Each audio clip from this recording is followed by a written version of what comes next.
Sign of the Griffin, written by Megan Linsky, narrated by Penny Scott Andrews. Chapter 1. Evian. Evian planted her feet firmly in the sand. The waves crashed in the sea beside her as the palm trees quieted their noise for a timely fight. She should have known better to come alone. She knew the Griffin would find her. Evian tied her black hair behind her head and prepared for battle. Her foe had the head, front legs and talons of an eagle seamlessly merged with the muscled back half of a lion. The Griffin was male and was a tannish brown from his light-coloured feathers to the chocolate fur in the back. His shoulder stood slightly above her head. His tail swished back and forth, and his large, formidable wings were lifted slightly off of his back in a threat. The feathers on his body were raised, and his beak clicked warningly. She had a long wooden stick in her hands. But what worth was that against an 800-pound ball of feather and flesh? And he really was a ball. His round stomach showed that he had been eating very well lately. It looked like he was about to eat once again today. "I can't believe you're doing this!" she screamed at her opponent, but he didn't hear her. The Griffin knew what he wanted. Without a warning, the Griffin lunged. Evian sidestepped his attack, and his beak came within inches of her belly. She hit the creature on the head with a stick to daze him. He simply shook the blow off, irritated. He lunged again, but this time Evian climbed underneath him, dealing a quick blow to his sensitive belly, before crawling out from between his back legs. She gave him a swift kick to the hind quarters, laughed, and ran away. The Griffin let out a screech and wheeled around. Evian put up the stick to defend herself, but the Griffin took it in his beak and snapped the staff in half, like it was a twig. Knowing she had reached the end, Evian threw her hands up to protect her face. The Griffin was so fast she had no time to do anything else. He reared up and pushed her down with his talons. She lied on her back in the sand, with the Griffin standing over her, his hot breath swarming in her nostrils. "Now," the Griffin said, "give me the cake." "Let me get up first," she protested, and she tried to push him off. The Griffin relented, and she reached in her pocket to pull out a tiny iced pastry, one of the few left from her birthday. It was smushed from the fight, but it hardly mattered to Scout. She threw it in the air, hoping the Griffin wouldn't catch it, but she knew better. Scout would never let any food fall. The Griffin snapped it up out of the air happily and clicked his beak. Delicious." "Scout, you're the fattest Griffin I know," Evian complained, sad that her cake was gone. He licked a bit of icing off his beak. "And also the happiest." "You think you can get whatever you want just by sitting on me? Well, I'll tell you, someday that isn't going to work anymore." "How?" Scout's eyes sparkled mischievously. "Brothers are supposed to pick on their sisters. You can kick my ass if you tried." "Well, maybe I'll get a sword. Then you won't be able to push me around so easily," Evian teased. "Like Mother and Father would ever let you have a sword," Scout laughed. "You're so clumsy, you'd fall on it." "Say what you want, Scout Wishfeather, but someday I'm going to be a great warrior." Evian smiled. "And then you won't be able to stop me from being annoying." Evian put Scout in a headlock and began ruffling up his feathers with her hand. Scout used his strength to pull back, but his feathers were already tousled. Evian was running away before he could flatten his feathers with his wings. Letting out an angry roar, he gave chase. Scout was fast, but he was bulky, and he was carrying more weight than a Griffin should. Evian dashed between tropical plants and large rocks. She shimmied up a tree and grabbed a vine to swing across to the next one. She dashed and scampered across branches hundreds of feet off the ground like a monkey, as if she'd been born to do so. Being raised in trees, she had no fear of heights and had excellent balance. Scout had begun to fly, but he couldn't reach her within the tangles of branches and vines, so he gave up and started making headway for home. Nestled in the tops of the strongest trees were collections of circular bamboo houses with thatch roofs. Griffins lived in nests, not buildings, but since Evian's birth, her parents had decided that living in a house was proper for a human. After seeing how nice and sturdy their house was, the rest of the flock naturally had to have their own too. The ending result was a cute little griffin town nestled among the safety of the trees. Evian climbed a rope ladder her father had built especially for her, tumbled onto the front porch, and dashed inside. "Mother, Scout's being an ass," Evian immediately declared as she ran to her mother's side. A radiant yellow griffin with the kindest eyes turned to look at her daughter as Evian slammed into her back end. Scout was in the house 2 seconds after his sister. "She messed up my feathers," Scout protested. Coquina sighed, as if this was an old argument that never died. "Scout, how many times do we have to tell you to be nice to your sister?" Evian beamed smugly at Scout, and he stuck his tongue out at her. Coquina looked at her son and said, "Scout, you know she's only a human. She can't fight back." Evian's mouth fell open in outrage, while Scout looked at her in triumph. Evian crossed her arms. "But, Mother—" "You two are adults now. Don't you think it's time you both grew up and stopped teasing each other like children?" Coquina asked in exasperation, returning to fixing dinner. Griffins had amazing dexterity. They used their front talons like hands, working with things just as any human would. Coquina prepared the freshly hunted deer for dinner and set it on the table. "He ate my birthday cake," Evian said. "Then he may make you more," Coquina said quaintly, as if that settled it. "Oh, Mother," Scout said. "I'm terrible at cooking." "You'll have plenty of practice to get them right," Coquina said. The argument fell flat. Coquina dealt with no nonsense. A few minutes later, Scout began poking Evian with a stick he had found on the floor. "Ouch! Cut it out!" Evian snapped, and she pushed Scout's head away. "Ha ha! You're so squishy, flesh bag," Scout said gleefully, jabbing her with a stick harder. "Ow! Mother!" "Are you two fighting again?" A boisterous voice broke into the hut, and a monstrous tawny griffin walked in. Though the house was tall and wide, the griffin made the room look tiny. "Nishanu, how did the meeting go?" Coquina asked. She gave her mate a small peck on the beak. Nishanu's blank face became cheerful as Coquina greeted him. "Boring as usual, but I suppose that's a good thing. The flock is safe." Nishanu was the leader of the griffin flock. Even though he and his family were immigrants to the Wishfeather flock and had recently arrived only 18 years ago, Nishanu had proved his worth by fighting the last head of the flock long ago. Since he had taken the title, he had only been challenged thrice, but he'd never lost. Unfortunately, being leader of the flock meant going to monthly meetings with all the heads of the griffin households, something Nishanu hated doing, because the griffins would expect him to resolve every issue that arose. Evian knew such tasks wore on her father. She wished he'd let her help. However, she also knew that the griffins would never accept help from a human girl, the oddball of the flock.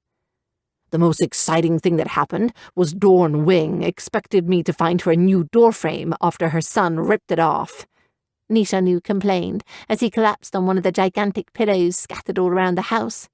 "A door frame? If her hatchling is getting too big to fit through the door, how is it my problem? Where exactly am I going to get a new door frame?" "You could build one," Scout offered. Nishanu huffed. "I need nails. We ran out a few weeks ago." The griffin sighed and looked out the window. Evian bristled. They'd run out of nails again? Already?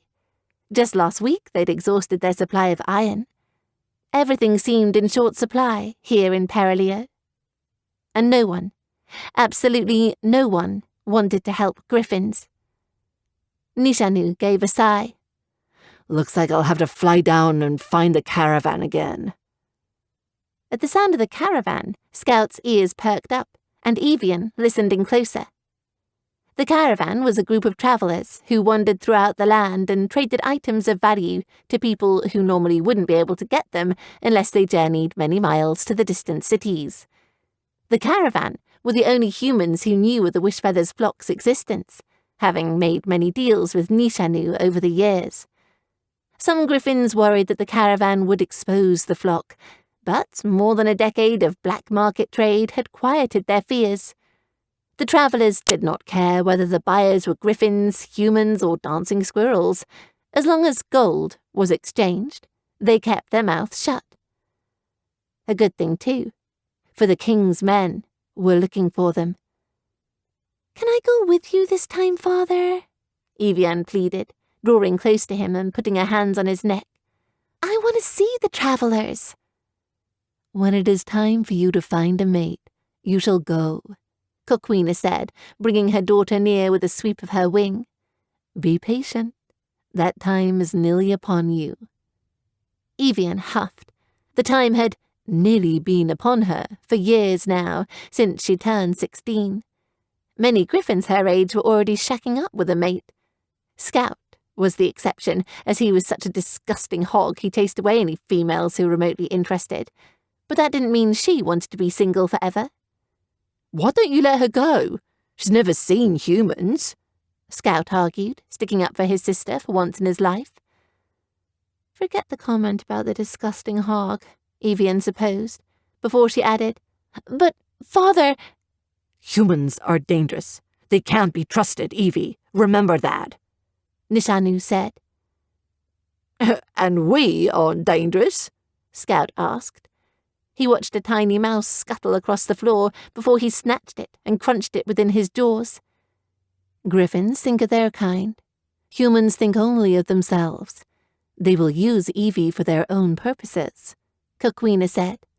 "But I want to see them," Evian protested eagerly. "I want to know what they're like." "We raised you as our own, as a griffin, so you will be protected from that world, Evie. Why would you want to return to it?" Nishanu asked, turning his brown eye upon her. The feathers on his neck rose. "It is only natural for her to want to know where she has come from, Nishanu. Settle down," Coquina cooed. Evian hung her head and wobbled her lip. It was a tactic she used with her father, one that often worked. "I guess it's okay, Father.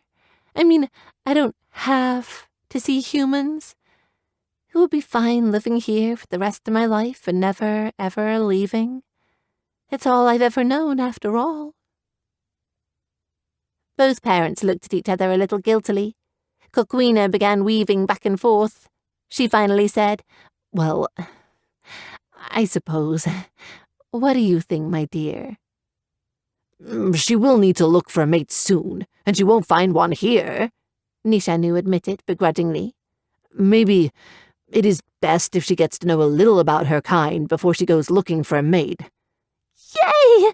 Thank you, Father!" Evian hung herself at Nishanu and clung to his neck, embracing her father tighter than she ever had. "You will go with me, and Scout will come as well," Nishanu said. "It's about time he saw other humans, too."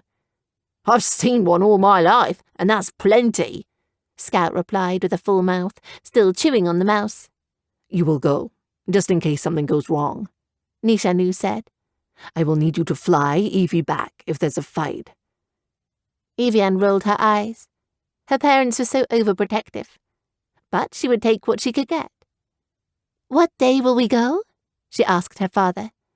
"The caravan will be here by tomorrow morning. We'll fly down late afternoon to get some nails, and perhaps a few other things," Nishanu said with a mischievous glance at Coquina. Although she was amused, the griffin tried to keep her face as straight as an arrow. "I want nothing, my dear, and if you bring me back anything, I will refuse to use it." "You always say that," Nishanu said. He glanced meaningfully at the fancy cutting board the deer was on with a smile. Coquina laughed and turned back to dinner, embarrassed. I desire a hot pie. I haven't had one of those in a while. I must buy all I can from the travellers. How much gold do I have saved up? Scout tramped eagerly to his room. Evian, who wanted nothing more than to see humans, followed him into their room and plopped down onto a giant pillow with her head swarming. Real humans. Not pictures in books, and not a reflection in the mirror, but a real portrayal of her own flesh and blood. Evian smiled as she thought of the travellers, wondering what they looked like. Did they have hair like hers? Were they tan or pale-skinned? Did humans come in all colours like griffins did, or only one? What did their hatchlings look like? Their elders, their females, their leaders? Evian practically shook with excitement. As a child, Evian had always thought she was a griffin, born without feathers and more comfortable walking on 2 legs instead of 4. Once her brother had started flying, however, and her wings had never arrived, Evian had known she was different. She would never forget the day when, at 5 years old, she had walked up to Coquina with tears in her eyes. "Mommy, where are my wings?" she had asked, tugging at the griffin's feathers. Coquina had gotten a sad look upon her face, put down what she had been doing, and laid upon the floor to curl around her daughter. You don't have any wings, little one. "Why not? Will I get them when I'm older?" she had asked hopefully. No, Evie. You are not a griffin. You might as well have told her the sky was falling down and the world was ending all at once. "I'm not a griffin? But then, what am I?" You are a human. "What's a human?" The word was new, foreign to her. All Evian knew was human was a word that grown-ups used, and whenever they spoke it, what came afterward always sounded terrible. Well, it's somebody who has soft skin, like you, Coquina said.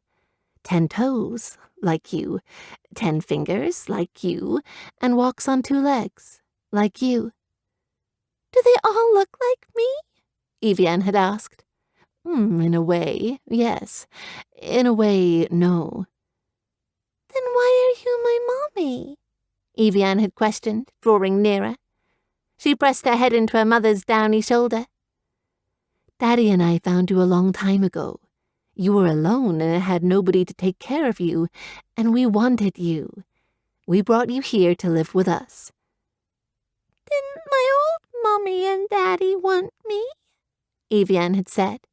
She had begun to cry. Coquina flinched as if a knife had been driven into her heart. No, your parents had wanted you very much, but they couldn't keep you, so they gave you to us. "Why couldn't they keep me?" Evian had asked. Bad men were doing bad things to the world. It wasn't safe out there, but they knew you'd be safe here. "Does that mean you're not my mommy?" Coquina had snuggled her daughter. I will always be your mother. When she'd found out that she had other parents besides her adoptive ones, Evian had begun a frantic search, asking questions upon questions to discover who they had been. Her parents had few answers, none of them very satisfying. As she had gotten older, Evian had given up, and she had let the mystery of her birth parents go. They were most likely dead by now, or else they would have come back to find her. Evian didn't long for them too much. Nishanu and Coquina were the best parents anyone could ask for, and she didn't want to hurt their feelings by continuing to look for people who had abandoned her. It wasn't like her birth parents had been involved in her life anyway. They hadn't even named her. Coquina and Nishanu had, the first morning after they brought her to the Wishfeather flock. My parents named me after a beautiful gemstone they found on the shore, Coquina told Evian when she'd asked. "What about you, Daddy?" Evian had said, turning to the great tawny. Nishanu means eagle of the sky, Nishanu said. "What does my name mean?" Evian had asked, looking up at her father. Evian rhymes with Avian. We thought it was appropriate for you, growing up among griffins. What about me? Scout had eagerly asked, bouncing up and down. Nishanu and Coquina looked at each other before Nishanu said, Nothing really. Your mother just thought it was cute. Cute? Scout had swished his tail angrily and puffed up his wings before huffily stomping away. Evian smiled fondly at the memory before her mind returned to the curiousness of her birth. She'd heard stories about King Casimir from her parents firsthand, about his cruelty to the griffins and the slaughter he posed upon the humans of the realm. But now that she knew how much it affected her, it seemed real instead of just a scary story. Many nights in her dreams she faced King Casimir herself in head-to-head combat. She never saw his face, for it hid behind an iron mask. They duelled fiercely, sword to sword, in what she could only describe as a giant throne room. Even though the king was killed and terrifying, Evian wasn't afraid. This absence of fear transferred over into her daily life. Though the very mention of King Casimir was enough to make the toughest griffin shiver, Evian only thought of him as a glorified bully. However, they were only dreams. She'd never been in a real fight, nor had she been trained in combat. She'd never seen, let alone held, a sword. Coquina and Nishanu would never let her around such things. Still, the dream lingered, and she desperately desired to become the very thing no one believed she would be. A knight. She was in her current position because King Casimir's reach on the realm had been so far. Evian was grateful that she'd been raised by griffins, but sometimes she secretly wished that she had been brought up by her own kind instead. Maybe she'd have been a knight then. Many of the griffins had accepted her into the flock with open wings, but there were some griffins who were very prejudiced against humans and would have nothing to do with her, and they taught their hatchlings to do the same. These griffins could be particularly cruel, especially— Evian's face fell into a grimace— the lion talon flock next door. There's the ugly bird. A lion talon had insulted Evian as she was walking across a bridge between two trees one day, after having taken a basket of food over to an elderly griffin who could no longer hunt and needed help. At age 10, many of the griffins were already bigger than her, and although Evian was scared of them, she didn't want to show it. "Let me through, Kaiser!" Evian yelled. "I want to get home!" Just fly around me, Kaiser teased, weaving his head. Oh, I forgot you can't. Kaiser's feathers were bright red. Evian thought that such a pretty colour shouldn't go to such a mean griffin. "I mean it," she said, and she'd balled up her fists. "Let me through, or I'll—" What? Punch me with your fleshy fingers? Kick me with those stubby legs? Kaiser had laughed and laughed. It's bad enough that you're a girl. It's even worse that you can't fight. Mommy and Daddy won't teach you how. "I can too fight!" Evian went to shove past Kaiser, but he had headbutted her to the ground and knocked the wind right out of her. While she was stunned, he hooked his talons around her arms and picked her up off the ground, rearing on his hind legs. "Let go! Mommy made me this dress!" Evian demanded. Oh, I'll let you go. Right over the bridge. Kaiser had cackled, letting his grip slip inch by inch. He lifted her over the side. The drop was hundreds of feet high, and Evian had screamed while Kaiser laughed loudly. He enjoyed her fear. That day, Evian learned not all griffins were kind. Kaiser, let go! Evian's heart lifted as she heard the voice of her brother, and he was angry, very angry. Oh, please, here comes the fat one. Kaiser put every ounce of sarcasm he could into the words. Unless you're going to sit on me, you've only come to watch your sister. Ouch! Scout had grabbed onto Kaiser's tail, his beak clenching it in a deadly grip. Scout wasn't, and never had been, a little boy. As he bit down, blood started to trickle from underneath his hold. Bring her back over, or I'll rip your tail off, Scout had threatened, a mouthful of fur muffling the sound. You're fibbing, Kaiser said, He went to drop Evian further, but she heard a crack and Kaiser screamed again. I mean it, Scout said again. I'll tear it away from your hips. Bring her back. Kaiser regretfully lifted Evian onto the bridge and dropped her roughly. But Scout wasn't so forgiving. He bit down, hard, and Kaiser's tail was severed in two. Kaiser let out a blood screech as the other half of his tail flopped onto the bridge, soaking his back legs with blood. Kaiser brought his head around to look at his mangled tail. Evian ran behind Scout for safety. Kaiser reared his hideous head again, charging towards Scout. You ruined my tail. I'll tell my father about you, Kaiser threatened as he pushed his head up against Scout's. And my father will hear about you, Scout said. He rose his wings up to their full extended height. Kaiser had slunk down, belly to the bridge, and said, Your father will beat yours in a fight, and you know it. If you ever touch my sister again, you're dead. Beat it, Big Beak. Kaiser had scuttled back to the lion-talon side of the jungle before Scout had folded his wings. Scout had made sure he was out of sight before he turned to Evian and asked, Are you okay? I'm fine, Evian said, although she was shaking. Thank you. Say what you wanted about Scout, but he was fiercely protective of his sister, and he had saved her from bullies more times than she could count. Kaiser has it coming to him, Scout had threatened, looking ominously towards the lion-talon homes. Next time we meet, I'll teach him some manners again. He'll learn to respect a true wish-feather. I think he already respects you, Evian added as they turned for home.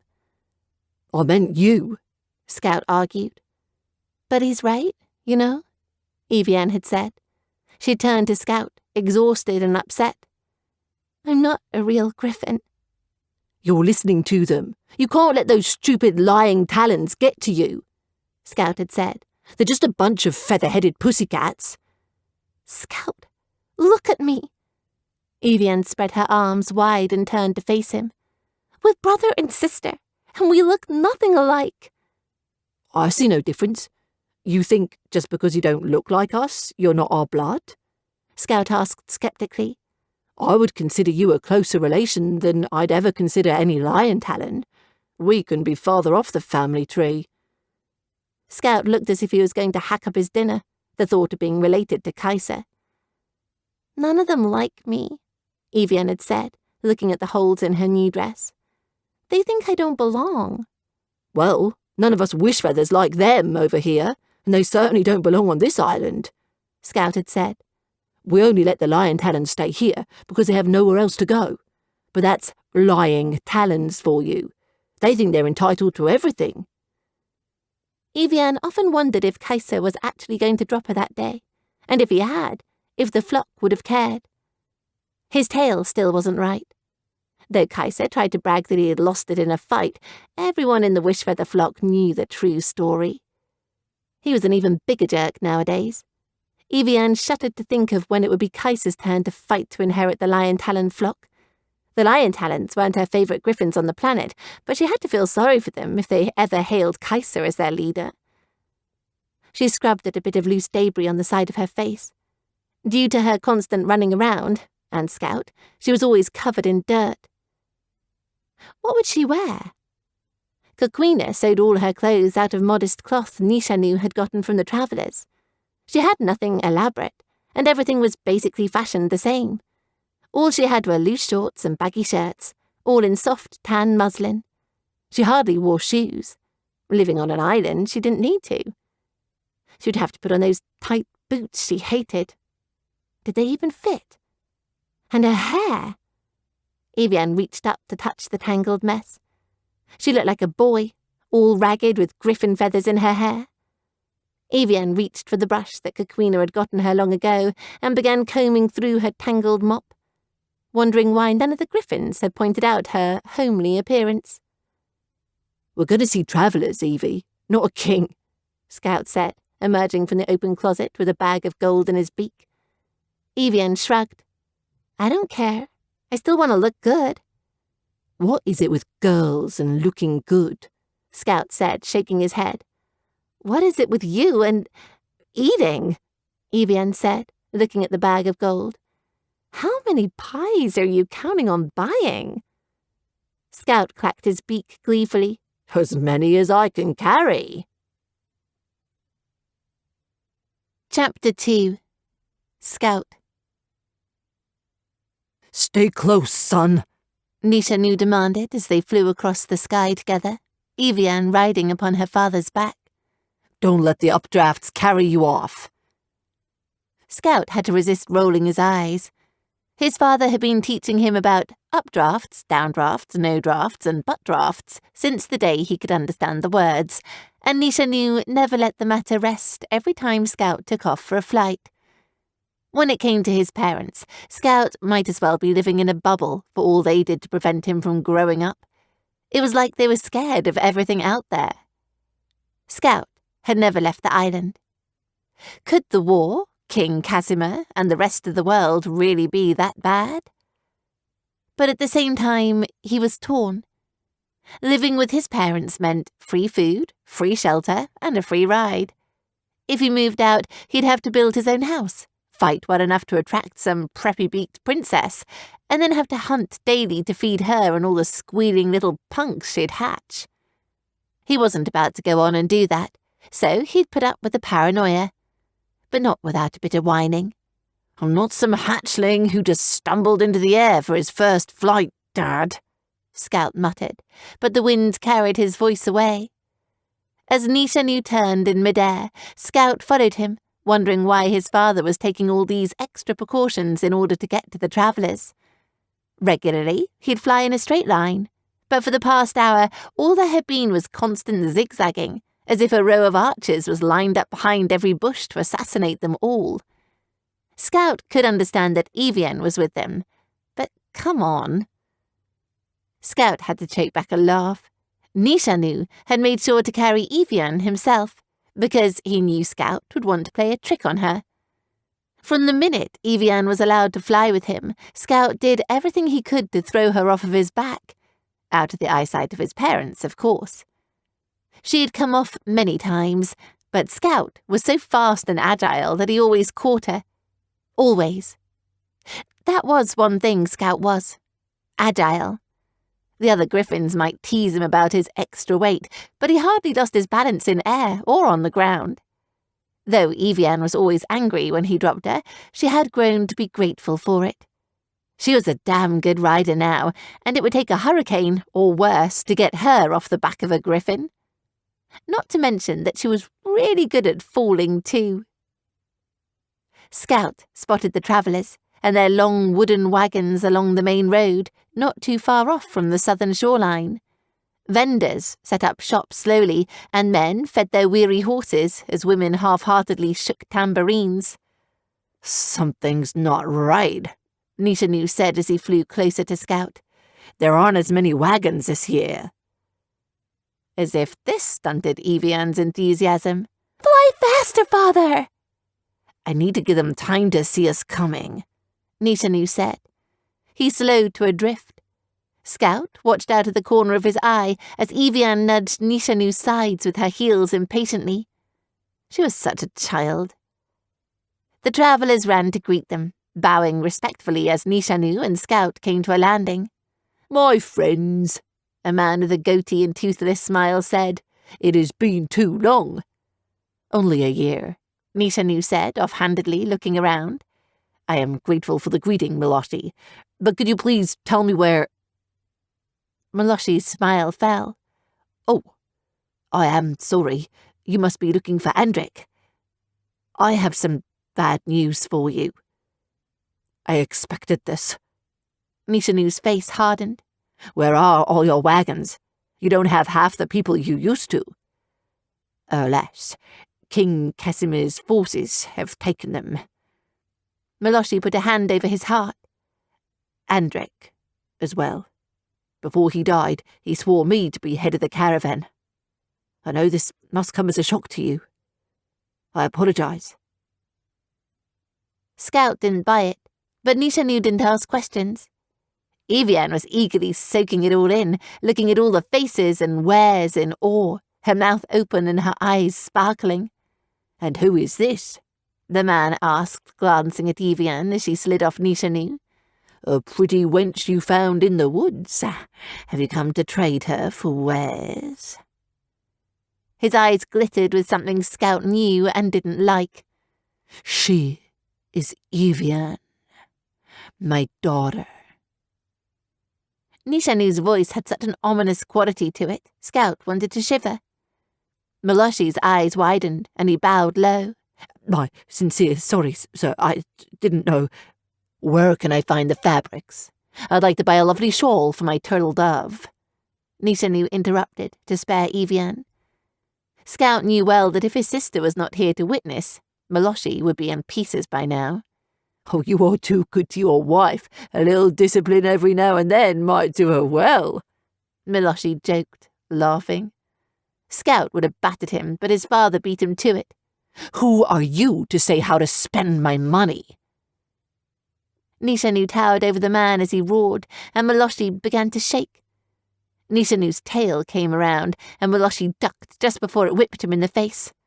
Do not insult my family, human. I shall put you in your proper place. Meloshi was shaking in his patchy boots, though a trail of resentment beamed clearly in his eyes. Third wagon to the left, Meloshi said before scurrying off. Nishanu turned to his children, face calm but eyes burning. I'll be about an hour or more, depending on how much the travellers want to barter. Enjoy yourselves, and don't leave each other for a moment. Nishanu turned his stare particularly on Scout before strolling cautiously away. Great, I get to nest sit you all day. Forget about the pies, you'll just want to talk to people. Scout ground his beak in aggravation, digging his talons in the dirt. Evian didn't hear his whining. She had a depressed look on her face, and she kicked at the ground aimlessly.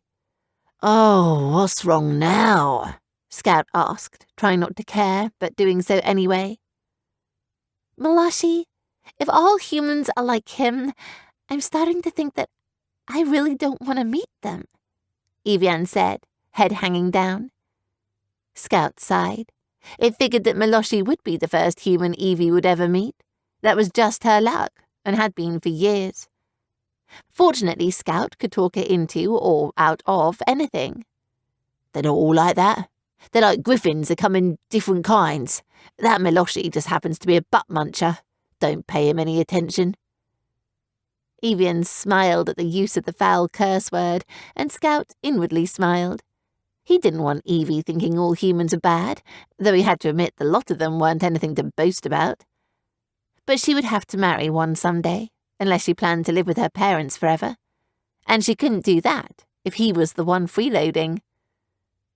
Then, where do we start? Evian questioned, looking around.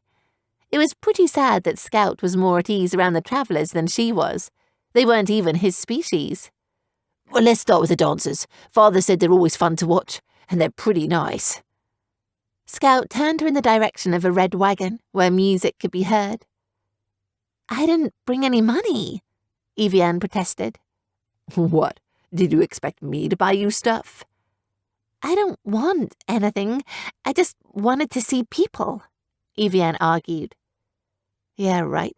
Let her say that when she spotted something shiny.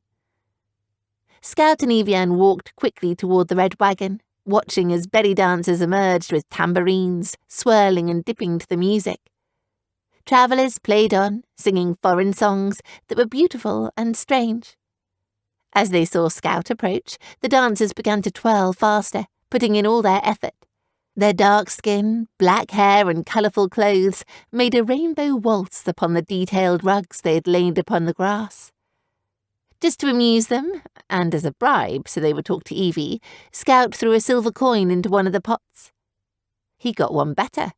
A girl around Evian's age grabbed her hands and pulled her sister in, teaching her the moves and giggling as Evian tried, and failed, to replicate the girl's shimmering movements. Scout began swaying his head to the motion, timing the rhythm and humming along. He was no musician, but griffins in general loved music. As the song ended, the travellers clapped and cheered, Evian loudest of all. Scout threw another coin in just because of his good mood and said, "That was a good show. I've rarely seen anything like it." Evian began jumping up and down, embarrassing Scout, but making the travellers laugh. "You're so beautiful! How do you do it?" "It's easy. Keep watching and we'll show you." The traveller girls wriggled their bellies. Evian tried to copy them, failing horribly. Scout watched the scene with interest. Evian really liked these girls. Maybe he could sneak away for 5 minutes, just to buy one measly pie. "Are you a guardian? She sure does like conversation." A young man around his own age set his guitar on the ground and got up to speak to Scout. He was all bones and tallness. "She's just excited is all. She's never seen humans before," Scout explained. The skinny man's eyes widened. "How did she survive?" "My parents took her in. She's the odd one of the family. Scout, I'm called." He extended a wing in greeting. "Besnick." The man shook his wingtip and said, "What brings you to the caravan?" "Just wanted to see what was for sale. Our father brought us. It's our first time here. My sister's excited," Scout said. "Odd way to describe your relationship, sister." Besnick laughed and put his hands on his hips. "What can we do for you?" "Show me everything!" Evian burst, unable to control herself. "I want to meet everyone here." "I doubt that," a traveller girl said. "Some people here you wouldn't want to meet." "Like Miloshi," another one added, and she pretended to heave. "He's nasty." "I've already met him," Evian said. She watched the girl's expression, unsure of how to react.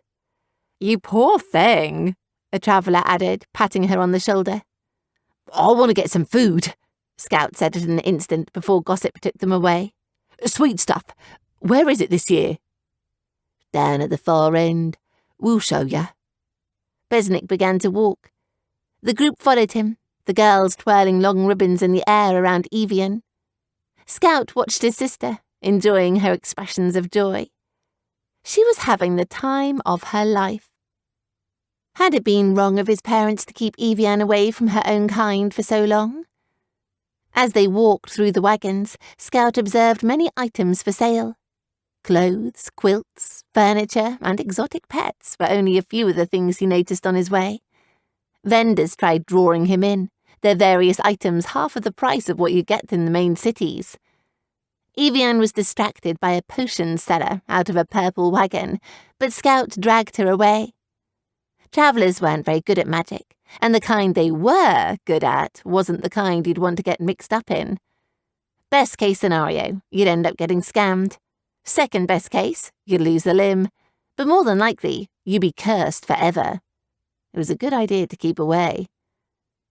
But there were a lot of things, particularly food sellers, Scout remembered his father saying, being there last year, that he didn't see. Many of the wagons didn't exist anymore. The caravan had been reduced to a cheap novelty circus, and it showed on the people's faces and in their tattered clothes. They weren't getting the profits they were used to. "Where are all the other wagons?" Scout asked Besnick. "Surely you didn't have this many dropouts." "Miloshi told us it was the king's men," Evian added. Besnick lost his cheery expression, his smile dropping. "I'll tell you a secret, my lady," Besnick said. "Miloshi lies." "Well, obviously," Scout rolled his eyes. "This Andrek didn't make Miloshi head of the caravan, did he?" "Andrek wouldn't have made Miloshi the head of his dirty laundry, let alone the caravan." Besnick's face turned sour. "Miloshi stole it away after the warriors came and raided our camp." "Warriors?" Evian asked. "The king's men. We got too close to the cities on our travels. We got away, but only just. Andrek fell a hero, trying to save the last 3 wagons who were trapped in fire. Many of us died that day." "And the king did this?" Evian piped up. "Him, his men, his dragon, whatever you want to call them, all are one." Besnick didn't say much more. I'd like to see this king and give him a piece of my mind. Who does he think he is? A coward, I say, hiding behind his men and his dragon? That's what I'd say to his face." Evian huffed and puffed, her face bright red. Brave words for one so small. Brave or foolish? Besnick shrugged. You're lucky you're in such good company. Others in Terravere would turn you in to save their own skins. We've been through Terravere, and we've seen the strength of the king. His hand reaches far and wide. As long as his hand doesn't reach Perilio, I'm fine. Otherwise I'll snap it off. Scout turned a corner. He planted his feet dead in his tracks, his mouth dropping, tail falling flat to the ground. "What's wrong?" Evian asked, peering at her brother. "No!" Scout let out a cry so devastated all of the travellers and Evian jumped. "It can't be!" "Scout? Are you all right?" Evian asked. Scout's beak was trembling. "The pie man, he's gone." "Oh, I'm sorry," Besnick said, awkwardly scratching his head. "Oren got lost in the mountains. We haven't seen him since. You should have told me it was him you wanted to buy from." "Pie," Scout whimpered sadly, a tear in his eye. "You could go to Suchi. He sells doughnuts. He's still around," Besnick suggested. Scout's eyes teared up a bit longer before he dropped his wings to the ground and said, "Fine. Doughnuts are better than no nuts." Scout sulkily bought 10 doughnuts, complaining about them loudly as he stuffed them in his beak. "I mean, come on," he said, popping in another pastry as he walked. "Doughnuts can't compare to pies. Pies have all kinds of fillings, and doughnuts are just fried sugar. No fruits, no meats, just grains, like bread. Doughnuts are a fancy bread." "Oh, grow up. It's just a pie. Big deal," Evian said. "It's just a pie. It's just a pie," Scout mocked, clearly in a horrible mood. "Those pies were the best in the world, and only he could make them. If I'd known that was the last one of his, I'd eat." Scout's words were cut off as an arrow flew inches from his beak and embedded into the wagon they were walking next to. All the travellers screamed, and Scout shouted, "Hey! Whoever's practicing archery better watch where they're shooting." The travellers ran. They gathered their things and threw them into the wagons, hitching up the horses with a ridiculous speed. "This is impossible. They can't have followed us this far," a traveller girl said. All of the women scattered, heading back the way they came. "Who?" Evian asked. Another arrow came whooshing by them.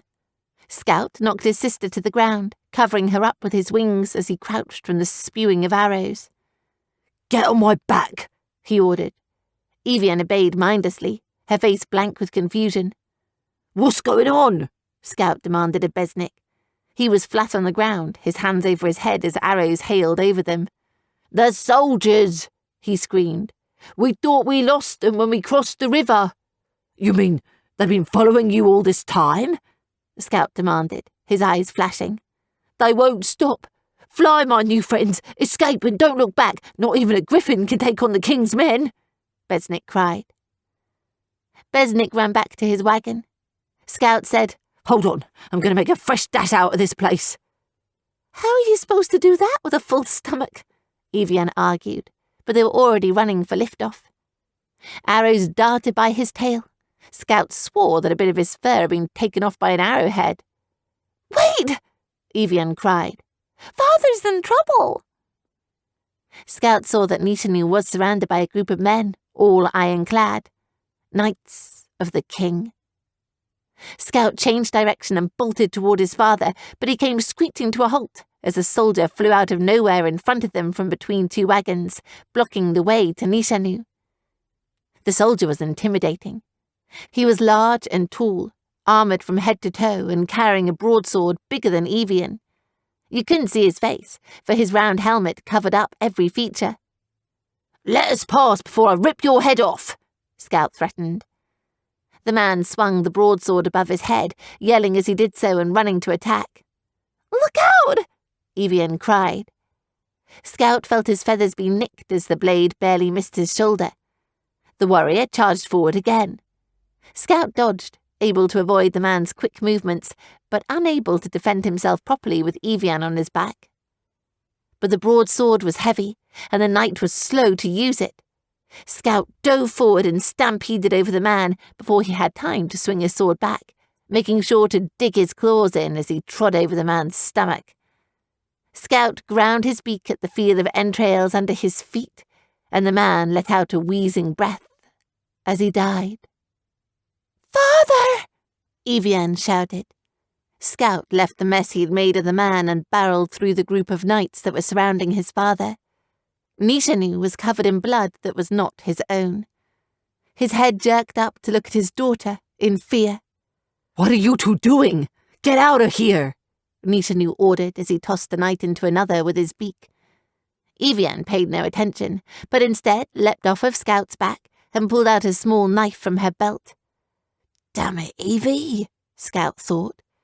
Evian was by no means useless with a weapon. There was no way her puny blade would match those swords the knights were waving around. All the warriors laughed at Evian as she approached them clumsily with the dagger. Scout took advantage of their distraction and charged, using his talons to tear large gashes in their armour and the skin underneath. Evian sprung forward to dig her knife into a man's armpit, but Nishanu jumped in front of her and roared, "I told you to leave! The battlefield is no place for a child!" "But—" "Scout, take her away!" Nishanu ordered as he knocked another warrior to the ground. Evian went to attack again, but Scout nabbed her by the shirt collar and said, "You heard him. We're going back home." "Father can't fight all these men by himself. He's not strong enough." Evian struggled against his grip. She was wrong. Evian had never seen her father battle, but Scout had, during contests that the male griffins held when the womenfolk weren't around. Nishanu could take on 3 griffins by himself easy. A couple of wimpy warriors were nothing. "Father's fine. Just listen to him and let's go," Scout shouted. Without letting her protest any longer, Scout swept Evian onto his back and scampered away from the scene. There wasn't any way he could fly. If he took off now, arrows would cut him down. They had to get far enough away from the caravan before they ascended. A group of travellers ran screaming from a wagon as the night set it ablaze. They paid no attention to where they were going and ran into Scout. He tripped, falling face forward, and Evian was pitched from his back. Scout wearily shook his head and got clumsily to his feet. Evian was stunned and still trying to gather her bearings. Time seemed to slow. There was someone approaching them. A woman. She wore a long black cloak that covered her body, with a hood that had a red design that fell over her eyes, concealing her identity. She'd seemingly appeared out of nowhere, as if she'd magically come onto the scene at just the right moment. Embers were tossed into the air from the burning wagon as the woman reached through the smoke and pulled Evian to her feet. From within her cloak, the woman pulled out a long package, wrapped in dark purple velvet. She pressed it into Evian's hands and said quietly, "This is yours now. Hide it. Tell no one you have it. Keep it safe." Once the package left the woman's hands, she fled. Her cloak billowed out behind her as she ran behind a collection of wagons and vanished. Scout stepped closer to his sister's side and looked down as she unwrapped the package. They both gasped as they saw a golden hilt crafted in the shape of rearing griffins, a thin blade spanning from it. A sword. Something Evian had only imagined in dreams, Scout knew. "What the hell are you going to do with that?" Scout asked, eyes popping out of his head. I don't know. Evian stared at the blade. I don't know why, but I feel like it's what the knights are after. Scout wasn't sure, but griffins always trusted their instincts, and Evian was just as good a griffin as any. If his sister had a feeling about the sword, it probably was right, which meant they needed to leave immediately. Doesn't matter now, just shove it under your cloak so we can get out of here. Evian quickly shoved the sword underneath her cloak and climbed back onto Scout's back. They reached the edge of the caravan, and Scout leapt into the air, pumping his wings as hard as he could in order to gain altitude quickly. "Archers below you," Evian said, pointing at the guard. Scout spun in midair as arrows fired all around him, dozens upon dozens of them. "Hold on tight," he yelled to Evian. He dipped, twisted and looped to avoid being shot. One made its target, though. A small black arrow that Scout didn't see came zooming through the air. It drove into Scout's rear. Scout screeched as the arrow embedded itself in his flesh. He dropped suddenly. But when he realized that it was only one arrow, in a very inconvenient yet non-life-threatening place, he soared to a height that the arrows couldn't reach. "Are you hurt?" Evian yelled, panic showing in her voice. "No, Scout said. Not badly." Scout was happy for all the extra fat he'd put on. There was more cushioning. He flew in the opposite direction of his house, backside throbbing painfully. "Where are you going?" Evian asked, looking back toward home. "I'm giving them a false trail in case they follow us. We don't want to lead them back to the flock. The less griffins they know are here, the better." Scout didn't stop flying until he was sure the knights were miles off. He landed on a cliffside that was easy to reach from above, but that would be impossible for the knights to scale. Evian swung off of him immediately and turned to look at the wound. "It's not deep," Evian said. "I'm not going to harm anything if I take it out." "If you take it out right, just leave it for Mother." Scout winced. "Scout, just don't move," Evian ordered as she cautiously approached the arrow. "You're going to make it bleed or rip out an organ," Scout wailed as he threw his hindquarters around, avoiding his sister's reaching hands. "There's nothing to rip out. It's embedded in your butt. Your heart isn't in your ass." "Yeah, that's what you say." "No, Evie!" Hold still!" Arrgh! Scout shouted as Evian tore the arrow out. It was a clean wound and only bled a little, but Scout felt like he'd been impaled and certainly acted like it. At least he'll have something to brag about. Evian tried to comfort him as she snapped the arrow in half and tossed it over the cliff. "There is nothing boastworthy about taking an arrow in the hind quarters. If Kaiser gets word of this, I'll be a laughing stock." "Quit worrying about your wounded pride. Where's Father?" Evian surveyed the surrounding area, trying to spot a tawny dot on the horizon. "Oh, get out of the way. Your puny human eyes can't see anything." Scout used his eagle-like vision to search the land, but all that could be seen were palm trees, the beach, and swampland. Evian swallowed. "What if something bad?" "Be quiet." Scout instantly stilled her. "Nothing's happened. Dad's fine." "How can you be sure?" Evian pressed in that annoying way of hers. "Dad never loses a fight," Scout said simply, and from there the matter was dropped. From within her cloak, Evian pulled out the sword. She kneeled on the ground and unwrapped it completely, grabbing it by the handle and lifting it up. When she touched the hilt, the sword instantly burst into flame. Evian yelped and dropped it in surprise, while Scout lunged backward. The flame died the second the sword was back on the ground. Delicately, Evian picked it up again. This time she didn't drop it when the sword caught flame. She raised it in front of her face, which was pale white, and stared at the weapon as if it had been made for her. "This is some kind of powerful magic," Scout muttered. He'd rarely seen magic before, but he knew it when he saw it. "No wonder the king's after it," Evian whispered. "It's beautiful." "We don't know that yet," Scout snapped, but a dying feeling in his gut told him she was right. After a moment, Evian seemed too immersed in the blade's power to speak. "Should we tell our parents?" Scout asked curiously. Evian paused before she shook her head. No. The woman said not to tell anyone we have it. It could put them in danger. This is our secret. Scout nodded. For once, his sister was making sense. Evian wrapped the blade up in the velvet again and tucked it back underneath the cloak. We'll do what the woman said and keep it safe.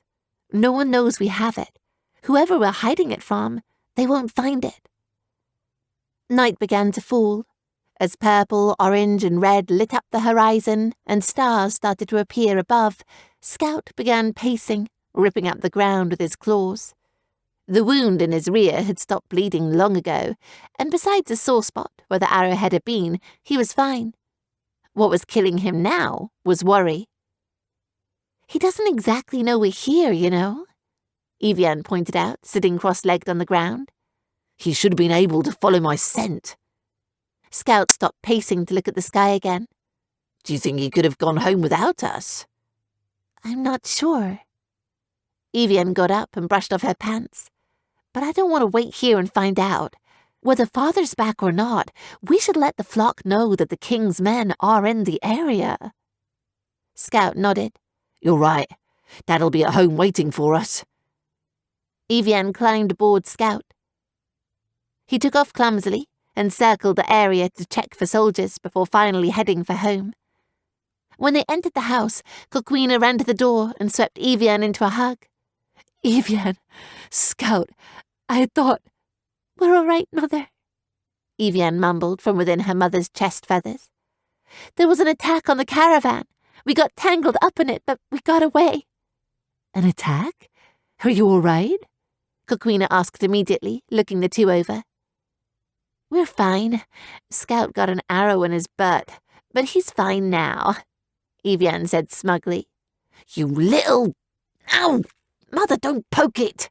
Scout yelped as Coquina put a talon to the wound. It's not deep, she observed. You'll be fine. Not a poisoned arrow? He would have been dead by now, Evian said nonchalantly, waving a hand. Thanks for your great concern, Scout said grumpily. Where's your father? Coquina asked when she was done looking at the injury, glancing from son to daughter. You mean he's not back yet? Scout asked, shocked. Coquina shook her head. No one in the flock has seen him all day. Now was the time to really get worried. The first thing Nishanu would do in a situation like this would be let his wife know what was going on. If Coquina hadn't heard from him. Hours passed, and nobody slept. Evian dipped inside their room for a moment, and Scout knew that she was hiding the sword. But it only took a few minutes. She was back in the living room and waiting with his family in seconds. Their mother hadn't noticed a thing. She was as still as a statue, head swiveling to glance at every noise made in the house in the hope that it was her mate. Scout and Evian just resorted to looking at each other. Scout knew that look in his sister's eyes. Evian thought that Nishanu had gotten hurt because they hadn't stayed to help. What if she was right? What if Nishanu was out there, right now, dying? A loud thump vibrated through the house. All three went running to the front door. Nishanu burst in, heaving for breath and exhausted. Everyone began shouting at once, but Nishanu silenced them with a loud caw and said, Not now. Dawnwing's house is on fire. What? Coquina said, still in a bit of a stupor. His house. Come, we must put it out. The family rushed outside. Dawnwing's hut was completely lit up with flame. Griffins were flying all around it with buckets of seawater, trying to snuff out the fire. Coquina ran to get a bucket. Scout looked all around, trying to see what had caused the chaos. There. The soldiers had found them, dozens of them shooting fiery arrows up into the trees. Nishanu yelled to the griffins without buckets, saying, Stop them! We can't let their arrows light up the entire flock! Immediately his commands were obeyed, and griffins dove from the air in an attack that was meant to kill. But once they reached the ground, the knights didn't respond in kind. Instead, they lashed out with ropes and chains, lassoing the griffins and trying to contain them. The griffins broke free of their binds easily, but only because the wish-feather flock was so many. A little hatchling was nearly dragged away from the flock before his mother came down and tore the knight that had tied her child up into pieces, carrying her hatchling away. They were trying to capture the griffins, not kill them. But why? Scout looked around and saw that a few of the knights were climbing the rope ladders meant for Evian. Evie, they're trying to get to the top. Help me slice the lines. Scout trounced on the nearest rope ladder and severed it. Evie went to work on the next one with her dagger, cutting it quickly. Evian paused when she began cutting the next ladder. "Scout," she whimpered, "there are already people climbing this line." Evie, they're going to murder us, Scout shouted. Without letting her protest further, he sliced the ropes and watched as the knights climbing the ladder fell to their deaths. Evie couldn't do it. She glanced away and winced at the screams of the doomed men as they spluttered against the ground. The knights had seriously underestimated how many griffins there were. By the time Scout had cut the last ladder, all of the archers had been killed, and the fire on Dawnwing's hut had been put out. The screams of dying men dissolved into night. There were no knights left alive. The flock had killed each one. Griffins milled around, some with buckets, some with bloody beaks, others hovering around in shock. Nishanu gathered his loud, booming voice and said, "Every griffin must come to the nest. We need to discuss what has happened."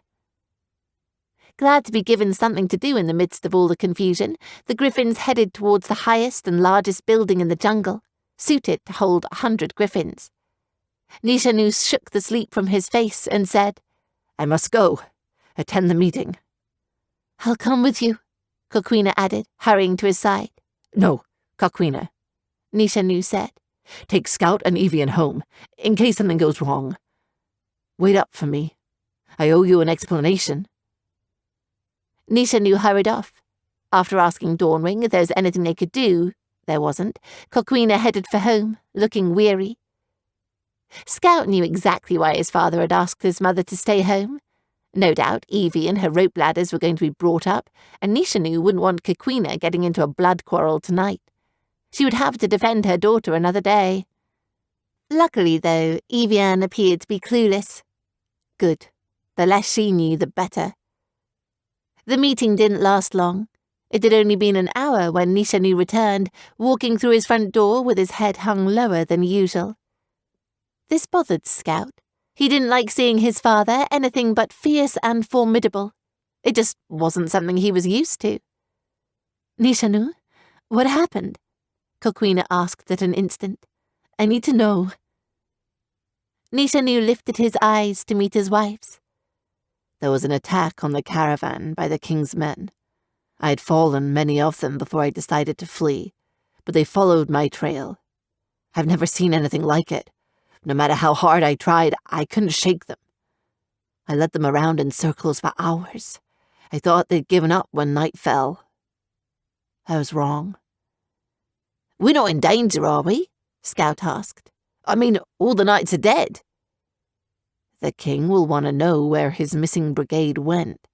We'll have to get rid of the bodies quickly. With any luck, he'll think they died in the mountains while chasing after the caravan." Nishanu sighed. "But why did they follow you?"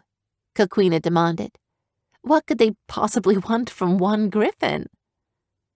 Scout and Evian glanced at each other, then quickly averted their eyes. Nishanu shrugged. "Your guess is as good as mine." "It doesn't matter now," Coquina said. "They can't find us. Nobody knows we exist." "I'm not so sure about that," Nishanu said. "What do you mean?" Scout asked quickly. "Those knights knew the area a little too well," Nishanu said. "If you ask me, taking out the caravan was only a part of their original goal." "And what could that be?" Coquina demanded. "You know the king doesn't like griffins." "Nishanu, if you keep speaking like that—" "He knows we're here," Nishanu said, cutting off his wife. Not here, exactly, but in the area. He's figured out the griffins live in Perilio. You're being paranoid, Kakwina argued. He has no clue we've fled here. Nishanu didn't answer her right away. He quickly glanced out the window before he drew the drapes for privacy. Before we dispose of the bodies, we're going through their belongings, figure out the real reason why they're here. One of the captains has to have written orders from the king. I'm not sure. Maybe I'm jumping to conclusions. When this had been resolved, Nishanu rounded on Evian. And you were supposed to fly away when I told you to. I was trying to help, Evian said defensively, totally taken aback by his words. You could have been killed, Nishanu shouted back. Oh, I see.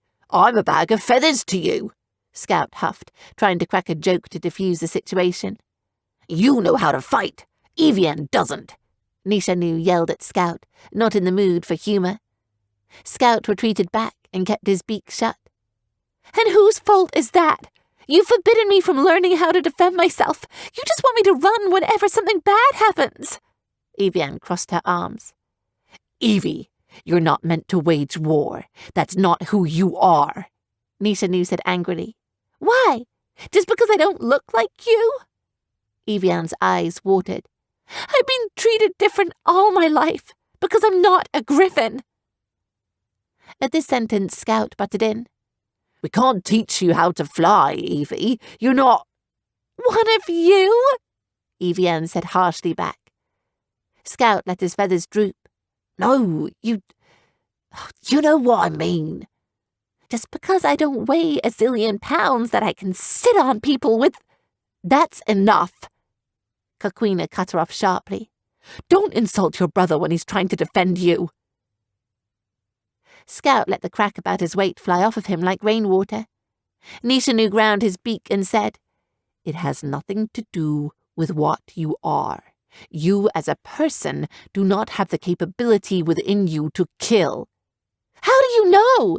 Evian protested. I could be a great fighter. You've never let me try. Evie, you didn't even want to cut the rope with all those men on it threatening to kill you, Scout said. Your soul is kind and gentle and loving, darling, Kakwina soothed. All useless things, Evian raged. Ridiculous.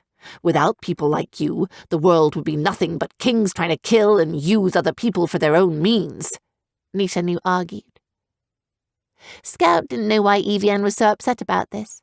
She got to stay out of all the action, was able to sit around and wait until everything was over. Easy.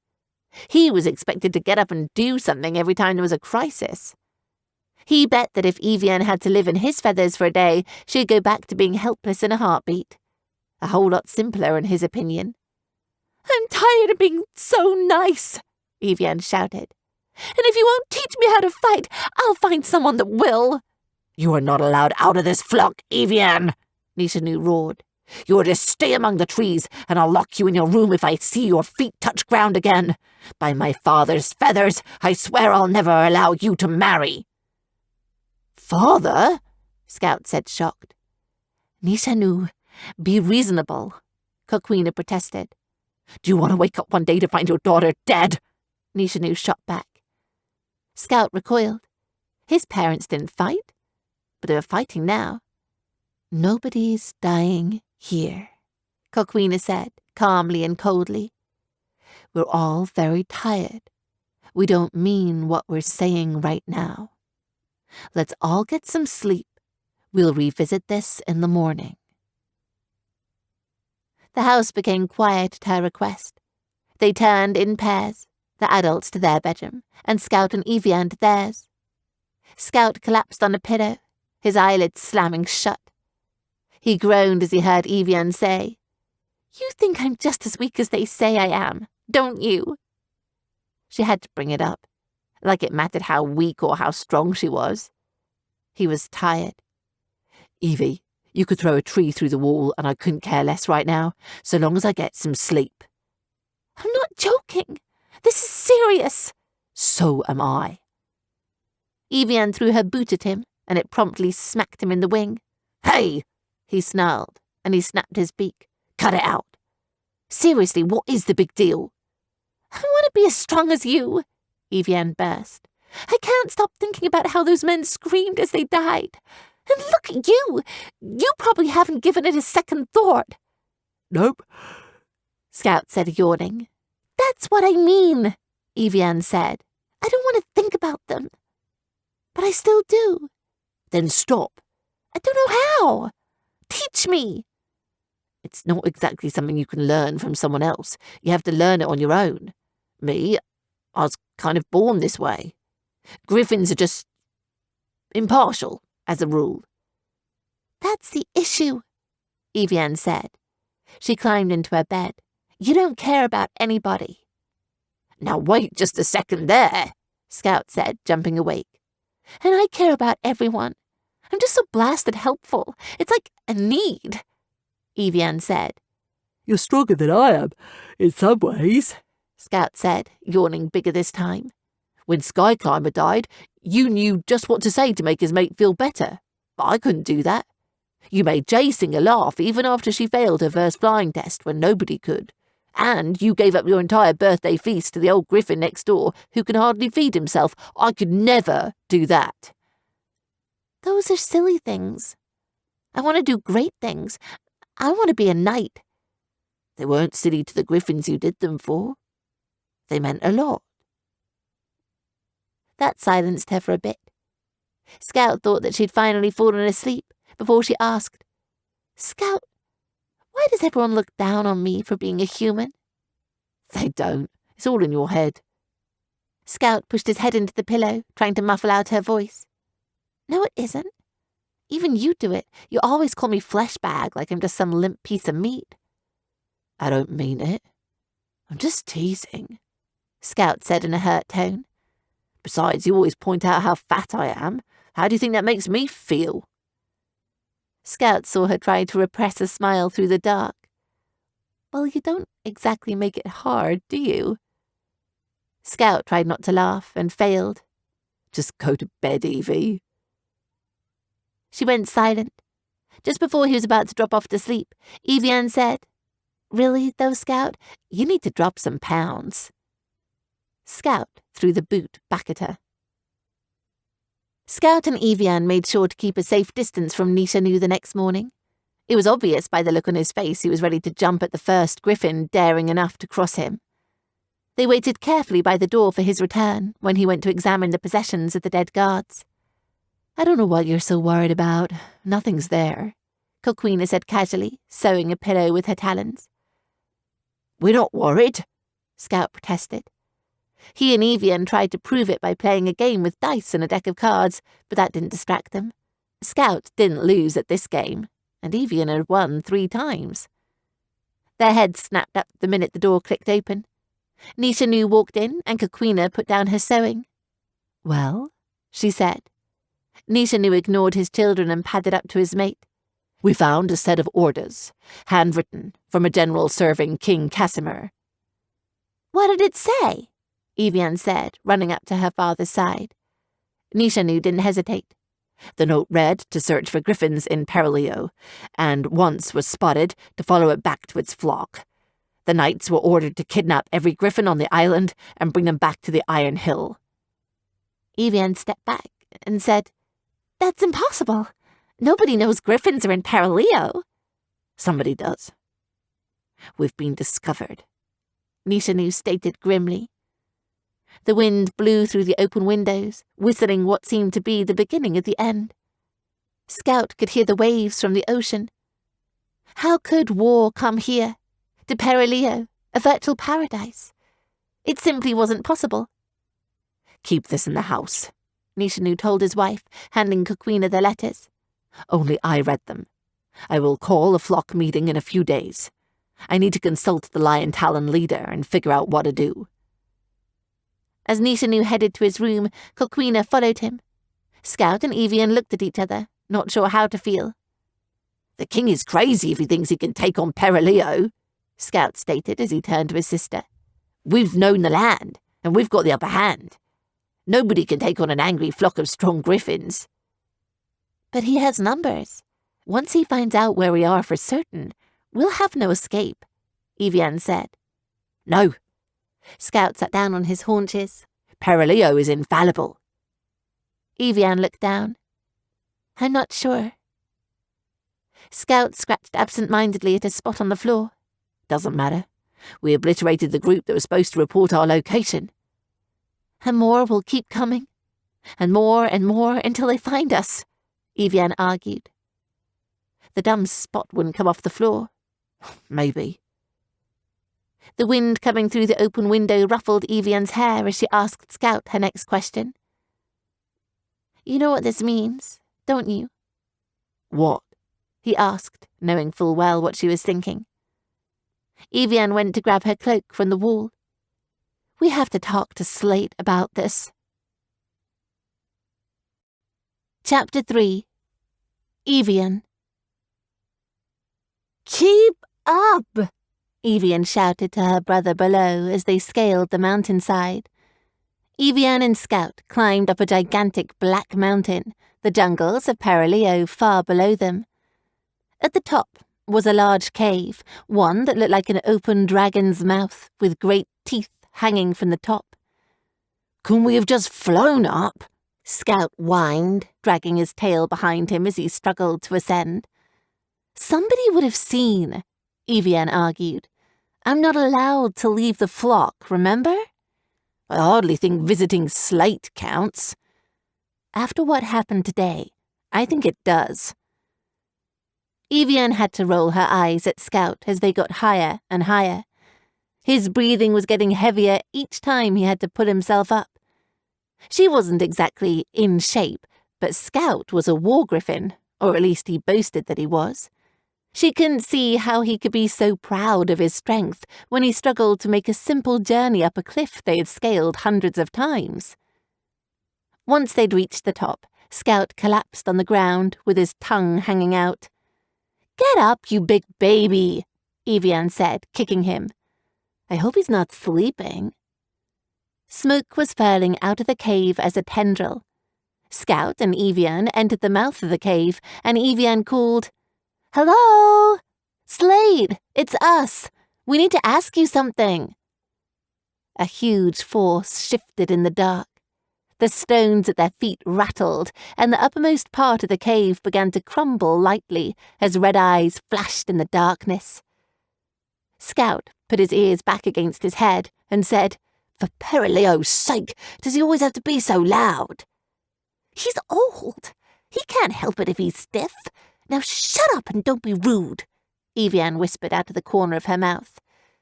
The red eyes drew closer.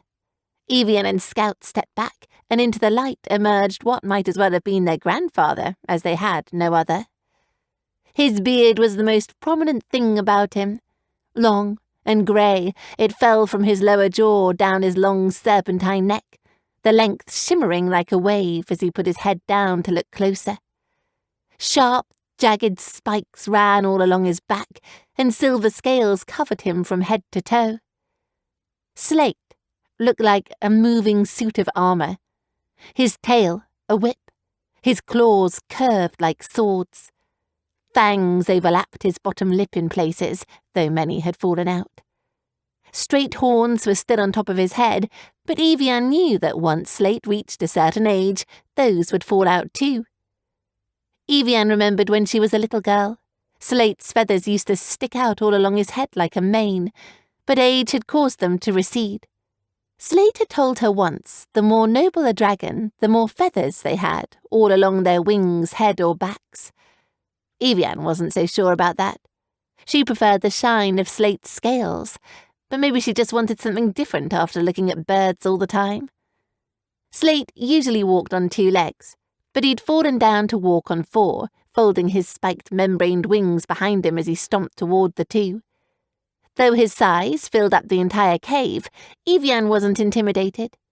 The only thing scary about Slate were his eyes. Looking into the red pupils, you could see the fire that blazed in Slate's belly. The rest of his features were etched with nothing but age and kindness. I can't say I'm surprised to see you here, Slate said as he came near, his joints creaking as he lay down on the floor.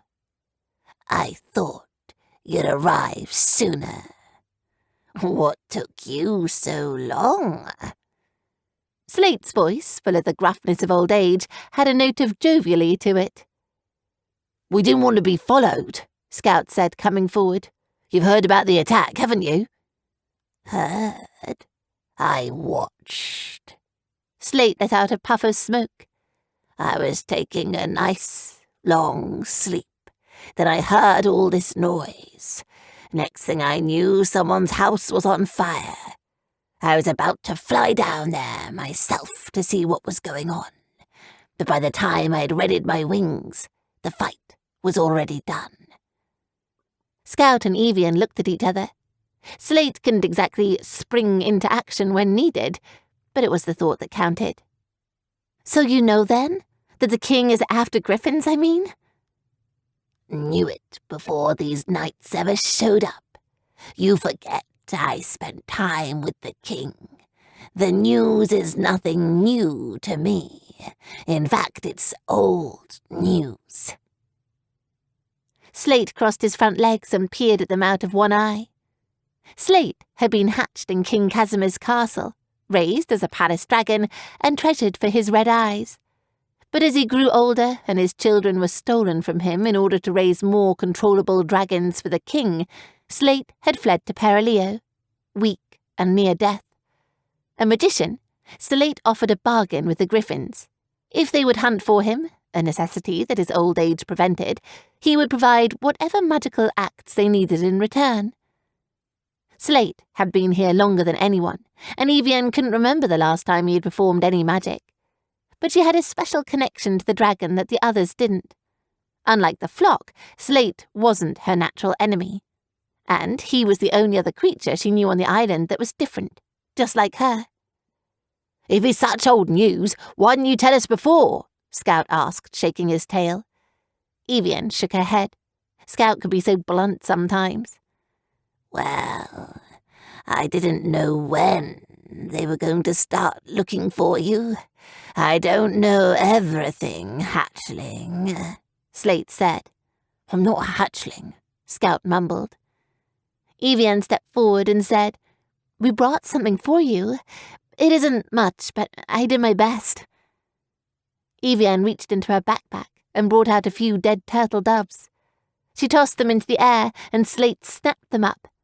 He lashed out his forked tongue when he finished swallowing. Delicious, he said. Just a snack for one as big as me, but appreciated all the same. Thank you, little scale. Evian's heart bloomed at the old nickname. She came closer to Slate, and he said, You don't visit me as much as you used to. Have you grown too old to come see a grouchy fire drake like me? Evian felt a pang of guilt at his accusations. Nobody came up to see the old dragon much, not unless they needed a favour. Evian was his most frequent visitor. Even so, she'd only seen him once in the past 2 weeks. I could never forget you, she said. Things have been very hectic lately. Right, the warriors, Scout said immediately, and Evian groaned at his lack of tact. Do you know anything about them? Always the strategist, Scout. You will be a good leader someday. Slate hummed contentedly. There isn't much to say that hasn't been said already. You were attacked by the king's knights. More will come, and Perillio is doomed. You say that like it's the weather and not our end, Scout said grumpily. When you've reached my age, nothing much shakes you. Slate shook his wings. Then what can we do? Everyone in Terriver hates griffins. They'll shoot us on sight if they see us coming, even if it is to make peace. Scout began pacing the floor.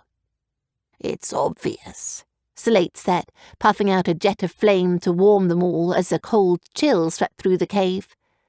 The solution lies with Evian. What? Me? Evian said, shocked. What? Her? Scout said, feathers puffed out. Evian, is your most valuable resource. She has lived among griffins for 18 years and knows them better than anyone. My magic tells me thus. She will be your champion, and that she will bring down the king. I have no doubt my little scale can do it, Slate said with a gleam in his eye. You've got to be kidding me, Scout said. The big idea is that we're to send Evie, this Evie right here, to defeat the king, the most powerful man in Terravere. Slate yawned. That's the idea. Scout looked at Slate and then looked at his sister. We're all gonna die.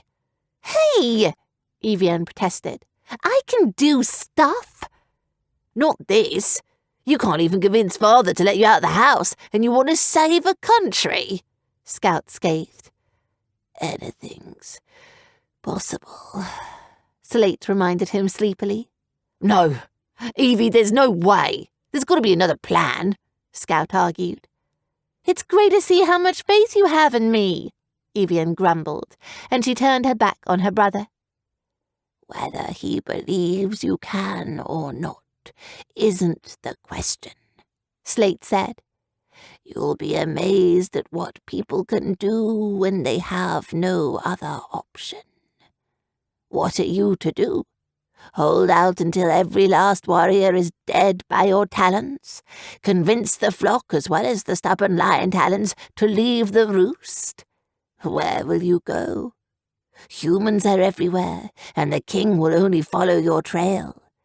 To divide the flock and go your separate ways would be suicide. Griffins would be eliminated within the year, hunted down by the king's dragon. Another plan?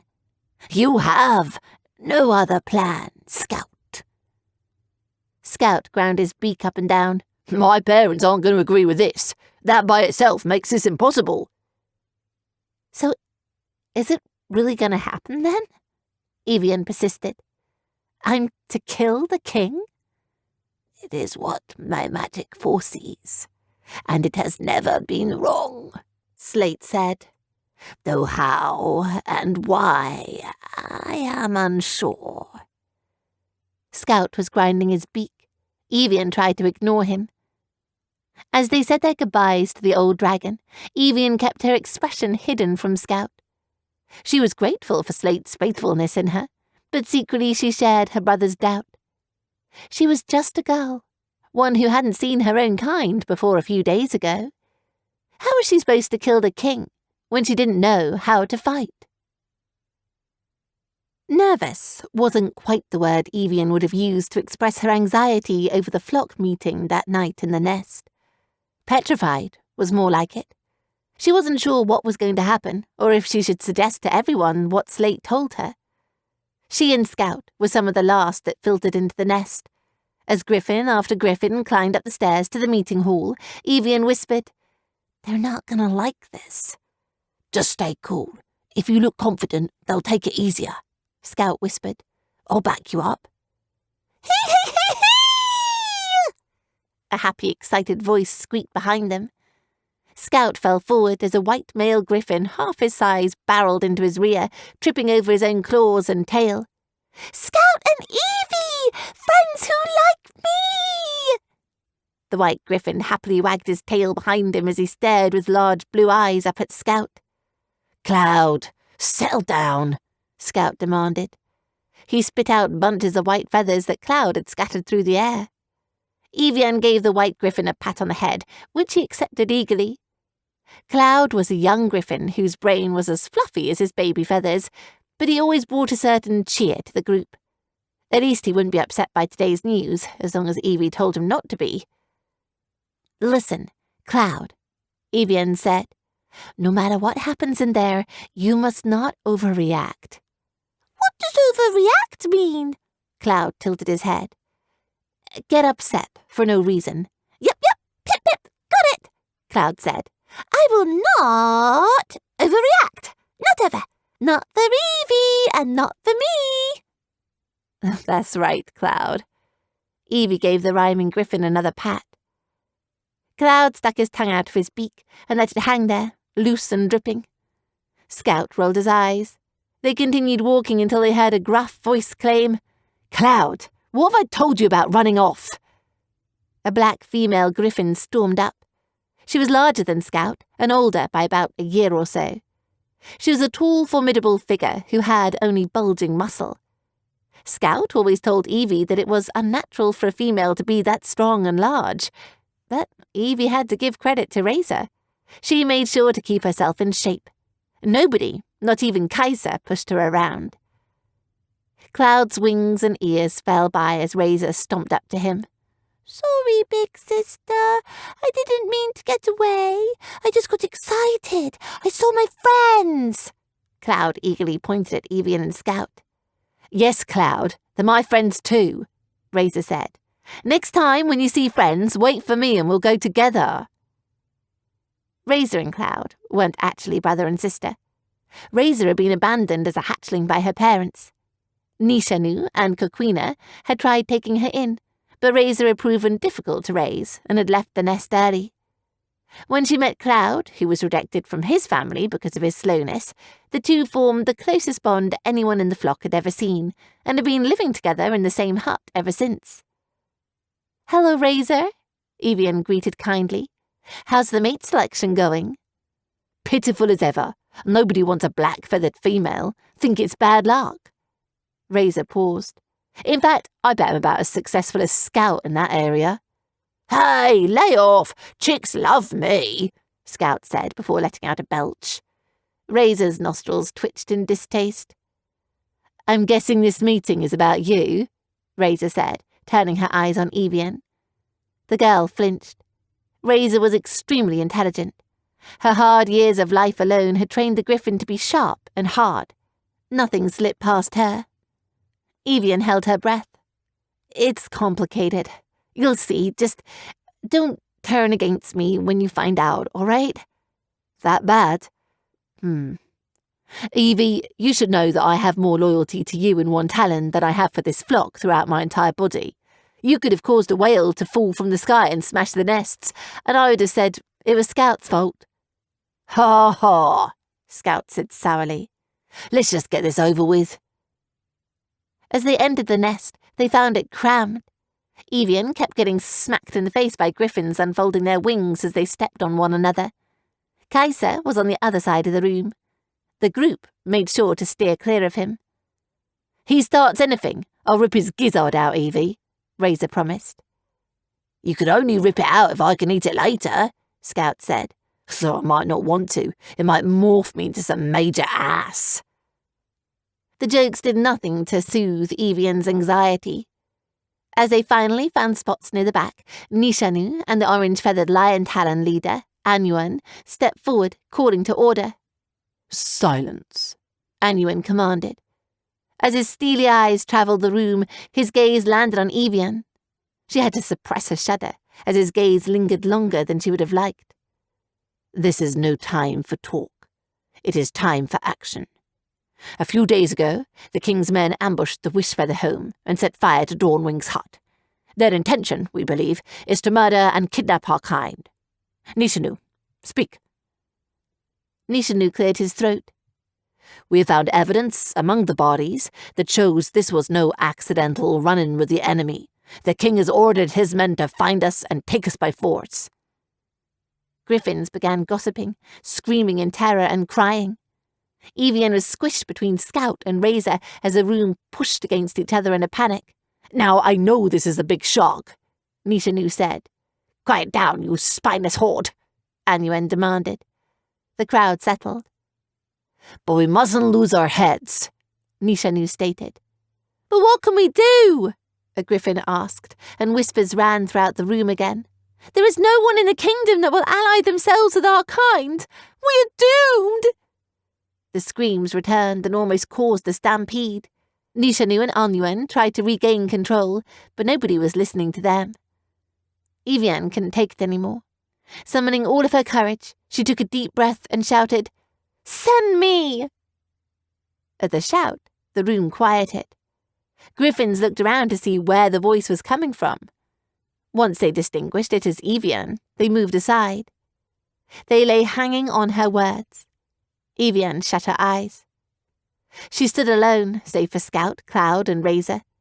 She forced herself to stay still and have a stone face. Confidence was key. "Send me," she said again. "Send me through the human lands in Terravir, and I will kill the king." At her words, the room instantly broke out in a fit of laughter. Evian blushed. "Why should we send you? You're the one to blame for the attack."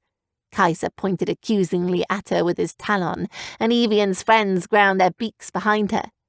"Her human ladder made it easy for the enemy to climb into our homes if they'd gotten a chance." "Do not bring my daughter into this, Kaiser, unless you wish to challenge me," Nishanu said. "Paraleo has always been a safe place to live. It was never expected that a few simple rope ladders would be such a dangerous thing to keep." "My son has a good point," Anyuan said. "The human girl has caused us nothing but trouble since her arrival." "Evian hasn't done a thing to this flock, save for better it," an elder called out, and many griffins mumbled in agreement. Evian felt her heart skip happily. The good old wish feathers would stick up for her. They had to have some love left for her, right? Anyuan's eye flashed, but he knew better than to strike down an elder, so he danced around the subject instead. "This young child, I would say barely wing-grown, if she had any, is no wiser than a shell washed up on the beach after being churned in the ocean. You want to send her after the king? You cannot be serious. A useless creature if I ever saw one. No bloodlines at all. Worse, not even a griffin." "Say another word against her, and I'll give you something to remember your words by, Anyuan," Coquina said abruptly. She pushed her way out from the crowd and lowered her head in a threat. "A female forgets her place," Anyuan snarled to Coquina.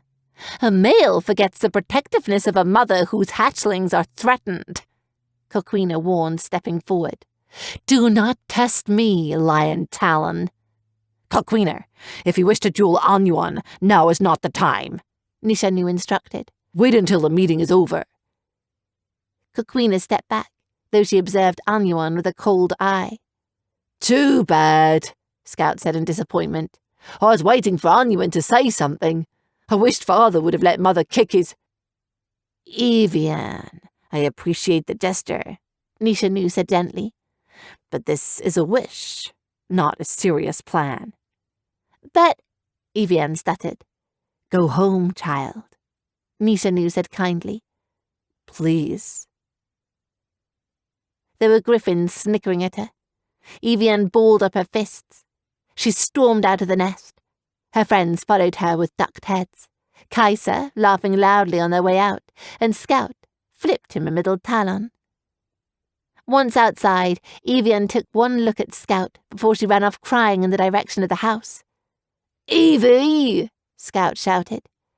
He tore off after his sister, and Razor and Cloud followed. They found her crying on the bed in her room. Scout put his talons on her shoulder. "It's probably for the best, Evie," he said softly. "After all, what can we do? We're just kids." Evie sat up. She stopped crying, glared at Scout, and wiped off her face. She slid to the floor and crawled to a wooden trunk next to Scout's bed. She opened the trunk. From within, she pulled out the sword wrapped within velvet. "It doesn't matter what they say," Evian said. "We're going after the king anyway." Chapter 4. Scout. Despite all his protests and very logical arguments, nothing Scout could say convinced Evian to give up this ridiculous idea of going after the king. He had the idea to stop her that night, though he wasn't sure how. "Evian, this is stupid," he said for the 100th time, as Evian pedalled around the kitchen, tossing in fruits and dried meats into a leather pack. "What do you hope to accomplish by doing this?" Scout looked inside the pack at the measly food gathered inside. That isn't enough food to feed me for a day, let alone an entire journey. I'll go through that before lunch. You're going to have to learn how to hunt, then, Evian said crossly. Hunt? Scout moaned. Searching for and cooking your own food. Not on Scout's list of things he liked to do. He preferred to let others do the hunting and cooking, and he'd do the eating, thank you very much. Evian, Scout started, before he hesitated. I just don't think we should be doing this. It isn't wise. Scout knew he was young, but he prided himself on being one of the smarter griffins of the flock. He had a lot of flack for being the spoilt son of the chief, but underneath all of that was wisdom. And care that his sister was going to get hurt. Look, I was given this sword for a reason, Evian said, and she shook it in his face. I was chosen. We were chosen. We have to do this. It's our destiny. My destiny. Slate said so. You're going to risk our lives because of a mysterious stranger who gave you a sword and an old feeble dragon's prophecy? Scout asked. Slate's halfway to senile by now. Evian gave him a scathing look. As they were glaring at each other, Razor and Cloud walked into the house without bothering to knock. Oh, hello, good friends. Thanks so much for asking if you could come over, Scout said loathingly. Yes, can't you see we're in the middle of something? Evian asked, turning her back on them. It doesn't matter. We're coming with you, Razor said, wherever you're going. Cloud reached out with an open beak at an orange lying on the counter. Slowly, he glanced at his sister before snatching it up with his tongue. Cloud, that was for the trip, Evian yelped. Cloud chewed loudly, making obnoxious ooming noises. Razor laughed. You're going to get by on oranges and jerky. You don't know much about survival, do you? Thanks for your concern, but nobody's going anywhere, Scout said. And if Evie and I do go, we're going alone. Why do you want to come? We're outcasts among the flock, Razor said, crouching downward. No one will care if we're gone, and I'd quite like to go on an adventure. Cloud let out an agreeable peep. Well, I can't stop you. We're going to need all the help we can to defeat the king, Evian said. Scout groaned and rolled his eyes.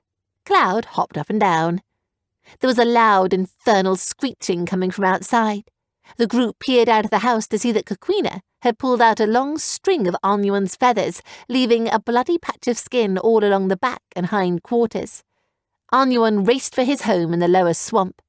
Some of the flock cheered and clapped their wings as they watched Anuan fly away. Others simply watched with silent satisfaction. Coquina turned to enter the house. Evian scrabbled to hide the sword and the supplies in a trunk as her mother came inside. Coquina saw the peculiar looks her children were giving her. When I was young, Anuan tried to have his way with me when Nishanu wasn't around, Coquina informed her children.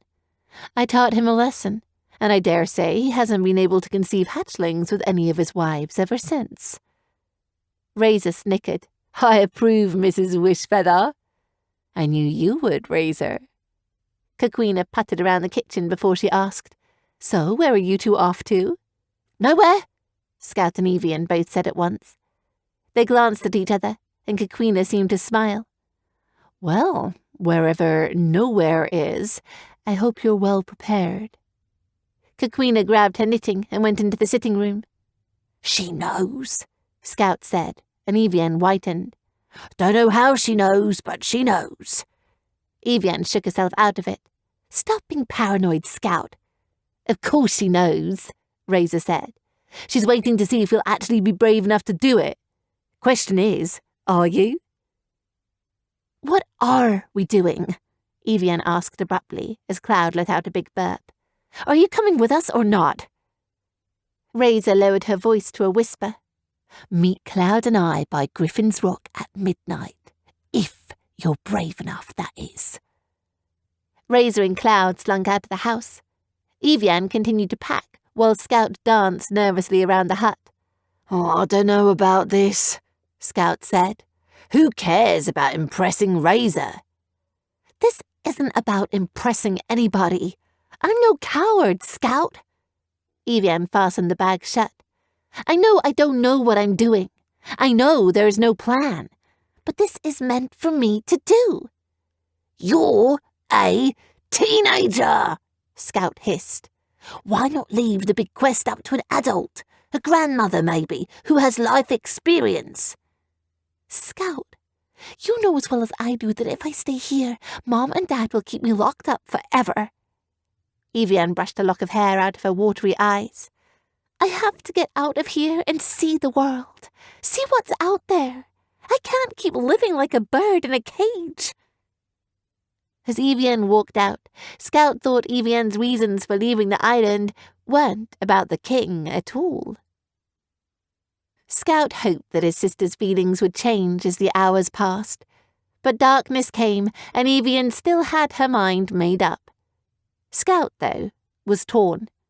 He really didn't want to leave his warm and comfortable nest where things were good to journey into the human world where he'd most certainly be hunted and hated. At best, it would be uncomfortable, and Scout wasn't about that. However, facing the king would be far preferable to facing the wrath of his parents once they discovered Evian had snuck out and run away. As her brother, they'd blame him. And so Scout decided to go with her. Evie, we really need to reconsider. Be quiet, Evian whispered. We're almost out. The rope ladders were gone, so Evian shimmied down a tree instead. Scout fluttered down, and the two of them tiptoed through the jungle below, trying not to wake anyone. There was the hoot of an owl somewhere nearby, but otherwise nothing. The lurching feeling in Scout's gut only worsened when they left the safety of the flock and wandered further into the jungle. I think I'm going to be sick, Scout whined. Let's go back. Quiet, you big baby, Evian said. There it is. Griffin's Rock was a large piling of boulders on the edge of the sea. Razor and Cloud were waiting at the top. I'm surprised, Razor said as she saw Evian and Scout approach. I thought for sure this was just a game or something. This isn't a game, Evian said. Do you want to turn back? No, Razor cackled. Only makes it more fun now that it's real. The four friends looked across the churning dark waters. You couldn't see the land on the other side of the ocean, but they knew it and the king lie there waiting. This is it, Razor said. Once we fly across the ocean, there's no turning back. If we return, we risk leading Casimir's men straight back to Paraleo. We can't come back home until the king is dead. Evian nodded. Until the king is dead. Let's do this. Evian, you don't know what you're saying. This is plotting murder, Scout hissed. We're risking our lives, and no matter what the king has done, does he really deserve death? As much as I hate to admit it, the lion talons are right, Evian shot back. The king wants all the griffins dead, and if we don't stop him, he won't rest until he achieves his goal. The only way to make sure that doesn't happen is if we take him out of the picture. Razor nodded solemnly, and Evian climbed onto her back. Scout shook his head. That doesn't mean you have the right to do it. As if to show him, Evian pulled the flaming sword slightly out of the hilt at her side. Scout rolled his eyes. This sword means I do. Bye, Scout, Evian said, as Razor and Cloud approached the edge of Griffin's Rock. We'll mention you were too scared to leave when they asked to write songs about us, Razor teased. When it became obvious his sister was going to leave with or without him, Scout began pumping his wings. Fine, he grumbled. Let's go. Evian grinned, and the griffins rose into the sky. The younglings began flying over the ocean, across the short distance from Paraleo to the mainland of Terravere. Scout looked back over his shoulder at his home, but Evian didn't. She thought her future was ahead of her, he knew. This isn't going to last, Scout thought. Give it a few days and Evian would be begging him to take her back to Paraleo. She'd only met humans once. Scout hadn't seen much of them either, but he'd seen enough to know they were awful creatures. Evian didn't know now, but she would soon. She'd see how hard and how terrible the world was, how the humans were, and would give up. She'd want to come home. Scout would do his best not to say he told her so. Chapter 5. Evian. When the teenagers finally landed on the shores of Terravere at sunrise, Evian could hardly believe her eyes. The land was different here. Instead of the ground being sandy and soft with an almost warm-like quality, it was firm and dark beneath Evian's feet. There were no palm trees to be seen, only thick trees that lost their leaves in the fall, and pine trees that stood tall with needle branches. Everywhere she looked, there was nothing but forest.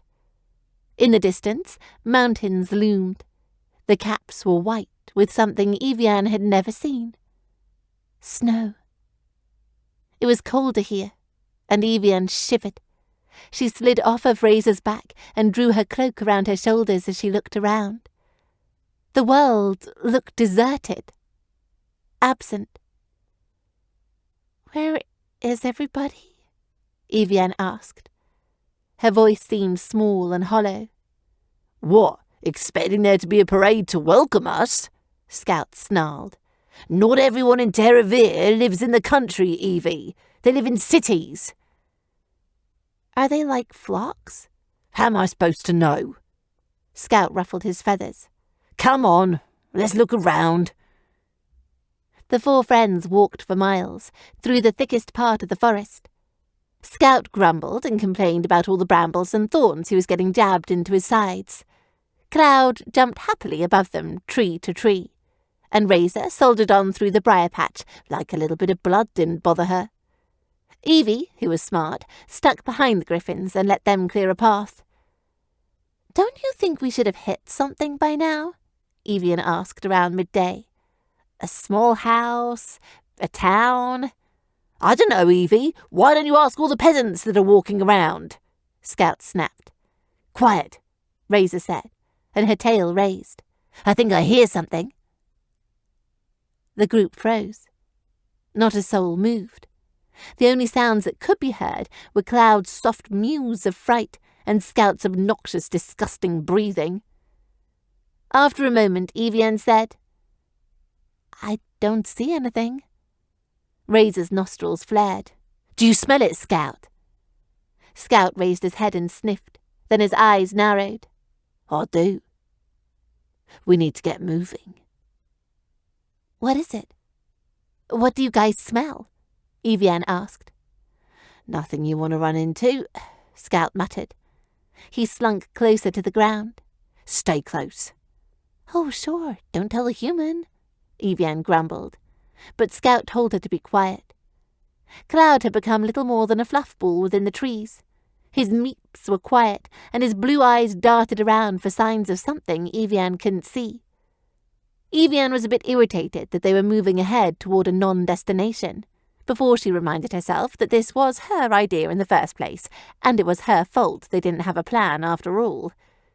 The group marched on until dark, when it became clear that the forest wasn't ending and civilization wasn't going to just happen upon them. Razor started a fire. Scout sloppily set up a makeshift tent between two trees, but the tent more or less just looked like a blanket draped over a line, which it was. Razor disappeared for a time to hunt supper, and came back with a collection of tiny forest deer, no taller than Evian's knee. Scout did the dirty work of skinning them, while Evian stared into the flames, confused. "Don't you think it's a bit weird?" Evian asked around the fire, as Razor busied herself making dinner. "I mean, it's like all the people disappeared." "We're just in a deserted area. You're making a big deal out of it," Razor replied. "We'll find the humans eventually." Evian opened her mouth to say something, but Scout interrupted by saying, "Oh, shut up, Evie. I didn't fly my fat ass all the way across the ocean to keep hearing you ask pointless questions about this pointless quest." "With how fat your ass is, I'm surprised you made it across," Evian threw back. "You two need to be quiet," Razor said in a soft voice. "We can talk, but the louder we are, the more of a commotion we'll make. and I bet there's things in here that would love to run into us." Cloud gulped and let out a tiny meep. Razor patted him with her wing. They ate in almost silence, except for Scout's annoying slurping sounds, but found that after dinner they weren't tired, mostly on alert. Well, except for Cloud, of course. "Razor?" Cloud asked. His eyes were drooping. "Story time. Sleepy sleep." "Oh, you'd like to hear a story?" Razor's eyes glittered dangerously. "What about a scary story?" Cloud gasped. Scout rolled his eyes. "Oh, sure. That's going to help us get to sleep, telling horror stories in this creepy, weird forest that we don't know," Scout said as sarcastically as possible. "Scary stories send me right off to sleep," Razor replied. "That's because you're sick, twisted, and generally deranged," Scout replied. "The rest of us would like to get some shut-eye." Razor laughed. "I promise I won't tell a story about your missing donuts. You'll slip right off." Scout threw a look at her, and she ducked. "Shut up, Razor." Evian moved closer. "I'd like to hear one." Scout groaned, and Razor grinned so deliciously it was almost scary. "All right. Long ago, when the realm of Terravere was still covered in ice." "Not that story again," Scout complained. "Never mind, I will slip off because of how boring it is." "Do you ever stop running your mouth?" Razor hissed. She pinned her ears back and lunged at Scout before settling down and continuing her tale. "Anyway, long ago, when the realm of Terravere was still covered in ice, there were 3 great kings. The world was cold and harsh, and nothing, not humanity, not griffins, not dragons, could survive. The 3 kings came together to decide what could be done to save life within the realm, if it could be saved at all." Razor paused for dramatic effect. Evian personally thought Coquina told the story better. "The 3 kings went on a journey to climb the Iron Hill and dive within the mountain's depths to harness the heat that blistered within. On the climb up the hill, the first king died. As they ventured throughout the centre of the mountain, a second king perished. Only one remained. That was King Casimir." The fire crackled and the griffins moved in closer. "Casimir made it to the centre of the earth. Within the mountain, he pleaded with the great fire to send something that would end the winter and save the lives of those above. Out of the inferno rose a sword of fire, one that would chase out the winter and bring back summer. Casimir named the blade Silas." Evian felt the side of her hip tingle and looked down. She dared to hope, to dream. Could the blade she was carrying really be the legendary sword Silas? Scout caught her hoping and snickered. She shot him a mean look, though she blushed. "Casimir emerged from the Iron Hill and used Silas to chase the winter away and make Terravere warm for the first time. In the beginning, the summers were long and hot, the winters short. But to gain Silas, Casimir had to pay a terrible price. From the centre of the earth, Casimir had released a terrible monster that came straight from the depths of hell. Obsidian." Cloud let out a full-body scream. Scout's eyes darkened, and Evian trailed her fingers along the sword's hilt. Obsidian was an evil griffin, feathers black as night, eyes bleaker than caverns. Obsidian sought to claim Terravere and Silas's magic for himself. Around the same time, griffins arrived in Terravere. The humans thought that all griffins had come with obsidian, but it was not so, for the griffins flew from across the sea. Razor scratched her talons in the dirt, creating patterns. It was a terrible war. The dragons allied with Obsidian and sought the realm for themselves. Brother fought brother, and griffins were hunted by both sides. It lasted many years until the dragons betrayed Obsidian and joined Casimir's side in order to defeat the dark griffin for good. Razor shook her head. Obsidian was defeated, Yet Casimir was hardened from the war, and his heart had turned cold. He turned cruel, into a tyrant king that no longer cared for his people. Since then, the summers have grown chilly, and the winters have become longer each year, though it has never been as cold as it was long before. Even today, some say that Obsidian still lives, lurking throughout Terravir to seek his revenge. Razor trailed off, and the wind howled. Little Cloud was shaking. Scout sneakily slunk up behind him, put his beak close to his ear, and yelled, "Boo!" Cloud jumped 3 feet in the air and started crying. He leaned against Razor and bawled, and Scout chuckled, pleased with himself. "How true do you think the story is?" Evian asked. She scooched over to hold Cloud and pet his head. "Dunno," Razor shrugged. "Doesn't much matter, does it? The best stories always make for good history, true or not." "I don't think you understand the point of history," Scout snarled. "History is written by the winners," Razor shot back. "And well, Griffins, we've always been the losers. Who says we can't alter things a bit to make them sound better?" Scout made a gagging sound. He was eating again and choking on a deer bone. Evian threaded her fingers through Cloud's feathers and thought. On her side, the sword seemed to tremble. A little while later, Razor and Cloud had gone to bed, curled up under Scout's blanket tent. Evian laid beside her brother, but couldn't sleep. "Hey, Scout," she whispered. "Oh, gods, what do you want now?" Scout complained. She danced her fingers up the sheathed sword at her side. "Do you—" She swallowed. "Do you think that the sword the lady gave me is Silas?" "That?" Cloud snorted. "It's an ugly old blade. Nothing fancy about it. Probably some sort of fire charm that a wizard put on it to make it look pretty."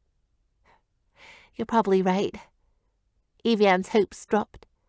"It doesn't much look like a legendary sword, does it?" Scout's reply was a snore. He'd already went back to sleep. Chapter 6. Scout. Scout knew 2 things. Their parents hadn't found them yet. Neither had they shown up to haul them back to Perilio by the ear. Already he considered this journey a success. Yet it had only been a day, and Scout had already decided he didn't like questing. Questing was a lot like camping, and Scout didn't like that much either. It was all walking long distances and sleeping in tents and eating whatever you could find. Scout much preferred the comfort of his nest, where he could eat as much as he wanted because food was already there, and where he could take long naps. In his bed, with his pillows, indoors. He wanted to sing a song about it. He missed it so much. His sister, who lived like a wild thing, was perfectly content going without baths for days in order to see what they could find out there, which Scout knew was probably nothing. Humans. So uncivilized. Evian had said they would leave at dawn, but the teenagers slept in past noon, and by the time Razor made lunch it was nearly 1, so they didn't set out until 1:30. Scout figured they'd only get a few miles today before Cloud complained about his aching feet and they'd have to stop for the night again. "At this rate, we'll get to the king about a decade from now," Evian grumbled. "The king? It will take us 10 years to get through this forest at any rate," Razor replied.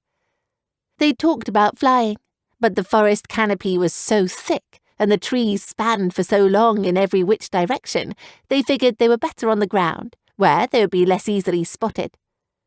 Evian wanted to fly.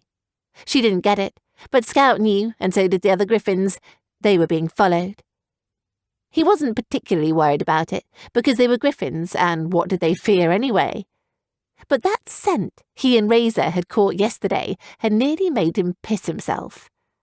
Scout wasn't afraid of much, but what he had caught told him the one thing he did fear was close nearby. Though they made progress today, the scent lingered. Oh, yeah. Scout could smell it all right, and he didn't like it. Razor, and the other griffins grew quiet as they continued through the woods. Evian had sensed something wasn't right and had become silent. Scout slunk down, his ears peaked and listening. I do hope we don't run into a... Scout hadn't begun to finish his thought before his worst fear leapt out from the shadows. Scout and his friends collapsed on the ground as the creature landed upon the path, shaking the forest floor with its massive weight. Scout looked up, staring at a monster of untold horror. The monster stood an intimidating 10 feet tall, on 4 legs, with big feet that could kick him across the forest with one swipe or squash him into jelly without a second thought.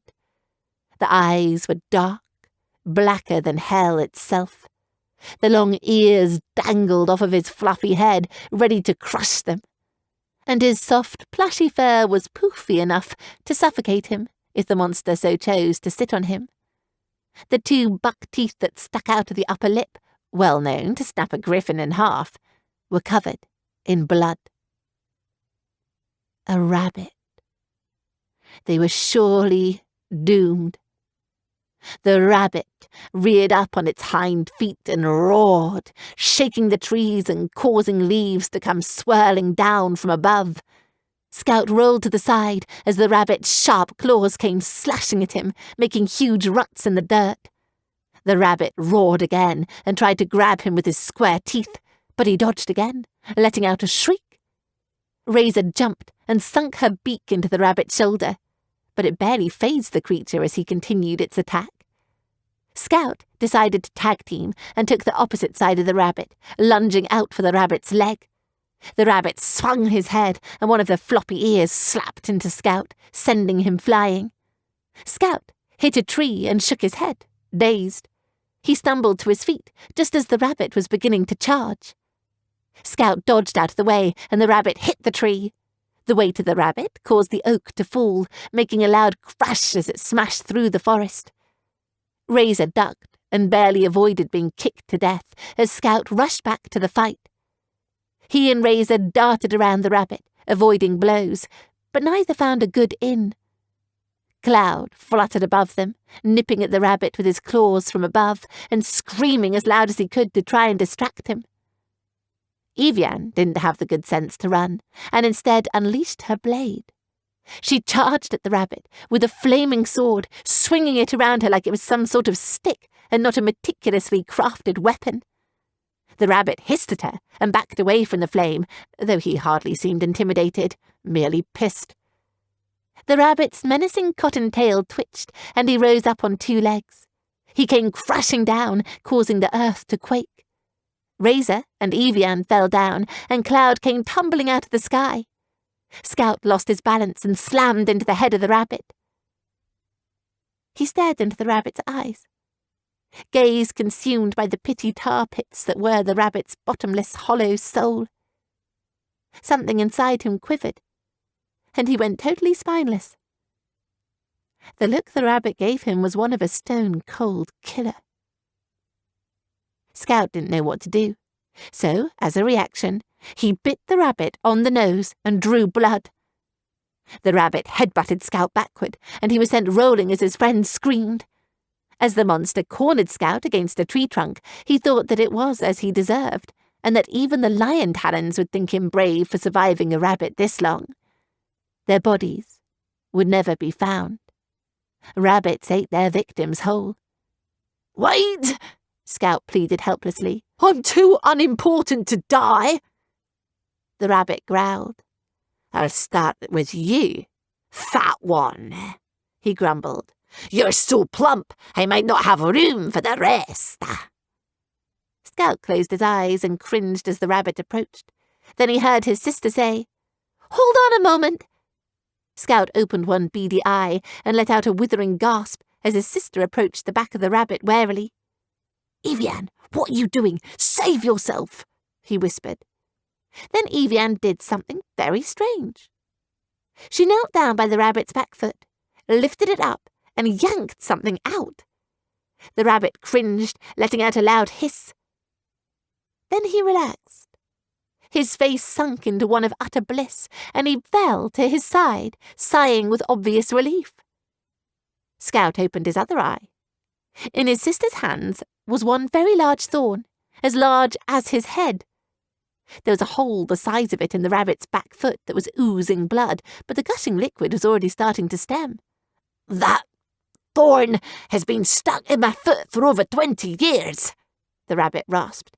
"None of my kind were able to remove it." "Don't thank me," Evian said, and she tossed the thorn carelessly and without thought into the woods for some other poor soul to inevitably step on. "Just don't eat us."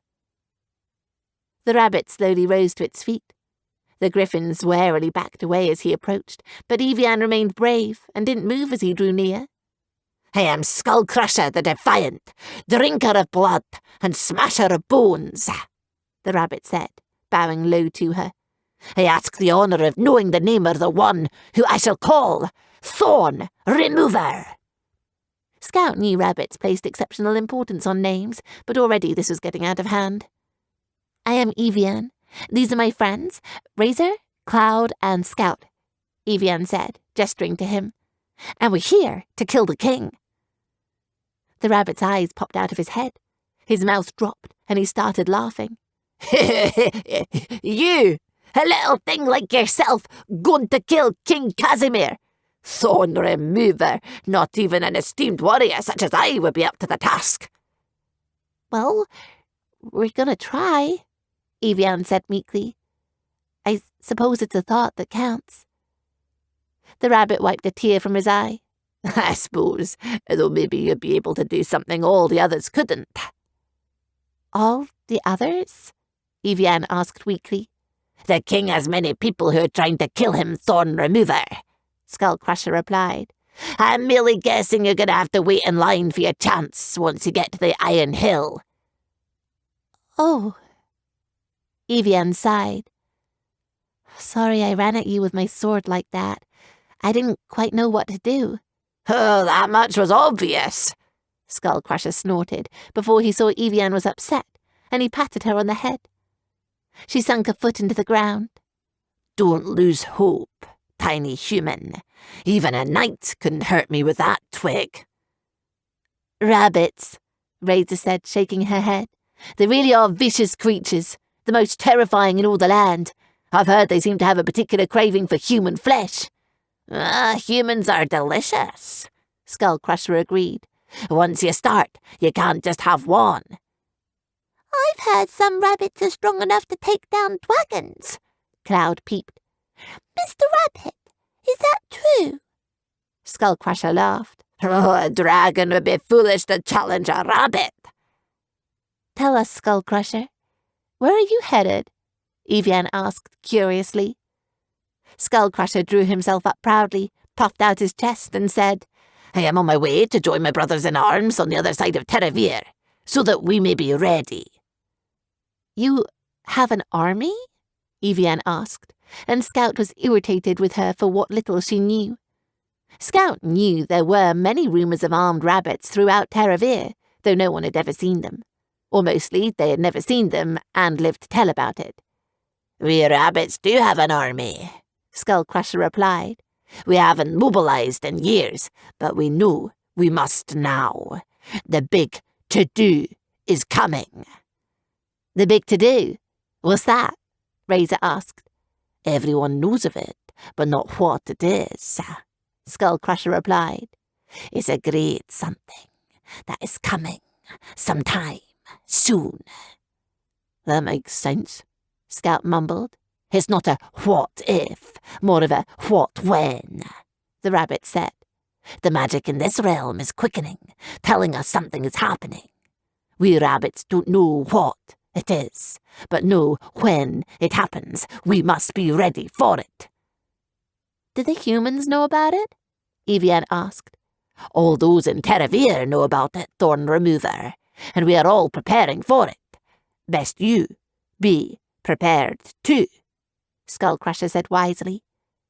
Scout shuffled awkwardly.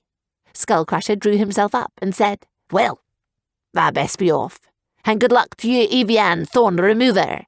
If you ever find yourself in need, call upon the rabbits. Skullcrusher, drinker of blood, will remember you and rush to your aid. Skullcrusher, can you tell us where the nearest town is? Evian asked. You see, we're new here and we don't have any direction. You are close. The closest human town is only a few miles to the west, in that direction. Skullcrusher pointed. You may find what you seek there. Skullcrusher rumbled away, and his hop shook the earth as he faded into the forest, smashing trees aside with his weight. Scout shook his head and thought about what a weird day it was. Come on, guys, Skullcrusher said we're nearly there, Evian said excitedly. Maybe we can reach it before nightfall and get some clues about what this big to-do is. Razor and Cloud followed eagerly, but Scout lingered behind. He wasn't sure what this big to-do was going to be, but he knew, without a doubt, he didn't want to be part of it. Chapter 7. Evian. Evian practically skipped toward the town where Skullcrusher had told them they could find direction, but was unhappily disappointed when she found that they had come to a large river, and there was a white bridge they had to cross in order to get to it. Now, this wouldn't be a problem, but there was an unusually large, unusually stupid, and generally ignorant brute standing in the way. He was wearing a suit of black armor, with a skull helmet that covered his face. Evian stepped forward onto the bridge and tilted her head. Excuse me, but may we get through? We're on a quest to kill the king and— No one passes, the stranger said in a deep, gravelly voice, the most graveliest and the most deepest anyone had heard in all of Terravere. I am Harold, the knight who watches over this bridge. I have taken a vow to let none cross here, since word of the big to-do has spread throughout the land. We don't mean any harm, Evian said sincerely. We only mean to get some rest, some food, and maybe a map. No outsiders here, Harold said boldly. If you wish to cross this bridge, you must kill me. Evian had the thought that they could just fly across, but that would be inconvenient, so she didn't suggest it. The griffins were lazy, so they didn't either. Just get out of the way so we can get this over with, Scout said nastily. He marched toward Harold, intent on ripping him limb from limb. For the love of the gods, Harold! A new voice rose across the other side of the bridge. Just let them pass so they can get on with it. The company peered around the bulk of Harold to see a small round dog on the other side of the bridge. It had stubby legs and was black, brown and grey in colour, with pointed ears. Its pointed snout had a large and wide smile that was vaguely creepy, but also a bit friendly in a very strange way. The dog wagged its tail at them and asked, Are you all right, strangers? We don't need a little sausage telling us what to do, Scout said furiously. He tore forward and forcibly pushed Harold off the bridge, marching across. Scout proceeded across the bridge with his head high, but Harold climbed out of the river and grabbed her by the ankle, hanging on in a death grip. Ah! Scout tried to rip his ankle away, but Harold wouldn't budge. Let go of me, you stupid prat! Evian drove forward and tried to pry Scout loose with her hands, but Harold wouldn't let go. He pulled himself onto the bridge and stood his fullest height in front of Scout once again, refusing to let them cross. Oh, right, now you've done it, Harold, the dog said, shaking its head. I refuse to be humiliated by a large owl. Harold stood back and tore a sword from his belt. As I said before, if you wish to cross, you will have to kill me. Oh, he's really going on about it now, the dog muttered. Wish granted. Razor ran forward, sunk her beak into Harold's arm between the armour, and tore it right off. She sent the bloody stump sailing into the river, and Evian watched it float downward, wondering why all of this was necessary. Such a small wound will not deter me, Harold said valiantly, though he was bleeding all over the place from his severed limb, and it was quite gross. He raised his one arm that was holding the sword and said, Now you're all doomed. Razor rolled her eyes, and Cloud meeped. Scout had had enough and lunged forward, ripping off Harold's other arm. He tossed it behind him, along with the sword, and before Evian knew what was happening, she was staring at an armless man who was gushing blood and muttering curses at them. "Hey, Harold, do you think you could let them cross now?" the dog asked. Never. Harold began kicking at them with his feet, laughing. A warrior is never defeated. "All right," the dog said, and she sighed. "Just push him over the side now, that's it." Scout used his talons to throw Harold back into the river. Now, armless, Harold was unable to stop his horrid fate. The water turned red as he floated down the river, screams of enraged defeat rising over the hills as he sailed away. "Sorry about all that," the dog said as they trotted across the bridge. "Harold is about as stupid as they come, but he does have a point. Outsiders are rarely welcome here in the town of Dirt." The dog turned toward them. "I am Mert, by the way." "Nice to meet you, Mert," Evian said. "I am Evian, and this is Scout, Razor, and Cloud. We're looking for direction. Do you have any place in mind on where we can get that?" Mert tilted her head back and thought, "I might just know of someone. Follow me." Mert led them along an ugly, dirty path that led to an even uglier and dirtier town. The town of Dirt had long past earned its name. The houses were falling apart, there was a rotten smell that permeated the area, and the only businesses still alive were the bar and the tavern, which Mert insisted were completely different. The only thing inside Dirt that was uglier than the buildings were the people. They were hideous peasants, with dark brown clothes that were matted and holey, and shoes that were worn off the feet. They had big noses and big ears and big everything else. Even the horses weren't pleasant to look at. Mert led them inside the tavern, which she insisted was better than the bar. She took them to a table in the back corner and ordered them a few jugs of ale. Evian didn't like hers and pushed it aside immediately, but Scout and Razor downed theirs in less than a few seconds and were already asking for more. Cloud only had one mug before he was horribly intoxicated. The poor little Griffin swayed in his chair and hummed a happy song, hiccuping every now and then. Evian rounded her shoulders, kept her head down, and paid attention to the patrons inside the bar, since her friends were busy getting drunk. Most of them glared at her with an evil eye, but paid no more attention to her after a few seconds. Yet there was one figure in the back of the bar that caught and held Evian's attention. She couldn't make out the face of the stranger, as he had a cloak drawn around him and a hood over his face. His boots were propped up on the table, and he was leaning back in his chair against the wall, smoking a pipe and looking utterly mysterious. He had a bit of black stubble on his chin, and his lips were formed into a devilish smirk. But that's all Evian could make out of him. She wondered if he was uglier than all the other residents, and that's why he had to cover his face, as walking around with a hood over your eyes like that all the time had to be bothersome. Who knew how many things he accidentally walked into on a daily basis? Evian was about to walk over there and give him a piece of her mind for making her feel uncomfortable, but as she stood up, the stranger did too, and he left the tavern.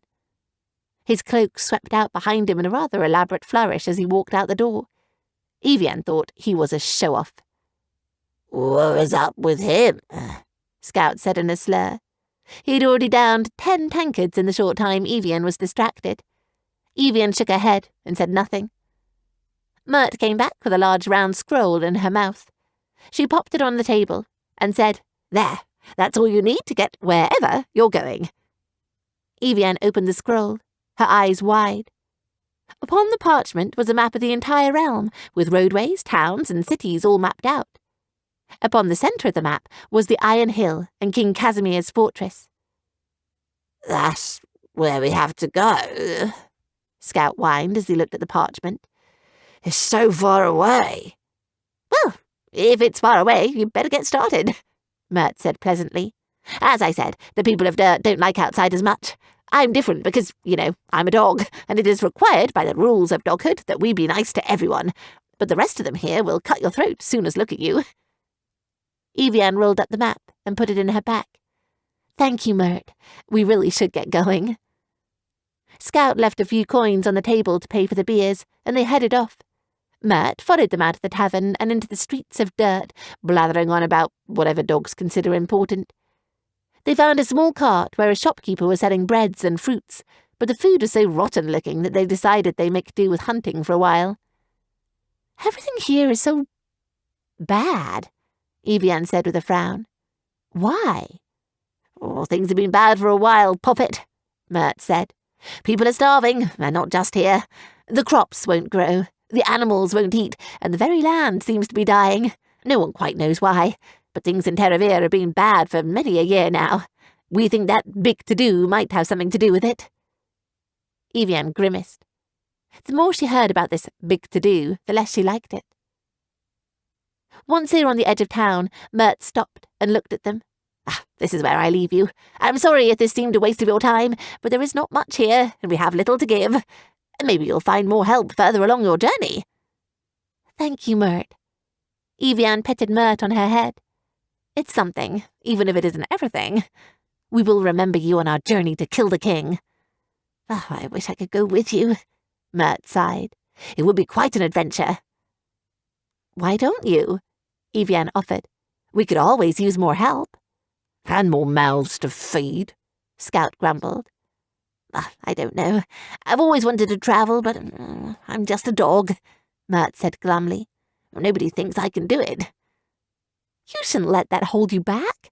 Go out and see the world," Evian encouraged. Mert pondered. "Perhaps one day I will." Mert barked a farewell. Evian waved as her group proceeded out of Dirt, feeling rather forlorn.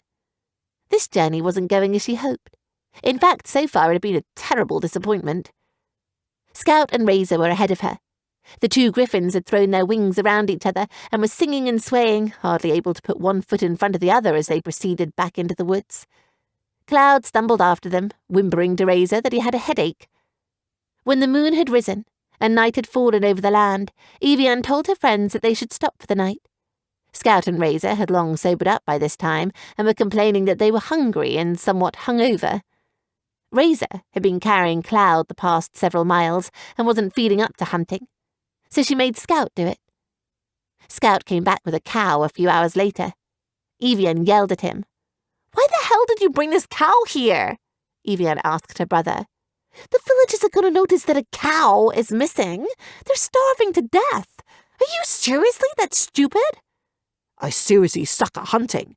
I got what was quick and easy. Now, you can eat it, or you can go to bed hungry. I didn't slave over this dead cow for nothing," Scout yelled back.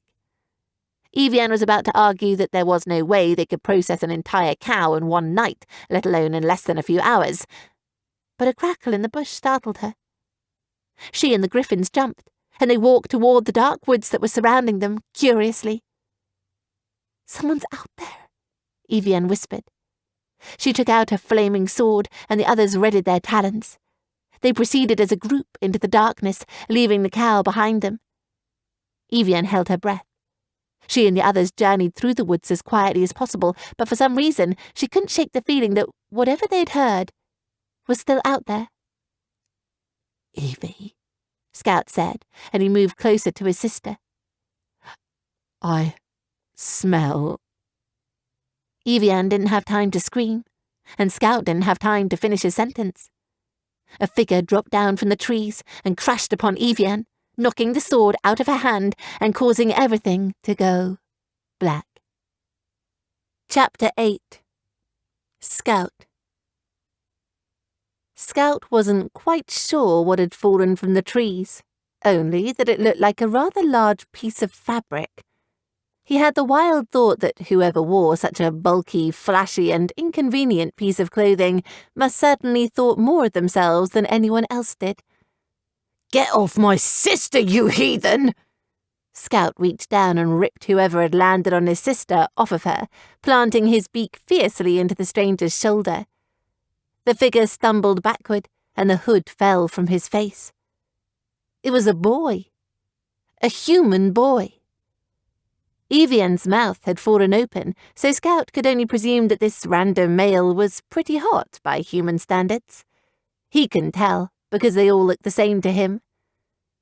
The stranger had brown hair and brown eyes, and that's all Scout cared to say about him. "Excuse us, but who the hell are you?" Razor said, as the stranger rose to his feet. The boy offered a hand to Evian to help her up, but Scout came between them and glared. Evian got up on her own, pushing her brutish brother out of the way. "He's been following us," Evian said. "He was watching us while we were drinking at the tavern." The stranger brushed off his elaborate cloak and gave them a small bow. "I beg your pardon for the unusual introduction, but there was simply no other way." "How is there no other way?" Razor asked in annoyance. "You came down from the trees like some sort of deranged bat." "Let me introduce myself. My name is Owen Windbreaker, of the Lonely Isles." The griffins broke into snickers. Evian's lips trembled, and Owen's face soured. "Stop it. It's not funny." "It most certainly is," Scout giggled. "Yes, what is it you want with us, Mr. Windbreaker?" Razor asked, trying to suppress a laugh and failing miserably. "Let us introduce ourselves," Evian said, trying to be polite, though her friends were still roaring. "I am Evian, and this is my brother, Scout, along with our friends Razor and Cloud. We are from the Wishfeather flock in Perileo." "He's your brother?" Owen raised an eyebrow. "I'm adopted," Evian hurried to explain. "We're not really related." Scout didn't like how Evie was trying to shove off her heritage, so he stepped in. "And she means no less to me." The humour faded from the area as Scout approached Owen. "So you better spit out quick why you've been following us." Owen ignored the chortling griffins and stood taller. "I've heard of your quest, and I'm interested in joining you. There are many in the realm who would like to destroy the king." Hold on. Scout shook his head and stamped his foot. "You expect us to just let some weirdo like you join our team?" "We have a team?" Razor looked at Evian and she shrugged. "How could you have heard about us? We just started this journey like a few days ago. We barely figured out that we were on it ourselves." Scout clacked his beak. "Mert talks." Owen said the words bluntly. "A lot. Probably half the kingdom knows by now." "Oh, great." Evian shook her head and rolled her eyes. "Now he'll know we're coming. We could get assassinated or—" "I don't think the king will take a rumour of 3 griffins and a young girl travelling alone to kill him very seriously," Owen said before he smirked. "At least, not so long as he doesn't know I'm with you." "What, are you some sort of king killer?" Scout asked sarcastically. "We seriously don't need your help. Now, run along before we decide to kill you or something." Owen looked at them. Then he pulled out a sword from within his cloak. The others jumped back and screamed. The griffins went to attack, but Evian held her arm up to stop them. The sword was different. It was blue and seemed to glow with a strange crystal hue. Even from here, Evian could sense the cold that emitted from it, and there was a chill in the air that definitely hadn't been there before. "Take out your sword, girl." Owen raised his eyebrow. "I know you have it." Evian cautiously withdrew the fire sword. Owen's eyes widened when he saw it. He swung his own blade forward, clashing the two together. There was an explosion in the forest that caused the griffins to tumble over, but Owen and Evian remained standing. The two swords seemed to sing together, as if they were two halves of a perfect union. "I knew it." Owen sheathed his sword of snow and turned to Evian.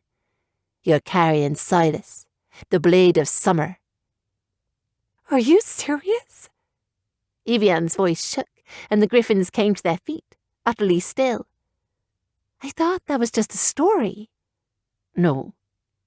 Owen shook his head. "That sword is the only one that can bring warmth to Terravere. It is the only thing that can kill the king." Evian stared at her blade in wonder, the hand that was holding it shaking. Thanks for the superstition, newbie, but if we have Silas, then what do you got?" Scout's tail was lashing. He didn't trust the stranger, not one bit. "This is Heimsgard, the sword of winter." Owen tapped the hilt of the blade. King Casimir had it forged by his mages after Silas went missing, after it was stolen.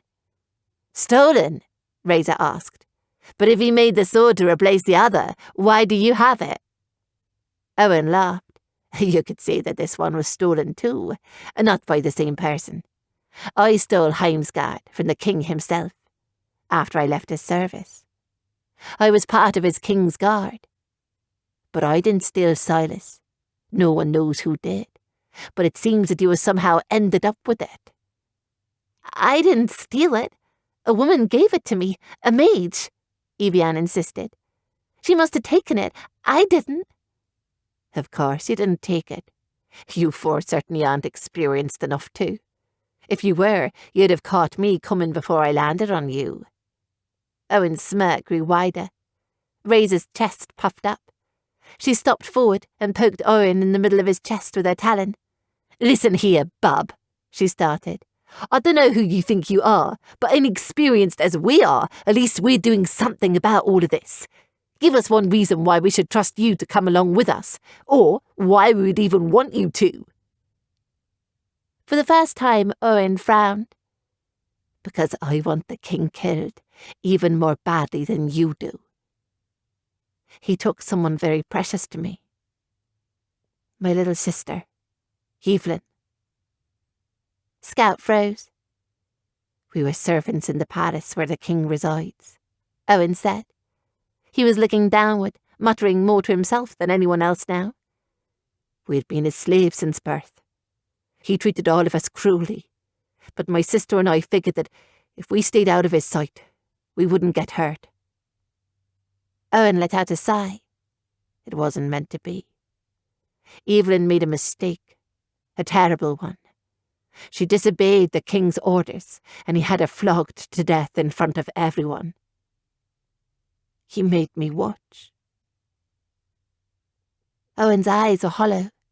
Evian's hand was over her mouth, and the griffins were still. That night, I crept into the king's quarters. I couldn't get close enough to have the chance to kill him, but I knew if I took Heimsgard, his magic would suffer and he'd be left vulnerable. I took Heimsgard and left the Iron Hill. Since then I've been travelling around Terravere, looking for anyone daring enough to attempt to kill the king, so I may bring justice to my sister and have my revenge. Owen's heartbreaking story had rendered them all speechless, yet Scout kept quiet for different reasons. It was a sad story, sure, but who knew if Owen was telling the truth? He could be making all of this up just to get to Evian's sword.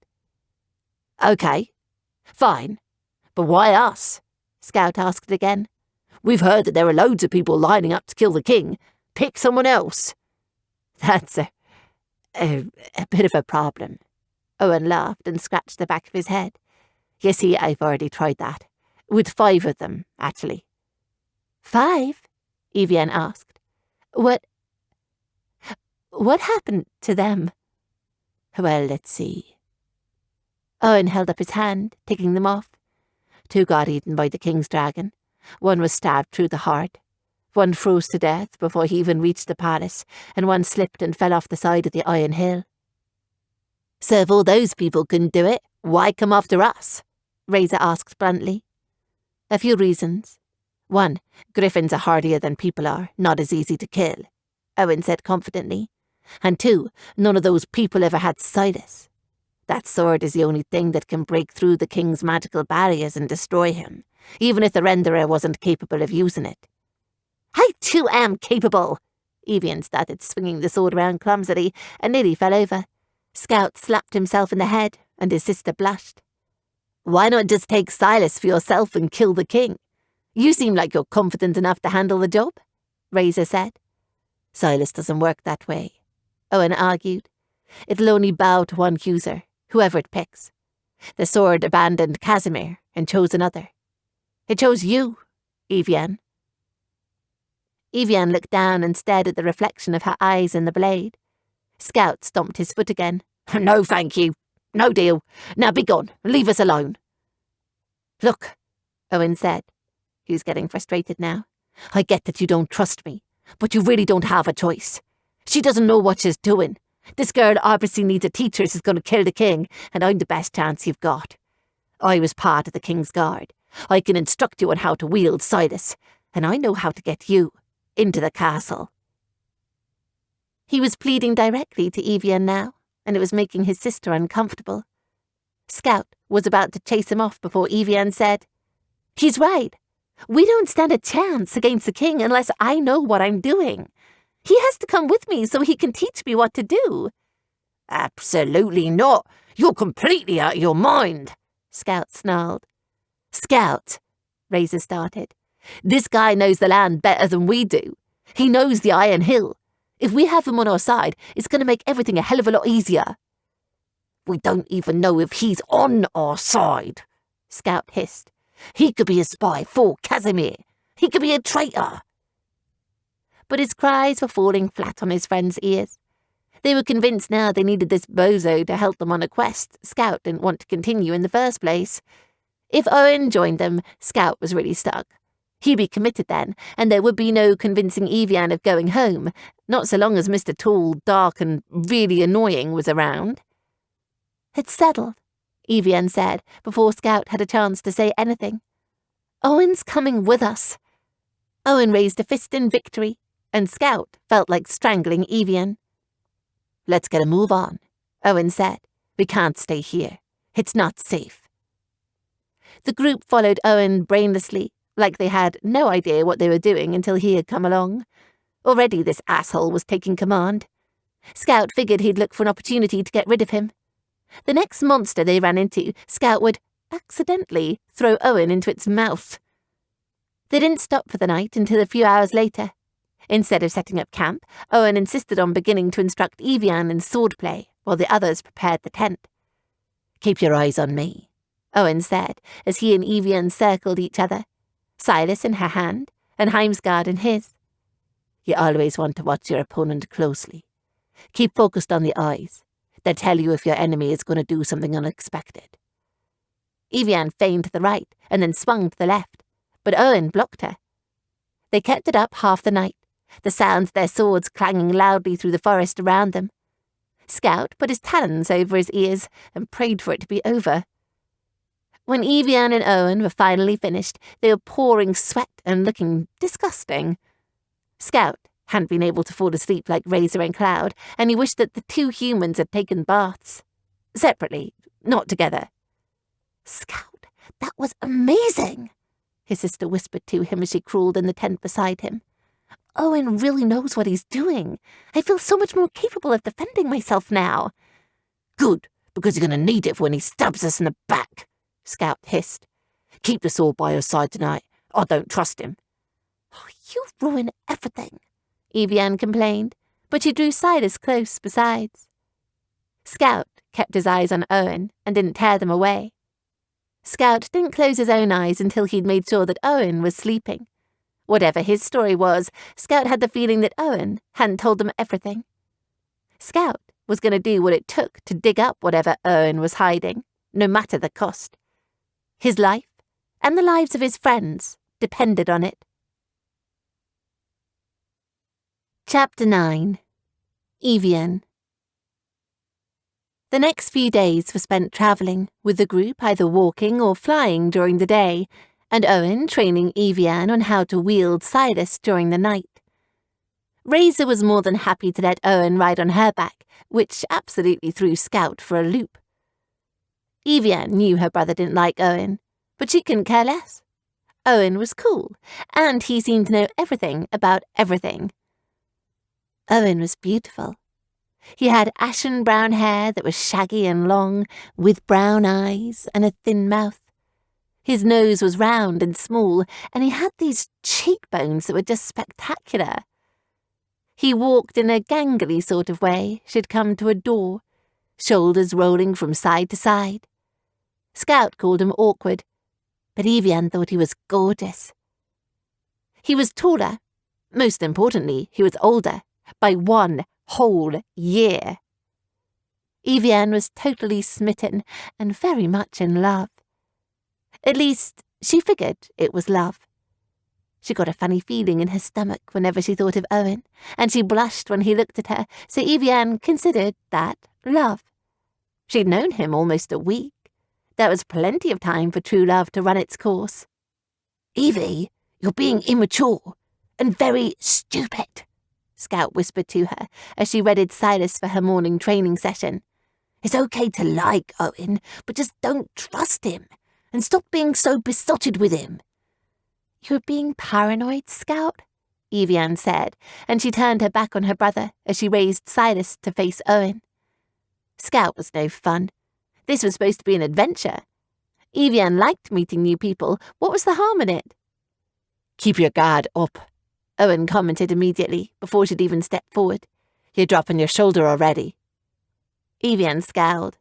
Owen was a good teacher, but he was harsh sometimes. Owen lunged forward with Heimsguard, and Evian blocked him with Silas. She swung the sword downward in an arc and brandished it upwards to lash at him. But Owen stepped aside and missed her blow easily. Evian tried jabbing at his arms, his legs, but Owen was just too fast. She felt slightly irritated. If Casimir was loads better than Owen, how could she expect to defeat him? Isn't it a bit stupid they're practicing with real swords instead of wooden staffs? They could right well kill each other, Razor commented to Scout. We won't be using wooden staffs against Casimir, and Evian doesn't have much time, Owen replied, flourishing Evian aside with a casual flick of his wrist. She needs to know how to do this. Scout's tail lashed, and he sneered. Every time Evian raised her sword, he cringed. She's clumsy. She's lucky she hasn't cut herself yet. Without warning, Owen reached out and grabbed Evian by her shoulder, pulling her to his front and putting Heimsguard at her throat. Scout let out an exclamation and leapt to his feet, but Owen let her go. Evian's heart was pounding. Don't let them get that close to you, Owen told her. Keep people at a sword's distance, so they can't grab you. As they sparred, the Griffins watched, Razor and Cloud with interest, and Scout with disdain. When they were done with their morning training, Owen straightened up and said, Our best bet is to rally the help of the dwarfs and the elves. They're our only shot against the king. The dwarfs and the elves? Do they live together? Evian asked. Somewhat. The elves live above ground, in the city of Leylandland, where the dwarfs live in the caverns below. Are they friends? Razor asked curiously. She got the map out and unrolled it, looking for Leylandland. It was close, but not close enough to warrant a visit. It was on the other side of the Iron Hill. They'd have to go around.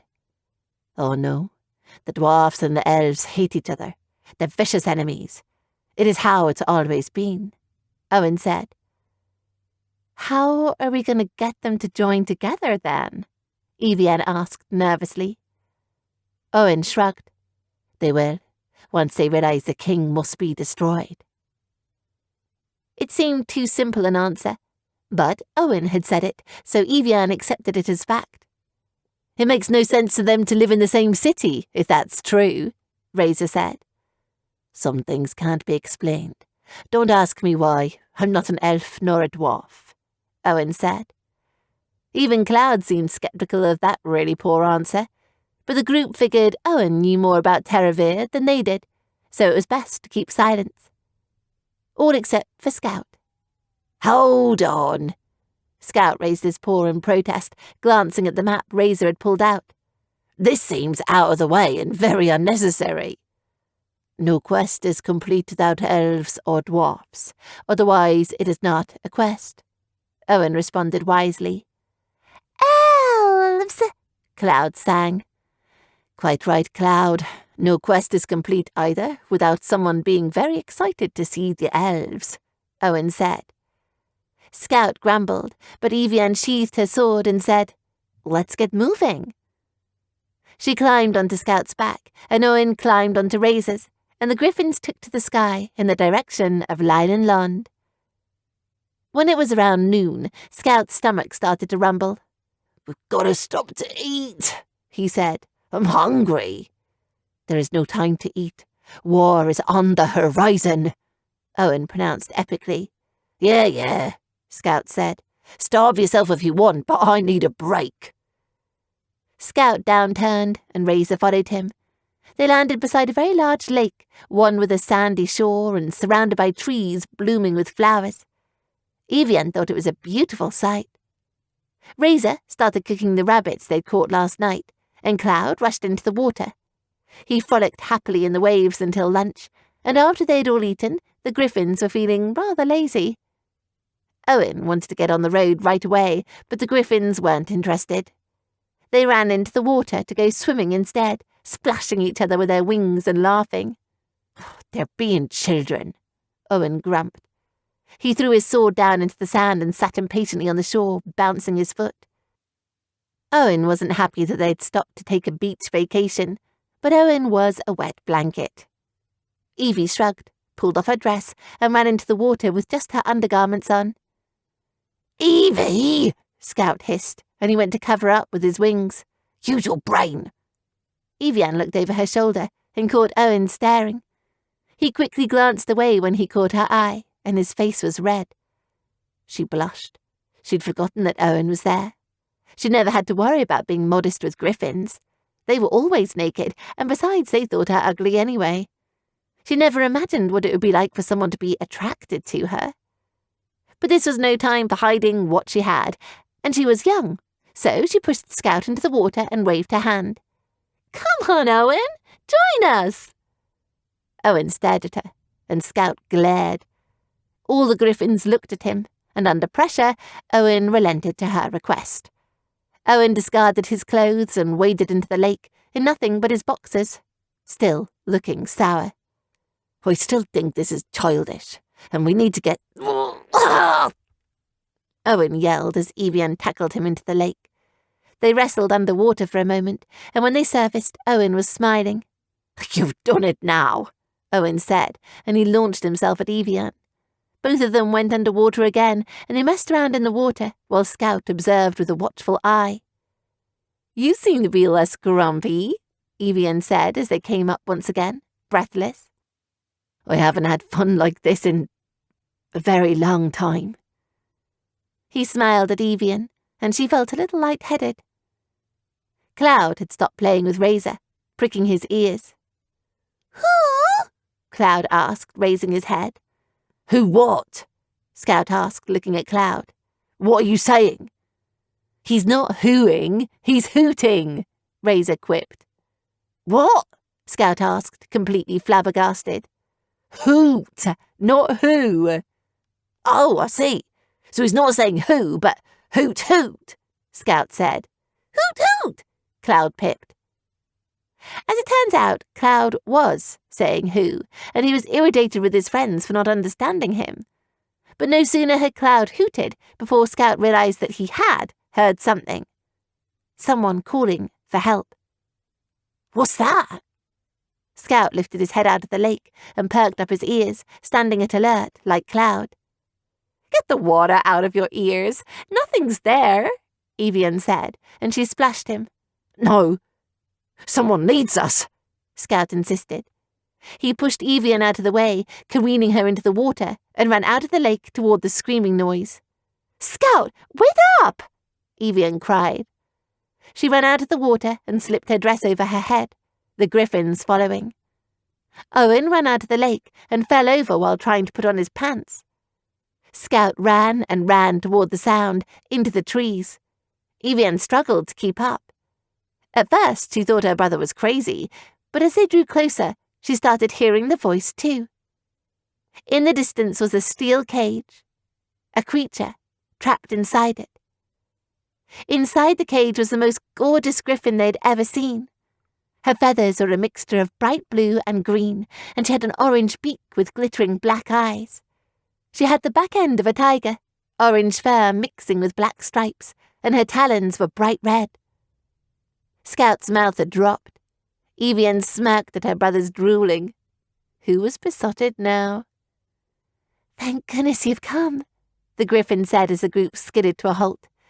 "I thought there wasn't another Griffin around for miles." "What are you doing in there?" Evian asked, eyes wide. "My name is Starblaze. I'm from the Flightful flock, Starblaze said. Or what's left of it. Starblaze? That's a pretty name now, isn't it? Scout said. He started gnawing at the bars in order to try and free her, but only got a hurt beak for it. What happened to the Flightfuls? Razor asked. The Flightful flock was located on the opposite side of Perileo from the Wishfeather flock, and therefore were very far away from here. It was destroyed. Starblaze hung her head. Casimir's soldiers came and raided the place. They destroyed everything and captured my friends. They even took my parents. I was the only one who escaped. That sounds exactly like what happened at home before we left, Evian said, looking at her friends. I went after them to save them, but I only ended up getting captured myself, Starblaze said softly. The soldiers who took me are busy getting water from the lake. I only have a short time before they return. We're going to get you out of there. Scout put his talons on the bars and pulled, but they didn't budge. Don't you think she's tried that? Razor told Scout in a condescending tone. I can't open the cage. It's too strong for even a griffin to break, Starblaze said sadly. Hold on! Evian withdrew Silas, and the fire burned brightly off the blade. Stand back! I know that sword. Starblaze hushed as she backed away to a corner of the cage. Evian swung. Silas cut through the bars like they were butter, and once they were broken, Scout was able to bend them back. Thank you, Starblaze said as she stepped through the bars. I would repay you, but I have nothing. You don't need to repay us, Scout said. Think of it as a gift from a friend. Starblaze's eyes twinkled, and Razor rolled her eyes. Why is Casimir stealing griffins? Evian mused. What could he be using them for? Why does Casimir do anything? He is the Mad King, after all, Owen replied. When we get to the Iron Hill, you can ask him yourself. If you're going to the Iron Hill, I'm coming with you, Starblaze replied. Casimir has my family there. I must rescue them. We could use all the talons we can get, Scout said immediately, speaking for the group. He moved closer to Starblaze, inspecting her. Are you hurt? No, I'm not. I'm fine. She balked at the lack of a name. Scout. He didn't bother introducing the rest of them. I'm Scout. Starblaze's feathers ruffled in a pleasant way. Well, thank you, Scout, for saving me. You're very welcome. Scout held his head up high and puffed out his chest. Evian had to try not to gag. The big idiot was acting like it was all on him. If he didn't have Silas, the moron would be still yanking at those bars. Let's leave, Owen said, before those guards show up. The teens loped away at an easy pace. After a time, they heard the shouts of soldiers, proof that what Starblaze had said was true, and there were soldiers after them. What did you say about not trusting strangers? Evian asked Scout, amused as they strolled through the woods. Hush, Evie, Scout said. Starblaze is a griffin. She comes from Perileo. She's one of us. Owen isn't. He's just a human. A human like me. Evian's tone was bitter. No, he shook his head. Not like you. Hypocrite, she muttered under her breath. Scout was being unfair. Owen should get just the same treatment as Starblaze. But, as she was reminded again, she wasn't a griffin, and neither was Owen. Scout never stopped reminding her of that, even though he didn't mean to. Evian wondered where her loyalty should lie. Yes, Scout, Razor, and Cloud were her family.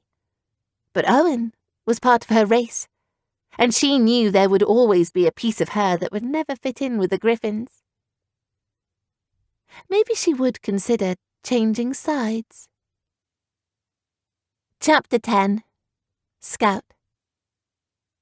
Scout was tired of his sister telling him what to do. As they flew toward the elven city, Evian's words were still niggling at him from earlier. She thought he was being a hypocrite for trusting Starblaze, But could she blame him? Starblaze was a griffin, not to mention she had incredible eyes and shiny feathers and nice stocky hips.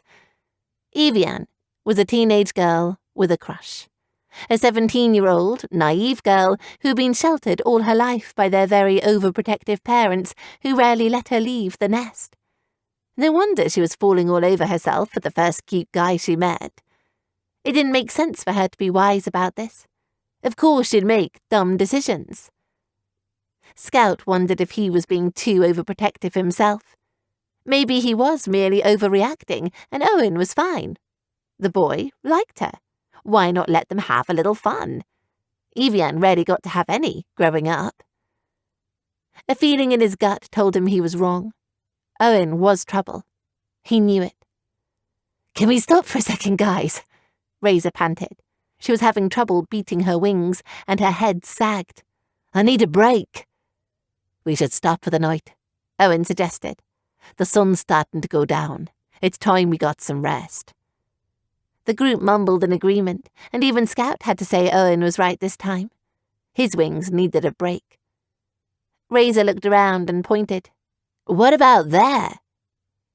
Below was a small town, clustered with tiny houses that appeared they were all trying to look the same. They were uniform, painted the same way and built the same way, with no sort of originality to them at all. It was like they were copying each other, right down to the last nail. Scout thought it looked a little odd, but they probably had ale down there, so he nodded. "Sure, let's go." The group downturned. They landed just outside of town, and the 2 humans and 4 griffins headed in. No people flocked to welcome their arrival. "Where is everyone?" Evian asked.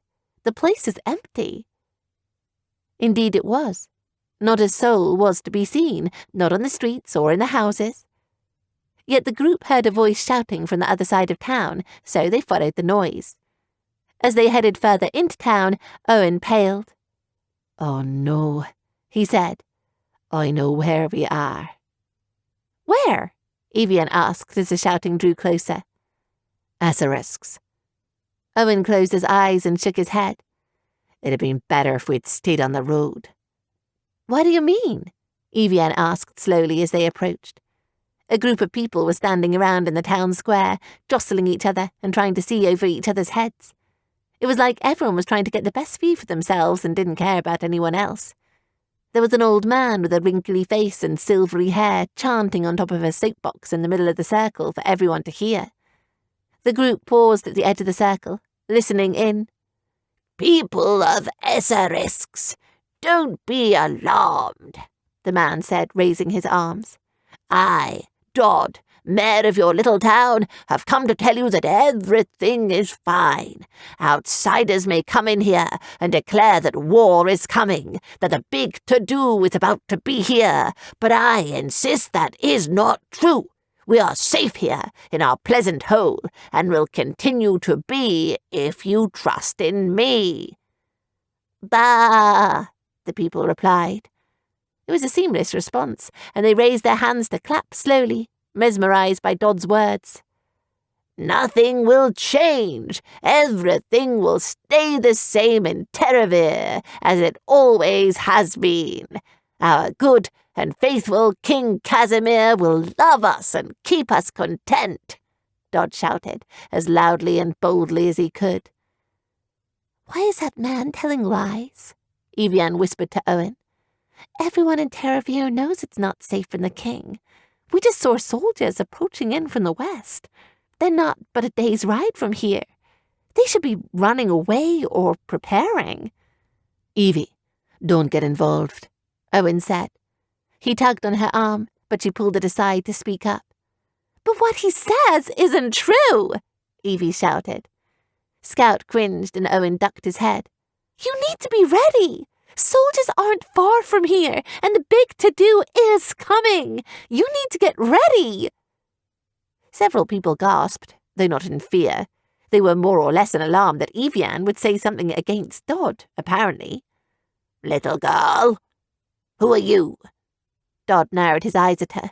"I've never seen nor heard of you before. Are you delusional? Are you making people afraid for no reason?" This isn't right! You're telling these people to stick their head in the sand and ignore what's coming!" Evian erupted. "You're starting a panic! How dare you come into our peaceful little town and disrupt the flow of things!" Dodd roared. "You're a troublemaker!" "Bah!" the people roared angrily. "Bah! Dodd, we stand with you!" "Bah! You're not smart enough to understand Dodd's way," a person in the crowd added. "Are you calling us dumb?" Skelton decided, stepping in front of Evian. "No!"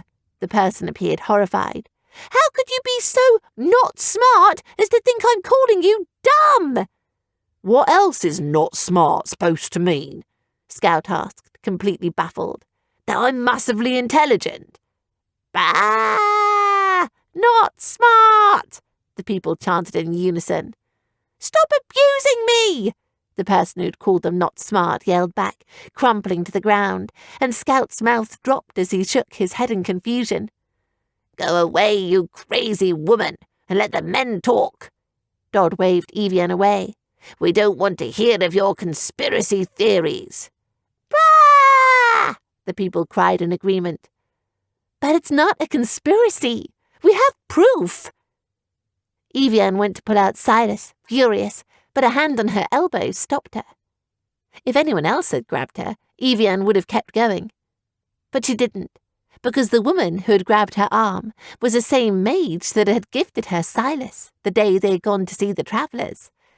The mage still had her cloak on, the hood pulled over her eyes, and there was a thin smile on her face.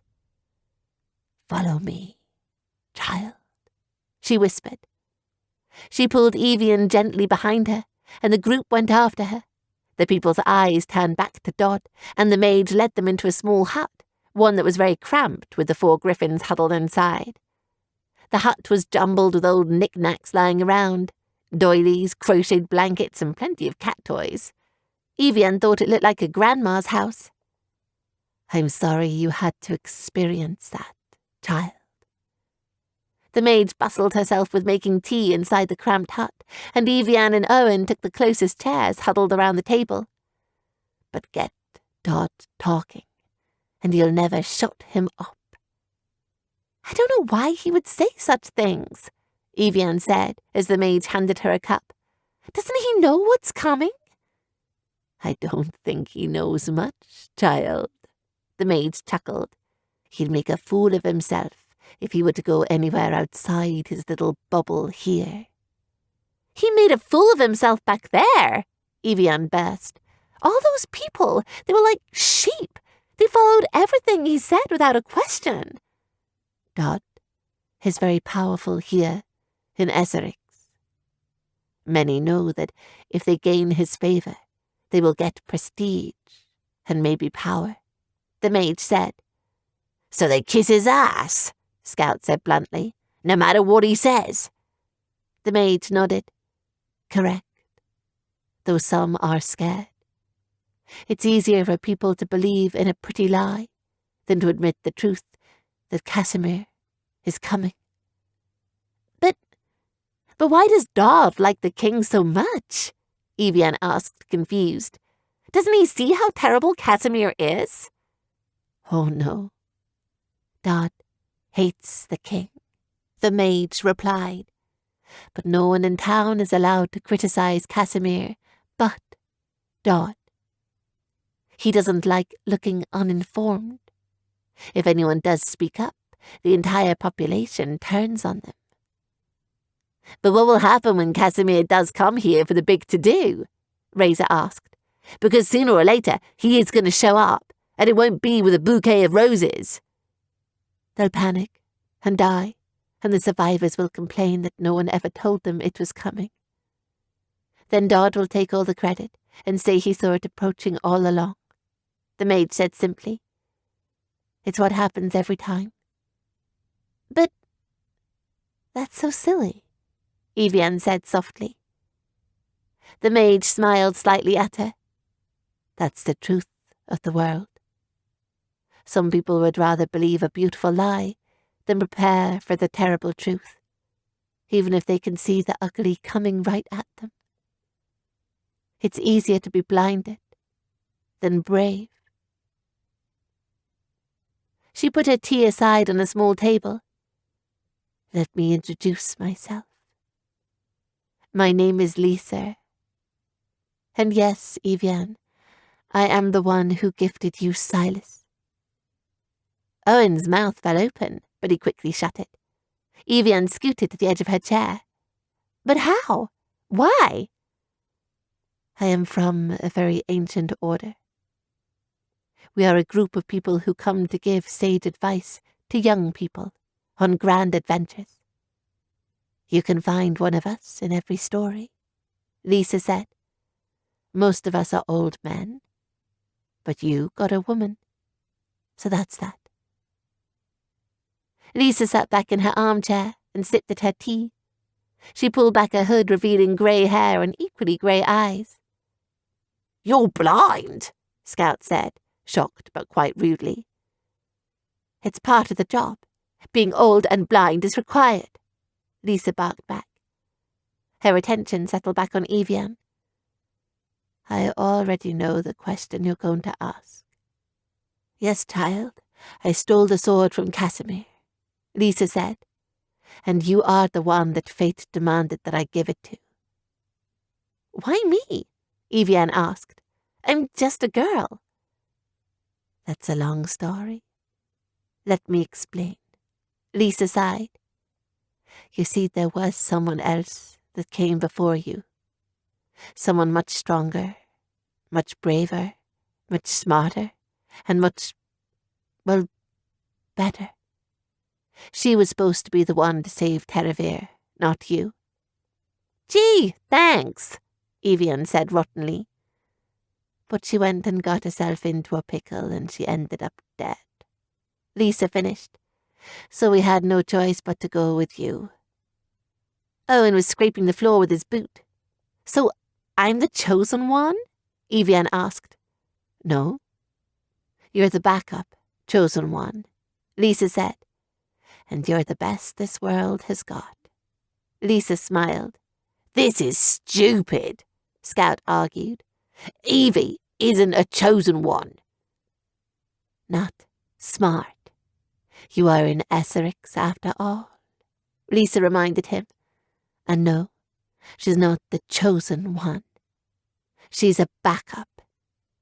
I hardly think a backup has the ability to defeat the king, Evian said. She was hurt. She got up off the chair and said, This is silly. I'm going home. Scout cheered inwardly, but Lisa spoke up. A backup is better than nothing at all. This world needs you, Evian.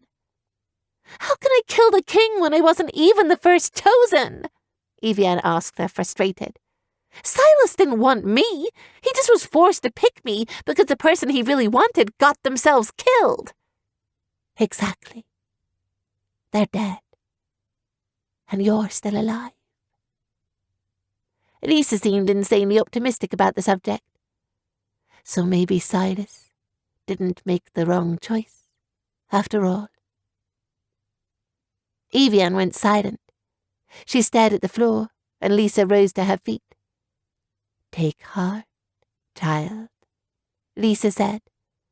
Being second best is better than being all the ones that come behind. Lisa stared blindly at the Griffins, and Owen behind her pointedly, and Scout felt slightly offended. Evian's spirit seemed to lift, and she said, Well, I suppose you're right. Second place in all the world doesn't seem that bad after all. I suppose I should continue my journey to kill the king. Scout had gone from loving Lisa to hating her in less than a span of 5 seconds. Evian and her friends stayed with Lisa that night. Scout had a bit of insomnia, and the knitted dolls that were resting on Lisa's couch were really starting to creep him out. So he snuck outside and stared up at the full moon that was over the town of Esserix. Starblaze was outside too, and she was staring at the moon with a particular sense of longing. Starblaze looked very pretty under the moonlight. Scout could hardly keep his eyes off of her. Hey, Scout said, and he sat next to her. Couldn't sleep. Me either. She looked bothered. There was a silence between them until Scout broke it. What are you thinking about? My parents. Starblaze tore her gaze from the moon and sighed. I don't know what I'm going to do if something's happened to them. What if I'm the last Flightfall there is? Don't talk like that. They're out there somewhere, Scout insisted. Starblaze smiled. Thanks, Scout. I appreciate your keeping your head up. For me. I'll keep my head up for both of us, Scout said. You just focus on getting better, so when we do find your parents, we can rescue them and kick Casimir's ass. Starblaze cooed, but then she faltered. I'm sorry about your sister being the backup chosen one. You must be really worried about her. Scout was. She can't really defend herself, not even with that sword. I don't know what she's going to do. At least she has us. And your friends, Starblaze offered. Scout ruffled his wings and looked away. Yes, there's that. Starblaze rose to her feet. Come on, Scout. Let's see if there's a big pile of dung we can throw at old Dod's house. Scout laughed. Oh, I like the way you think. Scout and Starblaze flew above town, looking for Dod's house, and if there was indeed something they could chuck at it. At Starblaze's cry of, "Bombs away!" and her muffled, carefree laughter afterward, he felt a lot better. A lot lighter. This journey was hard, but Scout was glad he wasn't alone anymore. Chapter 11. Evian. The next morning, Dod's house was covered in manure and mud, and everyone swore they had no idea how it got there. The group was chased out of town that morning once they left Lisa's house, but Evian's spirits were lighter for it. Lisa was gone when they woke up. They weren't sure what to do, but Owen suggested that since she was mainly there for guidance, the mage would show up again when and if they needed her, probably in some magical and mysterious way. In agreement, the group set back out on the road, looking for the city of the elves. The farther along they flew, the denser the trees got, until Owen told them to land. We're going to have to continue on foot through here, he informed them. Leyland Land is impossible to get to through the cover of trees, and thick within the growth. Razor and Scout groaned at the thought of more walking, but Starblaze pushed ahead, parting a thick section of vines. Come on, it's this way. They proceeded inward, climbing over logs and hacking their way through thick branches. Owen used Heimsguard to cut through the brush, though Evian kept Silas sheathed as to not to set the entire woods on fire. In the distance they heard a distinct, screeching wailing. Owen stopped in his tracks. Oh no. Oh no what? Evian asked. Owen tightened his grip on Heimsguard. We need to run.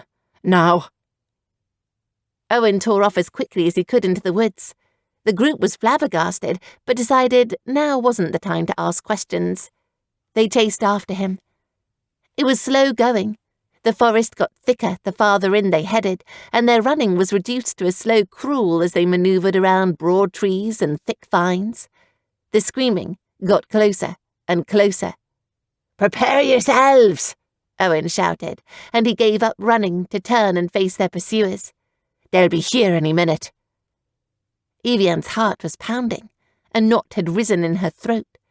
She unsheathed Silas, waiting for whatever terrible monster it was to show up. It wasn't just one monster. 6 horrid creatures emerged from the trees, wailing a distinct screech that shattered her ears. They had long black hair that covered eyeless sockets, red mouths with 3 rows of sharp teeth poking out from the lips. They were naked, bodies covered in decaying grey flesh, with fingers that more resembled claws. Evian had heard of banshees, but never did she think she'd see one in real life. A banshee stumbled toward Evian with her arms extended. As a reaction, Evian lunged Silas forward like Owen had taught her how to in training. The blade sunk into the banshee's middle, and it screamed louder as the flames spread from the slit and all throughout its body. When Evian pulled Silas out, black blood sloshed onto the ground. The banshee was consumed by flames until it stumbled onto the ground, little more than a pile of ashes. Evian was going to be sick, but then she remembered she was a knight, and she pulled herself together. "Don't let them kiss you!" Owen shouted as he swung Heimsguard, slicing a banshee across the torso. The cold magic within the sword froze the banshee in place, and when Owen swung again, the banshee shattered into a million pieces, sending ice fragments everywhere. "Kiss me? Why on earth would it want to— Oh, gods!" Scout reeled away as the banshee lunged toward him, her festering, decaying lips molting off of her withering face as she extended them in a pucker toward the Griffin. "You should have taken me to dinner first," Scout shouted, and he whopped the banshee right in the face. His blow was so strong that it knocked the banshee's head off, and Scout became covered in black blood. "Ugh!" Scout shouted. He tried to wipe the blood off of him frantically, while Razor and Starblaze took care of the rest. Starblaze and Razor both seized the arm of a banshee and pulled, ripping her in half. Cloud shivered against a tree, too scared to fight. The rest retreated. They ran back into the woods wailing, and Scout went to finish the job, but Owen held him back. "Leave them. It's not worth it to get lost in here," he said, gasping for air. Evian could hardly believe it. Her first real fight, and she'd survived. Evian was damn proud of herself. "You don't want to let banshees kiss you," Owen said. "Once they do, they won't let go. They suck your face off." "Oh, how pleasant," Scout said scathingly. "I've seen it done." On that grim note, Owen sheathed Heimsguard. "Let's keep moving. Gods know what else is lurking about in these woods." Evian followed Owen, but she kept a hand on her sword all the time. What other horrors had Owen seen in his lifetime, she wondered. When it got dark, Owen insisted they stay close and light a fire. It was dangerous to sleep in these woods, he said, but even more dangerous to keep travelling without a fire. Light was the only thing that warded off the creatures in here. The scattered howls and creepy noises kept Evian awake. The Griffins went to sleep, as Griffins weren't scared of very much of anything. Even Cloud eventually drifted off between the safety of Razor and Starblaze.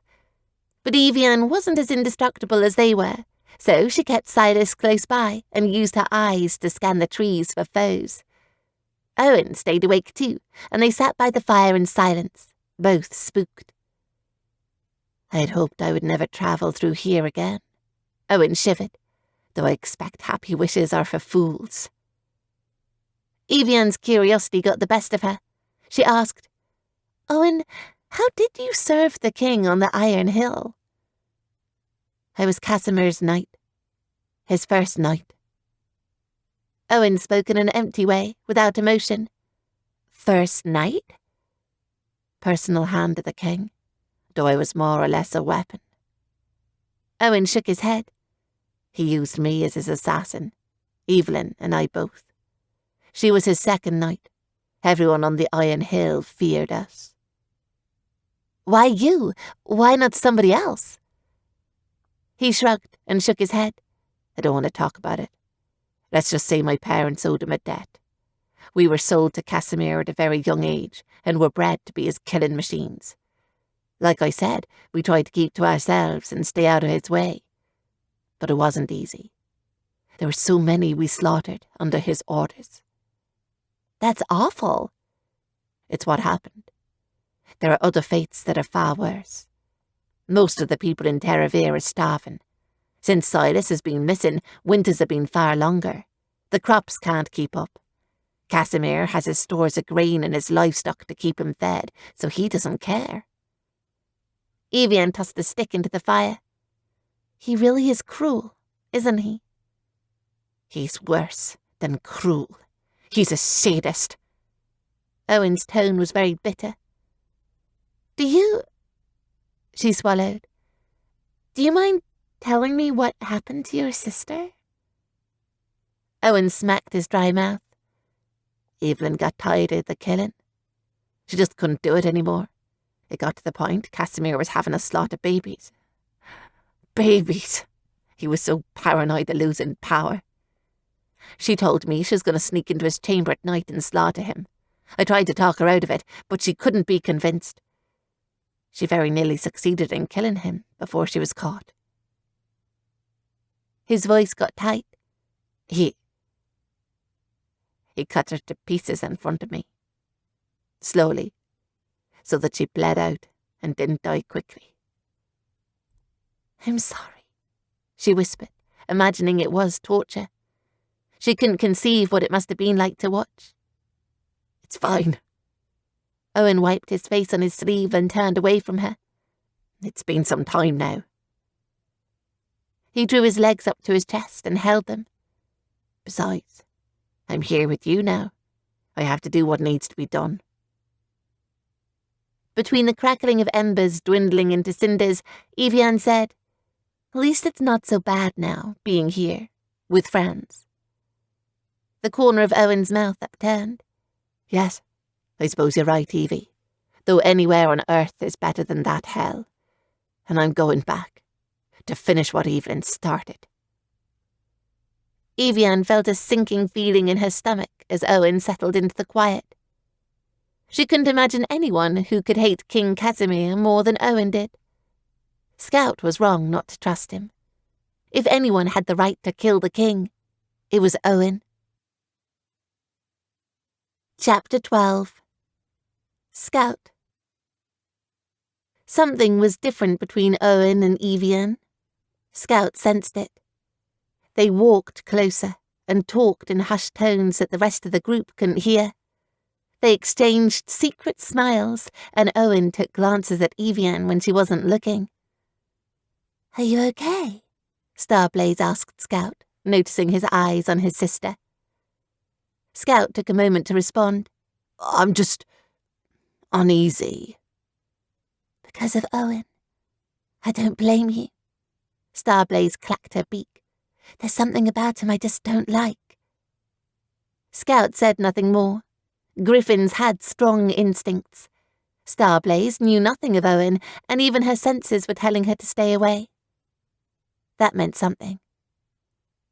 Finally, the trees broke and became less crowded, and the group seemingly walked into paradise. Their jaws dropped open as they observed the massive city around them. There were houses suspended in the trees, far above and twirling around massive trunks.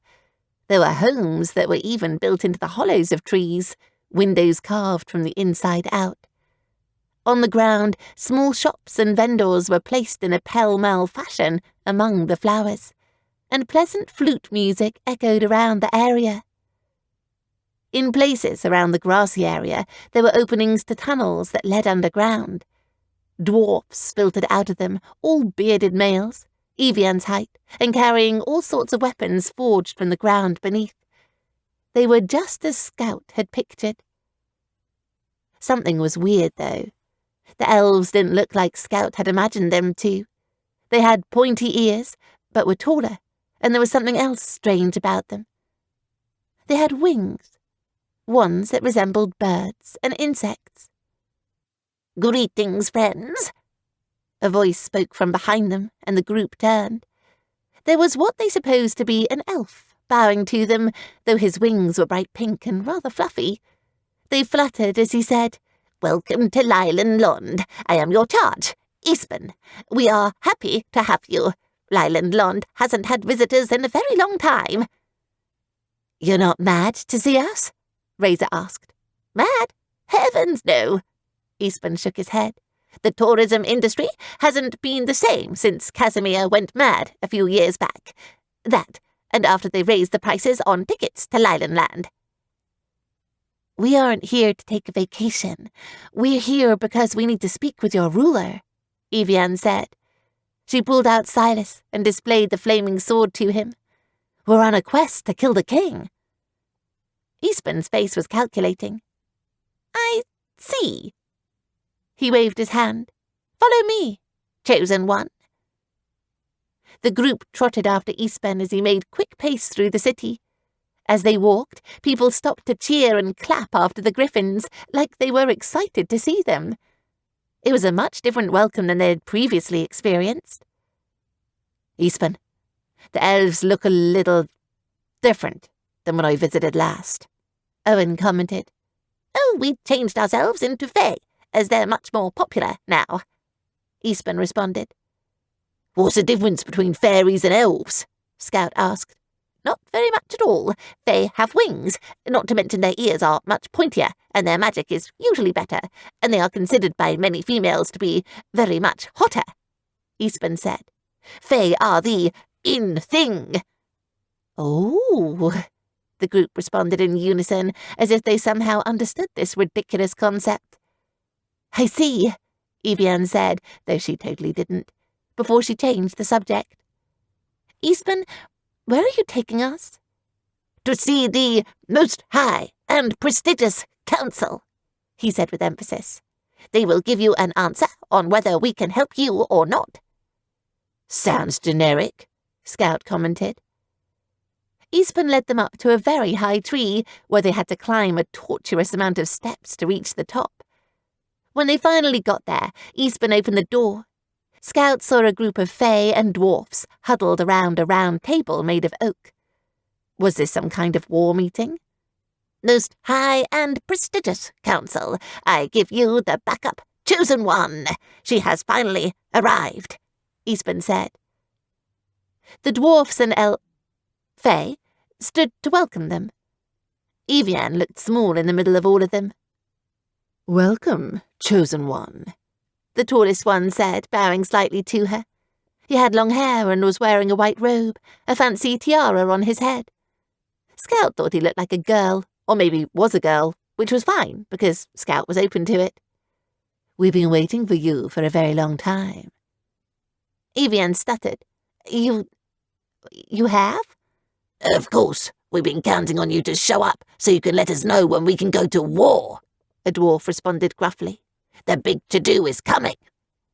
Go to war? But wait, don't you guys hate each other? Evian asked. Both the dwarfs and the elves, fae, laughed. It was an obnoxious laugh, one that bothered Scout and was really overplayed. Of course not, the dwarf replied. The dwarfs and the fae have been friends for centuries. We would never consider raising up arms against our magical brethren. Scout gave Owen a narrow-eyed glare. He was starting to think Owen had absolutely no clue on anything that went on in Terravere whatsoever. What say you, chosen one? The fae leader asked very elegantly and in a dainty way. When shall we begin our siege against Casimir? Evian hesitated for a moment.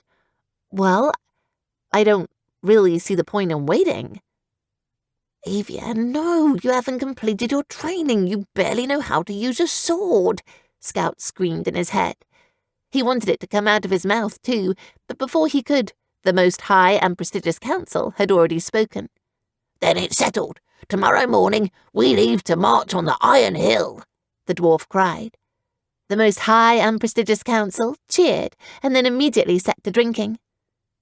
Evian and her friends were escorted out by Eastman, who took them all the way down those stairs they had to climb, only to make them climb yet another flight up a different tree. You will stay here for the night, Eastman said, opening the door to a tree home.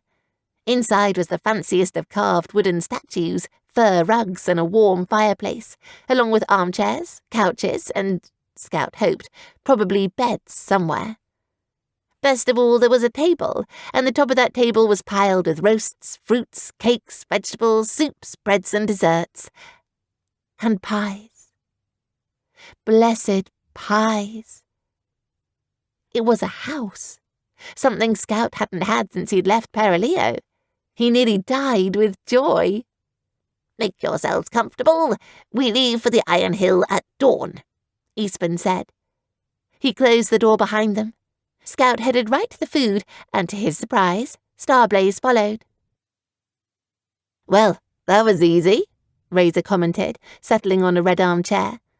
Cloud took the floor and rolled upon the bearskin rug like a dog. A bit too easy, Evian added. She sat on the couch and leaned back. Don't councils usually make you go get some special item or something to prove your worth before they side with you? That is usually how it goes, Owen admitted. Maybe they decided to just skip over all that this time and get straight to the point. Owen sat next to Evian on the couch and threw his arm around her, propping a leg up on the coffee table. Inside, Scout raged, but he figured his sister could do what she wanted and turned his back on her to enjoy his meal. Hungry? Scout asked Starblaze. He let her have choice at the table first. She immediately picked up a cherry pie and shoved it in her beak.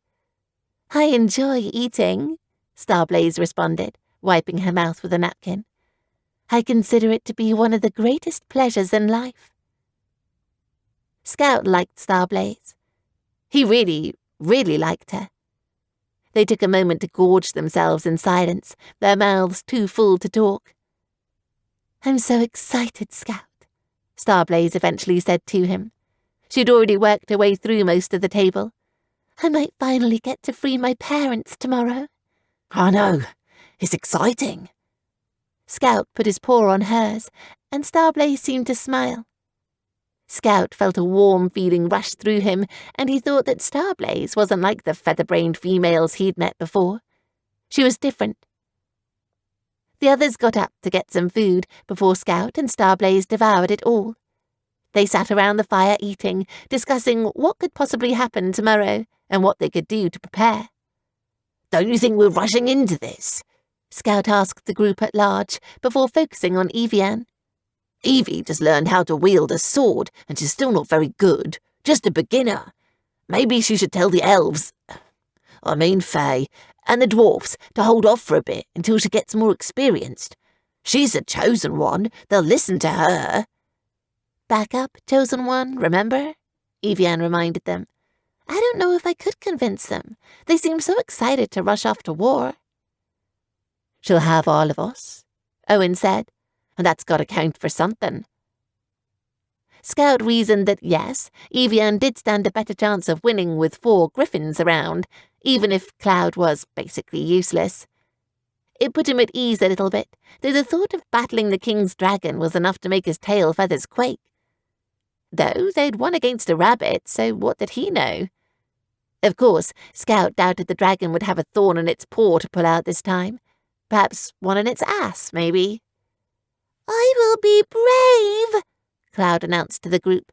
Then he hiccuped. I will help Evie win. You will stay close to me so that you don't get hurt, Razor told him gently. She preened his baby feathers with her beak softly. And if there's any trouble, you will fly away, no matter what happens. Understand? I love you, Cloud replied, and he stuck his fluffy head into her feathers with a beep. I love you, Cloud, Razor said, and she nestled her head on top of his. I would never let anything happen to you. On my life, I wouldn't. Scout wasn't much one for tender moments, so he got up and nudged Starblaze. Want to go for a walk? Sure. Starblaze followed him. He caught Owen nuzzling into Evian's neck, and he felt disgusted. Scout could only imagine what Evian and Owen would do while they were gone, but Razor and Cloud were around, so they wouldn't get too gross. The loser wouldn't know where to put it anyway. Be back soon, Evian said. We have to get up early tomorrow for, the raid or whatever. Yeah. Scout felt a twinge of annoyance at his sister. God, she was a nag. He kicked the door open, and he and Starblaze headed out. Songs from the Fae could be heard with the clinkling of the dwarfs' weapons down below. There were a billion stars twinkling above the whispering willows. The two of them walked until they found a platform that overlooked the entire city. Small candles dotted each house and stall, making the entirety of Lylanlond light up with a white glow. It's a beautiful night, isn't it? Starblaze asked. It is. Scout looked at her. Thanks for coming with us, Starblaze. I know you didn't have to. You could have went after your parents yourself. I could have, Starblaze noted. But I didn't want to. It's easier to bear trials with friends, and with someone to love by your side. The two griffins leaned against each other and twirled their tails together. Scout put his wing around Starblaze and drew her closer. What will you do when this is all over? Scout asked. I don't know. She looked down. The flightful nest is destroyed. Even if I do rescue my flock, there's nowhere for us to live. You could come live with us. Really? Starblaze lifted her head. Scout nodded. Really? We could build you new nests, and I would very much like it if you were around. Starblaze stared at him. I think I would very much like that too. Scout and Starblaze nuzzled each other. They sat on the platform for a moment or two, at peace, until something came along to shatter the blissful moment. What's that? Starblaze said. She stood and untangled herself from him, voice tinged with a bit of panic. I dunno, Scout said. But he already did. He looked closer and saw the telltale signs of what he feared would happen all along. Fire. And his sister's screams. Chapter 13. Evian. All Evian could think about was Owen's arm around her shoulders as they cuddled near the fireplace. Razor and Cloud were playing a game in the other room, and her brother was gone. They were alone, for the first time ever, something Evian had been longing for since the moment they'd met. Cloud's happy squeaks were coming from the other room as Razor tossed around a leather ball. Cloud, stop cheating, Razor shouted. Be a good boy and play fair. Cloud giggled, and Razor continued to yell at him as he continued to bend the rules. Owen nudged her and said, "Want to go somewhere more private?" Evian thought she might explode with happiness. Sure. She got up from the couch, and Owen held her hand tightly as they proceeded out of the house and into the starlit trees. Owen didn't say anything as he wound Evian around the bridges that spanned Lylan Lond. Heimsgard and Silas clinked on their sides as they strolled under the stars. He stopped when they were completely alone on a wide bridge between two massive oaks and turned toward her, holding both of her hands. The corners of his lips were upturned, but his eyes, they were nervous. "Evie," he started. "I'm sorry." He leaned forward and kissed her. It came as such a shock. Evian's eyes widened and she went breathless. Then she remembered she was actually supposed to be enjoying the kiss and shut her eyes quickly to try and concentrate. But before she could fully comprehend what kissing felt like and how his lips moved against her mouth, she heard the sound of a swishing blade. It was instinct, more Griffin than human. She sprang apart from the kiss without even realizing why and stumbled backward against the banister of the bridge. Owen was there with a dagger in his hand. Evian felt like she'd been sucked in the stomach. "Owen?" she said. "What are you doing?" He was near tears. "I'm sorry. I could say sorry 1,000,000 times and it wouldn't be enough." "What do you mean?" Evian slowly backed away as Owen dropped the dagger and approached her, drawing Heimsgard. The Griffin part of her, the part she'd been suppressing for days, screamed at her to grab Silas. She unsheathed the flaming sword as if it was protecting her. The flames sprang to life on the blade, brighter than they ever had. "If I don't do this, he'll make me kill my parents, like he made me kill my sister." Several things suddenly came together all at once. "No," Evian shook her head.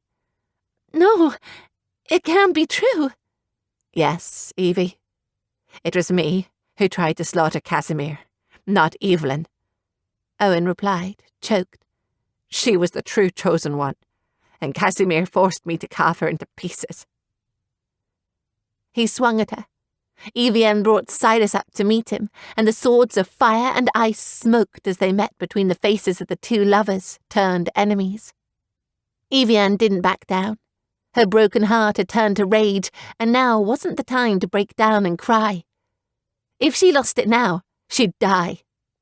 Evian swung Silas upward to meet Heimsgard again, and the sounds made a shattering echo through Leylandland. But they weren't practicing this time, and his blows were rougher. Evian could barely stand against them, and knew she wouldn't for long. "Scout!" she screamed for her brother, and the blow Owen delivered next knocked her aside. She fell down to the ground, crashing, and scrambled away as Owen swung Heimsgard down. The bridge turned to ice as the blade dug into the wood, but it melted away as Evian staggered to her feet and waved Silas around her in a circle. "I would rather die than slay my family. I would kill myself first," Evian screamed at him. "I tried." Owen's voice was racked with pain. "But he put a spell on me. I can't take my own life, Evie. It doesn't work. I'm forced to do whatever Casimir tells me. I can't resist the spell." He approached her in a staggering manner, and she backed away from him in fear. "He told me to find the backup chosen one and slay her too. I tried to teach you as much as I could so you'll be able to defend yourself from me when the time came. But now that we're alone, and I have you in my grasp, the magic's taken effect." So all that about finding other people to kill the king, travelling to Terravir to look for people to kill him, was a lie? She asked. His body shuddered as he nodded. "I said whatever I had to get you on my side. I can't resist. I'm sorry." Owen lunged forward again, but this was the moment Evian had been waiting for. She leapt aside as Owen stabbed downward, and his blade wedged into the wood. Owen tried to yank it out, but the sword was stuck. Evian moved as a reaction. Silas was at his throat. Evian was ready to strike and take his life. Owen's body shook. "Kill me, Evian. You can do it." Her mouth was dry. "I should." "You will. Please end me," he begged. "Stop my suffering. I no longer want to be the king's puppet. Let me be with Evelyn." Evian knew she had to kill him. It was what she should do. She pressed the blade up against Owen's throat, and he began to bleed. If she just pressed a little harder and shifted her hand a bit, she'd cut his throat and he'd bleed out. Scout wouldn't hesitate. Neither would Razor or Starblaze. They would kill him. Any griffin would. But she wasn't a griffin, and she couldn't do it. Evian ran. She turned her back on Owen and raced away from him as fast as she could. As she ran, she heard it now, felt the fire and the screams. She looked down. Spreading throughout Leylandland were the king's men. They were in suits of armour, were tearing through the stalls and setting the trees on fire. Dwarfs and Fae both rose up to meet them. Dwarfs with iron axes and Fae with magic. But there seemed to be more soldiers than those on Evian's side. Had Owen led them here? This was all her fault. She'd been vulnerable. She'd been a silly teenage girl who longed so desperately to fall in love she was willing to throw herself at the first person who had shown her any affection. Owen had seen right through that, and he had taken advantage of it. She was such a fool. Had he even really wanted to kiss her, or had it been a ploy to get her guard down? "Scout!" she shouted again. She was desperate for her brother. She wanted to sink to her knees, give up and cry, but there was no time for that. What did real knights do? Razor and Cloud. They still didn't know. Evian tried to remember the way back to the guest house, but everything looked the same. Leylandland was still being devoured in a never-ending stream of fire and smoke. In her path, she crossed the Fae and dwarfs fighting the soldiers. People were getting stabbed and butchered. Evian wanted to stop and help them, but she didn't know how. And so many were too far gone. Evian had never really seen people die before. It was horrifying. War wasn't as grand and noble as she dreamed it would be. There were no great deeds, just blood, and death. She wasn't a knight. She wasn't anything. Finally, she found it. The guest house was on fire. It had just started in the leaves and was flowing down the trunk. "Razor!" Evian rammed the front door and burst inside. Cloud had fainted from the smoke. Razor had her wing over her mouth and was trying to boost him onto her shoulder without exposing herself to the toxic air. Evian ran forward and lifted Cloud onto Razor. Razor carried weak little Cloud on her back. "Come on!" She stampeded toward the door. The two girls made it out onto the platform, but Razor couldn't fly all three of them down. "Razor, get out of here!" Evian said. The smoke was rising and starting to become unbearable. It stung her eyes and made them water. "I'll find another way." "I'm not leaving you." The friends ran down the numerous steps. They had to hop over several crumbling stairs on the way down, and Evian nearly fell. When they reached the bottom of the staircase, a surge of relief passed through her as she saw two shadows emerge from the smoke. "Scout!" Evian cried in relief. Tears welled up in her eyes as her brother and Starblaze landed beside them. "Where's Owen?" Starblaze asked, looking around in a panic. Evian turned her head away and winced painfully. Scout saw. "Never mind," Scout said, and he turned in place. Everywhere, there were soldiers blocking a way out. "We need to get the hell out of here." "Run, chosen one!" Eastman cried. He was nearby and battling a soldier. His hands glowed with a bright yellow magic. "You must survive! Teravir's fate depends on it!" Evian's heart broke more than she imagined it could. How could she abandon these people? But she had no choice. The way they'd come in was blocked with an army. Evian didn't know where to go. Then she looked up. They could fly out now. The fire had cleared some of the tree cover, making a way of escape. They'd have to hold their breath, and it would be hot. But they could make it. "Scout!" she shouted, and she pointed skyward. "Up!" "Got it!" Scout shouted. Evian swung herself onto his back, and Scout rose, with Starblaze, above the chaos. They couldn't leave yet, though. Razor and Cloud were lagging behind. "I can't fly with Cloud on me," Razor shouted. She pumped her wings frantically, trying to gain air, but it wasn't working. "He's too heavy! He needs to wake up!" "Cloud, wake up!" all of them screamed at once.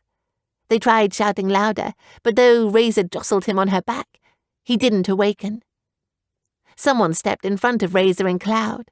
It was a random soldier with a spear that had a long tip and that was several feet long. As far as they could tell, he wasn't evil. He wasn't a monster. When she would look back on the horrible event, Evian would later figure the soldier thought he was just doing his job. It was a random sequence of events, the wrong place, at the wrong time. Razor could have thrown Cloud off and saved herself, but she didn't. She gritted her beak and faced the assailant head-on.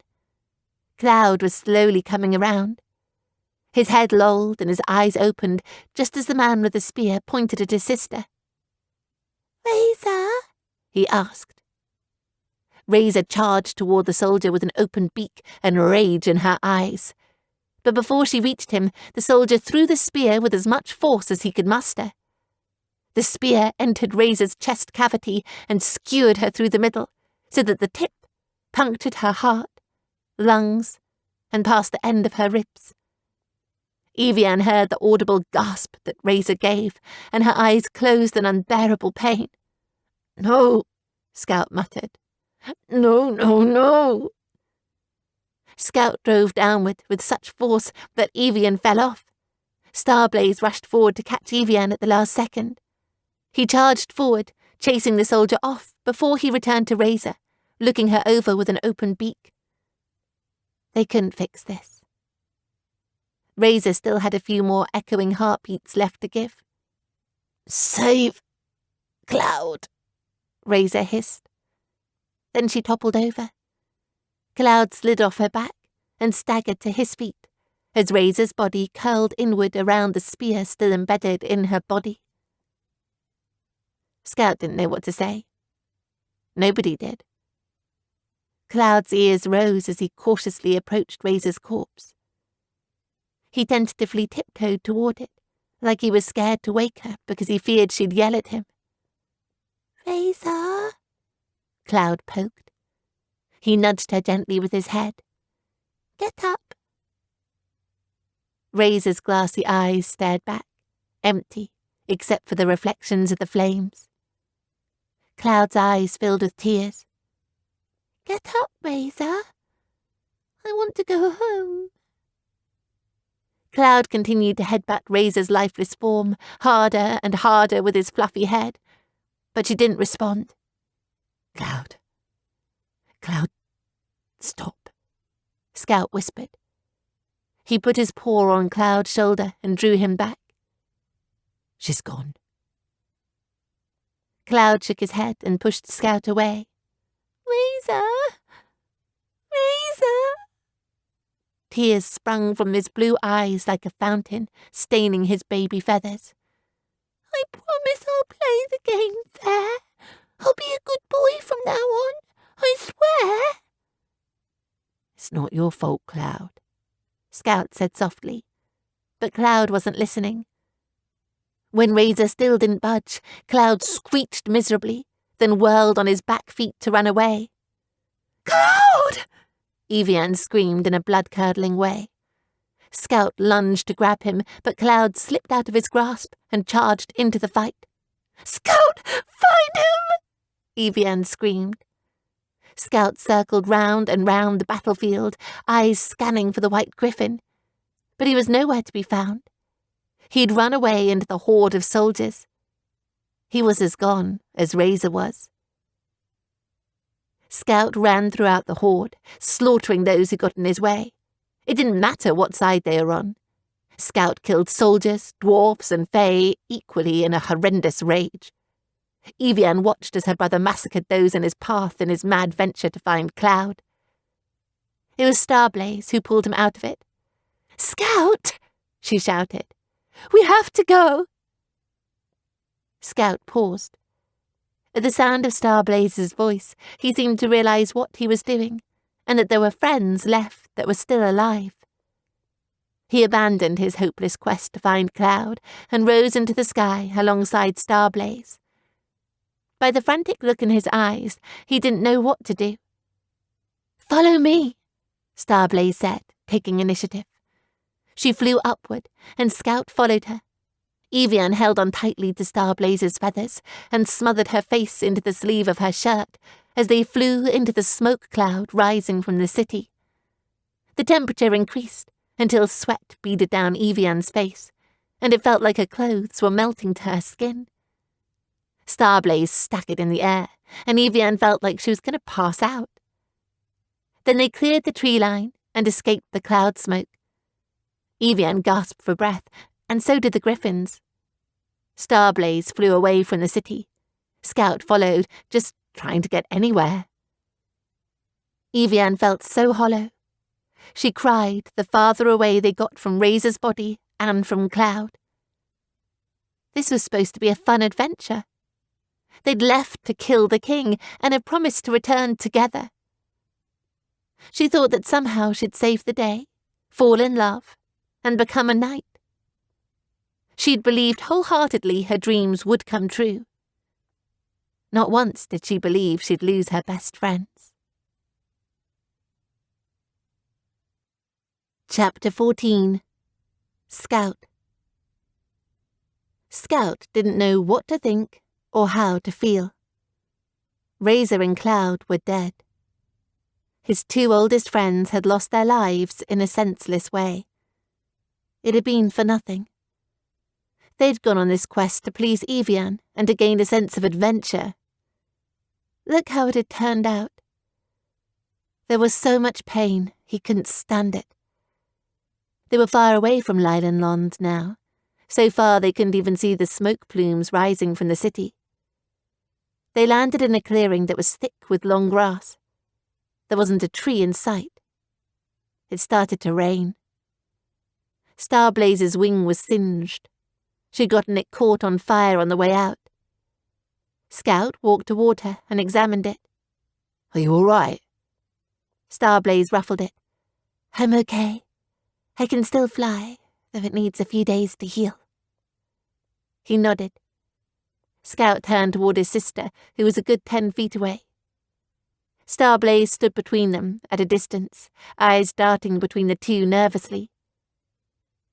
Evian looked at him, crying and miserable.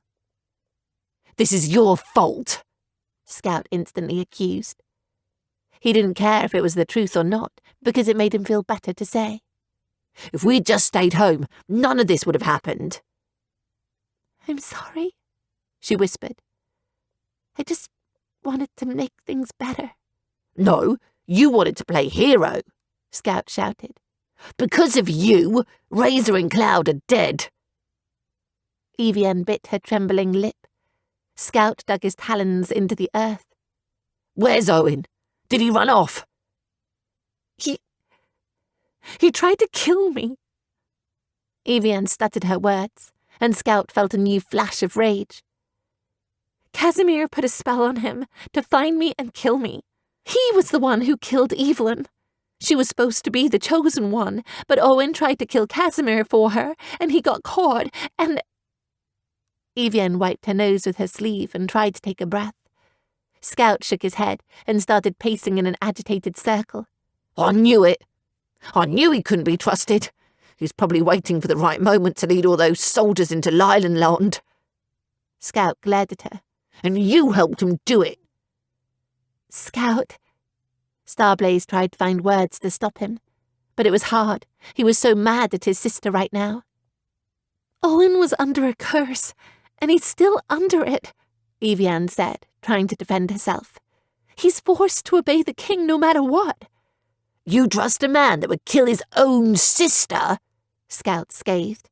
I don't care if I was under a binding spell. I'd figure a way around it before I'd slay my kin, and then try to slaughter an innocent girl and her friends. He didn't have a choice, Evian said, though very weakly. Scout could tell she hated Owen now, but still she was standing up for him, and she hated herself for that too. Everything was so mixed up and confusing. It doesn't matter. None of this matters. We're going home. Scout stampeded toward her, but Evian withdrew Silas and pointed it at him. The sword continued to blaze, even in the pouring rain. I'm not going home, Evian said furiously. If we give up now, Razors and Cloud's deaths will be in vain. They already were in vain. You can't beat him, Evie. You're just a little girl, Scout screamed. Evian's voice wavered, but she persisted. I'm more than that. I really messed up this time, Scout, but my friends sacrificed themselves for this. I won't give up now. Not after that. Wake up, Scout screamed. People die every day, Evie. The people we love die. And what are you going to do about it? Do you think you're big enough, strong enough, powerful enough to change that? You're not. Do you think you have enough determination and willpower to fix the world? You don't. The world is just as horrible, no, even more horrible than it was before we started. All our hard work and sacrifice has meant nothing. Scout's whole body shook with emotion and grief. Razor and Cloud are gone. They gave themselves up for you. Evian's entire body shook. I have to keep trying. You're being selfish. This isn't about Razor and Cloud. Even after everything that's happened, it's still all about your stupid dream, Scout said viciously. You won't give up trying to be a real knight, even though it's never going to happen. Evian winced, but she said in a steely tone, I'm going to the Iron Hill, with or without you. Scout's eyes narrowed. Then I guess it's without me. Brother and sister glared at each other, a cavern between them. Starblaze finally interceded and said, It's been a long night. We can talk more about it in the morning. For now, we must seek shelter. Starblaze couldn't carry Evian with her hurt wing, which meant that Scout had to do it.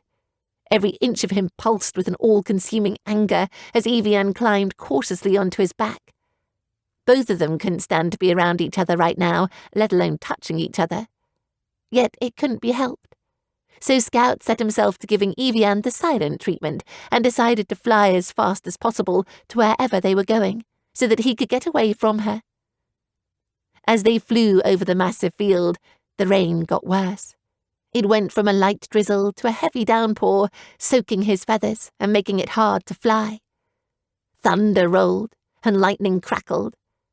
Scout wasn't a coward, but even he began to get nervous as the skies increased in intensity and violence. "Maybe it was a mistake to try and fly through this storm. We should have stayed on the ground," Starblaze yelled over the cry of the vicious wind. He could barely hear her. "We should try to get shelter. There's nowhere to go down there," Scout replied. "Scout, this is scary. Maybe we should listen to Starblaze," Evian yelled, her voice nervous. Scout erupted. "Stop telling us what to do. Haven't you done enough damage for one day?"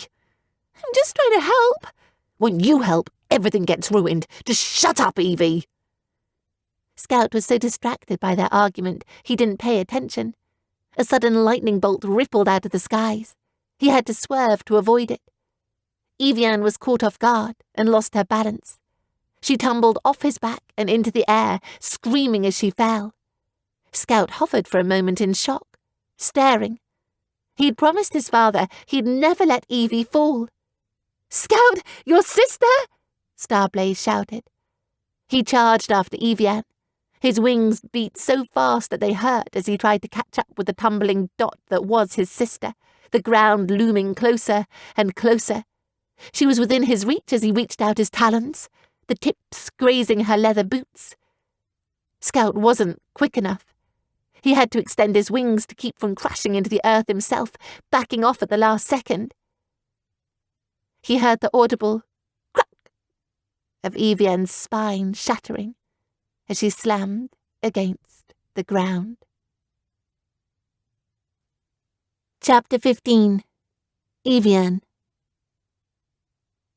Agony. There was so much of it. Every piece of her was shattered. She could feel bones poking through organs and things in places that there shouldn't be. Parts of her were pouring blood. She couldn't move. She tried to wiggle her fingers, but though she desperately wanted to, she couldn't. She couldn't even move her head. All she could move were her eyes, and they streamed tears. Evie, I'm so sorry. I didn't mean for this to happen." Scout was sobbing next to her. The rain continued to downpour from the sky, and Evian let out a moan. The sound was animalistic, something that didn't come from her. She couldn't stand the pain anymore. She just wanted to die. Anything was better than the searing torture that was ripping through her body. She pleaded for death. She wanted it. Then Evian saw something. Figures approaching from a distance, wearing long blankets and moving in a way it appeared they nearly danced. Evian's eyes closed, and she went away for a time. Her consciousness came in and out of focus. She felt people lift her broken body, and she wept aloud for how horrible it was. Silas was removed from her, and she desperately tried to cling to him, though her limbs didn't move and she couldn't stop him from being taken. She felt the warmth of a fire warming her, and saw the ceiling of a cave. She watched from a distance as figures danced against shadows. The griffins kept their distance, observing the arcane ritual as the people twirled. They uttered low chants and beat drums in a timely way to a healing song. Evian noticed the people had black hair and tan skin, like she did. A man stepped over her, wearing a headdress of feather and bone. His face was lined with wrinkles, and he waved a turtle shell over her, mumbling an incantation. Evian heard the sound of hoofbeats colliding with thunder. A herd of horses raced the wind outside the cave. Something inside her knitted together, Evian closed her eyes and drifted away. Evian woke up with the smell of new rain fresh in her nose. She was inside some sort of leather tent, lying on a bed of furs. An ashen fire had died out in the centre, and Silas was lying next to her. Evian rose to sit up before she remembered what had happened last night. Then it came to her. She'd been shattered. Her spine was broken. She'd been paralysed. That was how it was. And now it suddenly wasn't. She was healed. Evian threw off the fur blanket, fastened Silas to her, and raced from the tent. She could walk. She could run. She felt like crying again. Had it all been just an awful dream? When she emerged, her mouth dropped open with amazement at what she saw. All around her were tan-skinned and black-haired women and men. They looked like her and were wearing deerskin clothes. The women dresses and the men nothing but pants. The masses of them swarmed around the camp, huddling near their tents and trading goods, weaving baskets or drying fish. She heard the sounds of chants and of drums pulsating through the camp. Horses stood near the tents. Their riders painted them with different colours, red and orange and blue. They threw multicoloured blankets on the backs of the horses and raced them throughout the fields with wild yells. They were those her parents had told her about. The dwellers. The people of the horse. Greetings, Evian. She heard a warm voice behind her, and she turned to face the wrinkled man who had been hovering above her last night. The man she thought was from a dream. We welcome you with blessings. Evian was amazed. What is this place? Who are you? I am Wei Matan, shaman of the people of the horse, he replied. I am the medicine man that healed you from your affliction, with the help of the horse spirit, and I'm very glad to see you again, little one. You are home. Home? Evian asked, perplexed. Yes, you are home. These are your people. Wei Matan spread his arm wide to show her, and Evian felt a sudden sense of belonging she'd never experienced before. How did you save me? Evian babbled. The words fell out of her mouth. My spine was broken, my organs were mush. How could you bring me back from that? The healing I did on you was very powerful magic, Wei Matan said. It has drained me and will leave the tribe vulnerable for some time. But it was worth it to save the backup chosen one. The horse spirit himself came down from the skies and brought you back from the brink of death. Evian blinked. Wei Matan, have you seen 2 griffins anywhere? They're my friends. Yes, my child. Wei Matan bowed his head to her. I will lead you to them. Wei Matan guided her to a collection of horses grazing in the long grass outside the tents. 2 horses, a red roan and a tiny grey, lifted their heads as they approached. Wei Matan jumped onto the roan, but Evian hesitated to mount the grey. She remembered what had happened last night and was scared.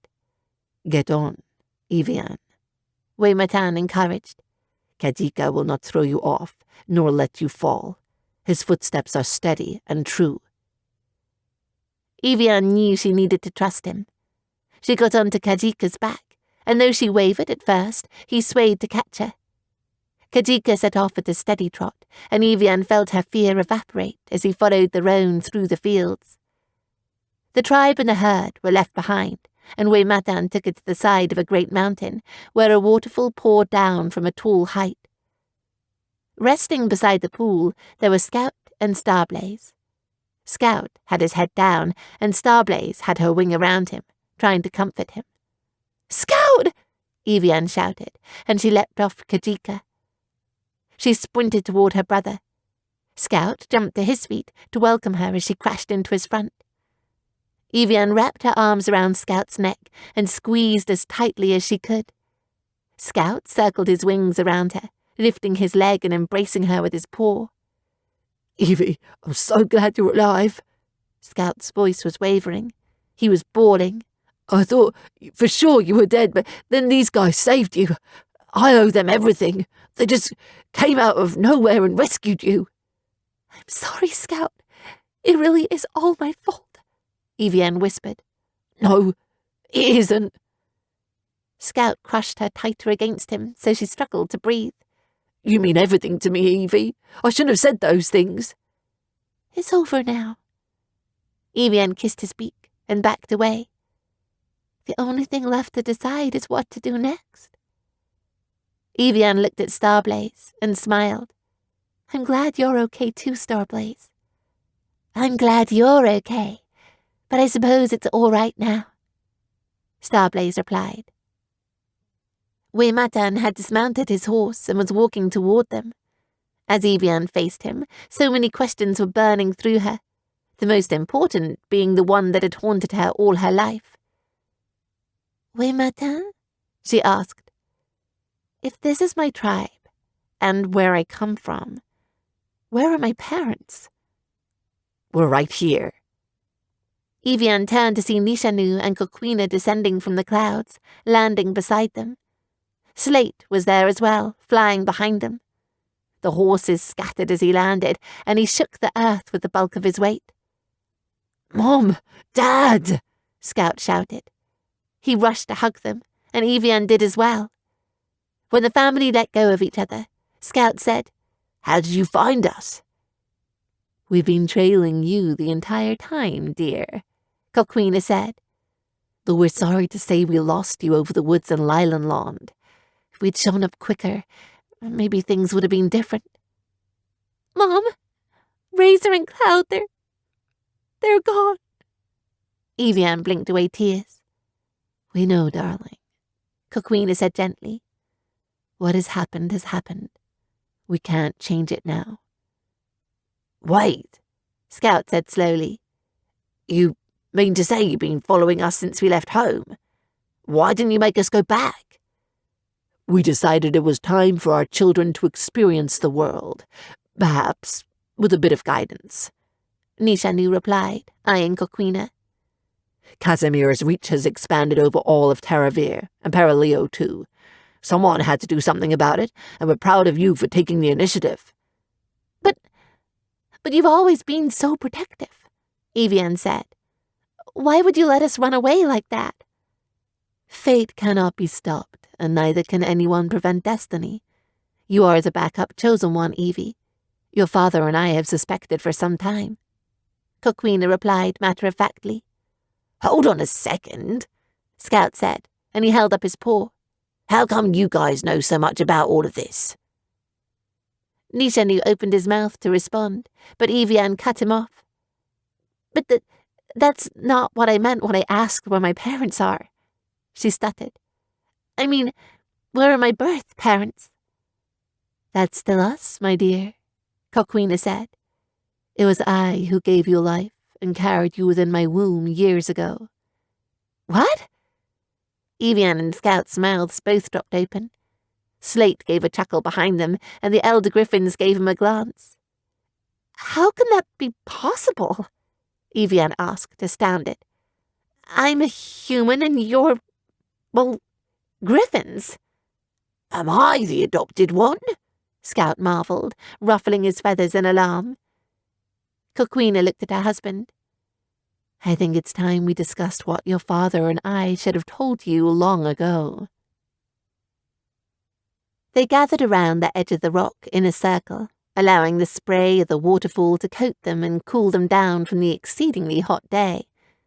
The griffins lied down, and the humans sat, Slate circling them all with his bulk to protect them should any unexpected enemies come by. Might as well start at the beginning. Your father and I grew up as humans within the tribe of the people of the horse, Coquina began. Back then, Casimir had 2 ambassadors from each race, city, and village to advise him on matters of the kingdom. After we were married, Weimatan assigned us to be the king's ambassadors for the tribe. Coquina nodded to Waymatan, and he bowed back. Casimir wasn't always the way he is now. He was our friend, Nishanu said. When we lived in his court, he was kind, fair, and just. We became very close with him. We could have never imagined he'd betray us. The mood changed and grew dim. The war with Obsidian changed him, Nishanu said darkly. After Obsidian was defeated, Casimir became cruel and distant. Nothing we tried would save him from his bitterness and rage. Things got worse when we realized we were pregnant with you, Evian. We had to hide you. He didn't like children in his court. He felt they threatened his rule. Things were silent for a moment before Coquina continued. We got word of a slaughter ordered from him on all the ambassadors moments before it happened. We managed to escape with Evian that night, though only with Slate's help. The rest of the court was slaughtered. Wait a minute, Slate? Scout asked in alarm, looking at the old dragon. Yes, Scout. I was involved, Slate said heavily. It was I who was the king's dragon. Slate's voice was heavy. For many years, I eagerly did the king's bidding. We loved each other dearly before the war, but after it ended, he cast me aside. I did his killing eagerly, just to win back his affections, but he held no more love for me. I didn't accept that he had abandoned me until it was far too late. All those people gone, and because of me. The war was hard on all of us, dear. Coquina laid her paw on Slate's foot tenderly, and a teardrop fell from the dragon's eye. We flew on Slate's back to the people of the horse. We had to warn them he was coming, Nishanu said. Our warning meant nothing, Coquina said. For the first time she sounded cold, like she was in terrible pain. Casimir's soldiers arrived just after we did. Casimir was furious we'd gotten away, and he punished us by killing our people. Our warriors fought back, but they couldn't win against the sheer numbers the king had ordered against us. Coquina stared at something none of them could see. Memories of that cursed night. We were helpless. We could do nothing as we watched Casimir's men decimate our beloved tribe. We pleaded with the horse spirit to turn us into something that would be capable of defending the tribe. Our prayers were answered, Nishanu continued. The horse spirit came down to bless us and turned us into griffins. The air was heavy with the weight of that sentence.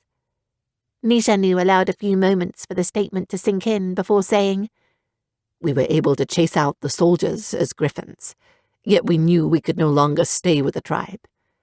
Casimir would continue searching for us, and we needed to hide. So, we went to the land where we'd be least likely to be found, the island of the griffins, and we took Evie with us. We found the strongest flock and came in as outsiders. I defeated the leader of the Wishfeather flock and assumed position of leader. None of the other griffins questioned where we had come from. Strength means everything to a griffin, and that I had proved myself in battle was more than enough to gain their trust. After a while, we had you, Scout, through an egg, Coquina said. We knew then we were griffins forever. Even so, we couldn't change Evie. She would remain a human. So, Scout and I are full-blooded brother and sister? Evian asked, amazed. Yes, my dear. Coquina nodded. You might be different, but you both were conceived through your father and I. You are equally human and griffin. Evian got emotional. She felt a lump rise in her throat as she looked at Scout. She'd never felt closer to her brother. She'd spent her entire life looking for her true family, and all this time they'd been beside her all along. We'd heard of the death of the first chosen one. Your guide Lisa came to us one night to announce that Evian was the runner-up, Coquina said. We were terrified.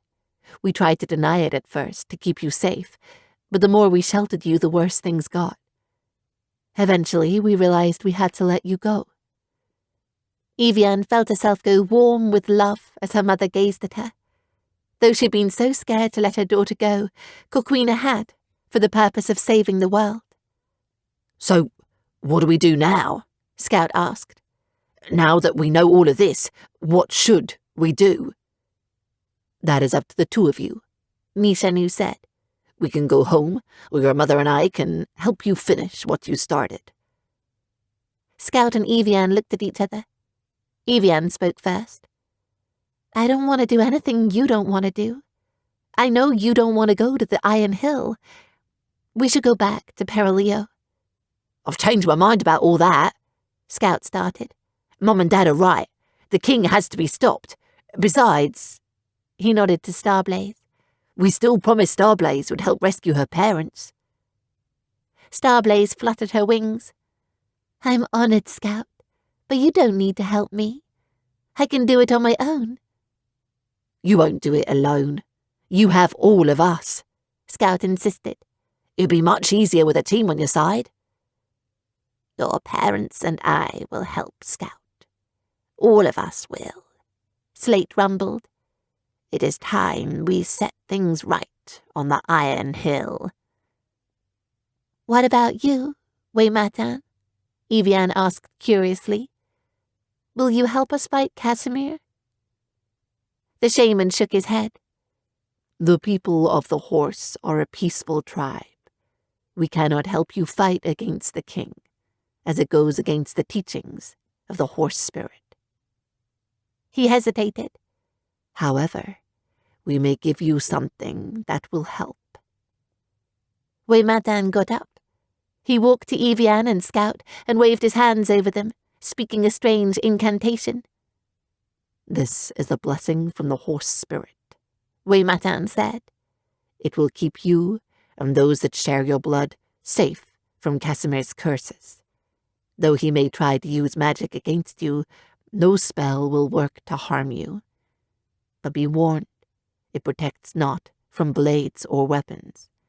If he gets close enough, he may still hurt you. Thank you, Waymartin. Evian bowed to him. This really is a great help. So, is it settled? Nishanu asked. Do we go to the Iron Hill? Yes, Scout said firmly. You're right, Dad. We need to finish what we started. Casimir is going down. We will avenge Razor and Cloud and free Terravir from Casimir's reign once and for all. Starblaze finished firmly, and there were noises of agreement all throughout the circle. Evian felt a burst of confidence surge through her. She was brave, more courageous than she'd ever felt before. With her family by her side, she could do anything, even kill a mad king. Chapter 16. Scout. Scout prepared to march on the Iron Hill with a renewed sense of purpose. This wasn't a stupid quest. This was making the world better. This was his duty, his obligation to the world. He could no longer live in a world where Casimir reigned. That was no longer possible for him. It was kill the king or die fighting himself. What had happened had been terrible. He had loved Razor and Cloud. But Evian was his little sister. She meant everything to him. He would never forgive himself for dropping her, not in 1,000 lifetimes. He was determined to spend the rest of his existence making it up to her. Seeing her broken into 1,000,000 pieces on the ground like that had been the worst torture imaginable. He wished again and again that it had been him instead of her. The guilt was unbearable. When he watched the people of the horse heal her before his very eyes, he could hardly believe it. It caused a breakdown in his character. Evie had been so close to the edge of death, and yet she survived and came back stronger. Scout was determined to never let Evian get that close to death ever again, not until she was a very, very old lady, and he had long since gone on. Though he knew now that they shared blood, Scout didn't feel their bond change. Evian was always his sister, adopted or not, and what they'd experienced together only made that connection grow stronger. Scout would give his life for his sister, eagerly if it came down to that. Because of it, he headed into battle with a new perspective. He was no longer afraid. He was very brave. Scout bustled around the tents, checking everyone over. His parents were wearing helmets, breastplates, and leg guards, while Starblaze sported armor of the same fashion. He himself chose not to wear any. He was heavy enough, and besides, armor impeded him.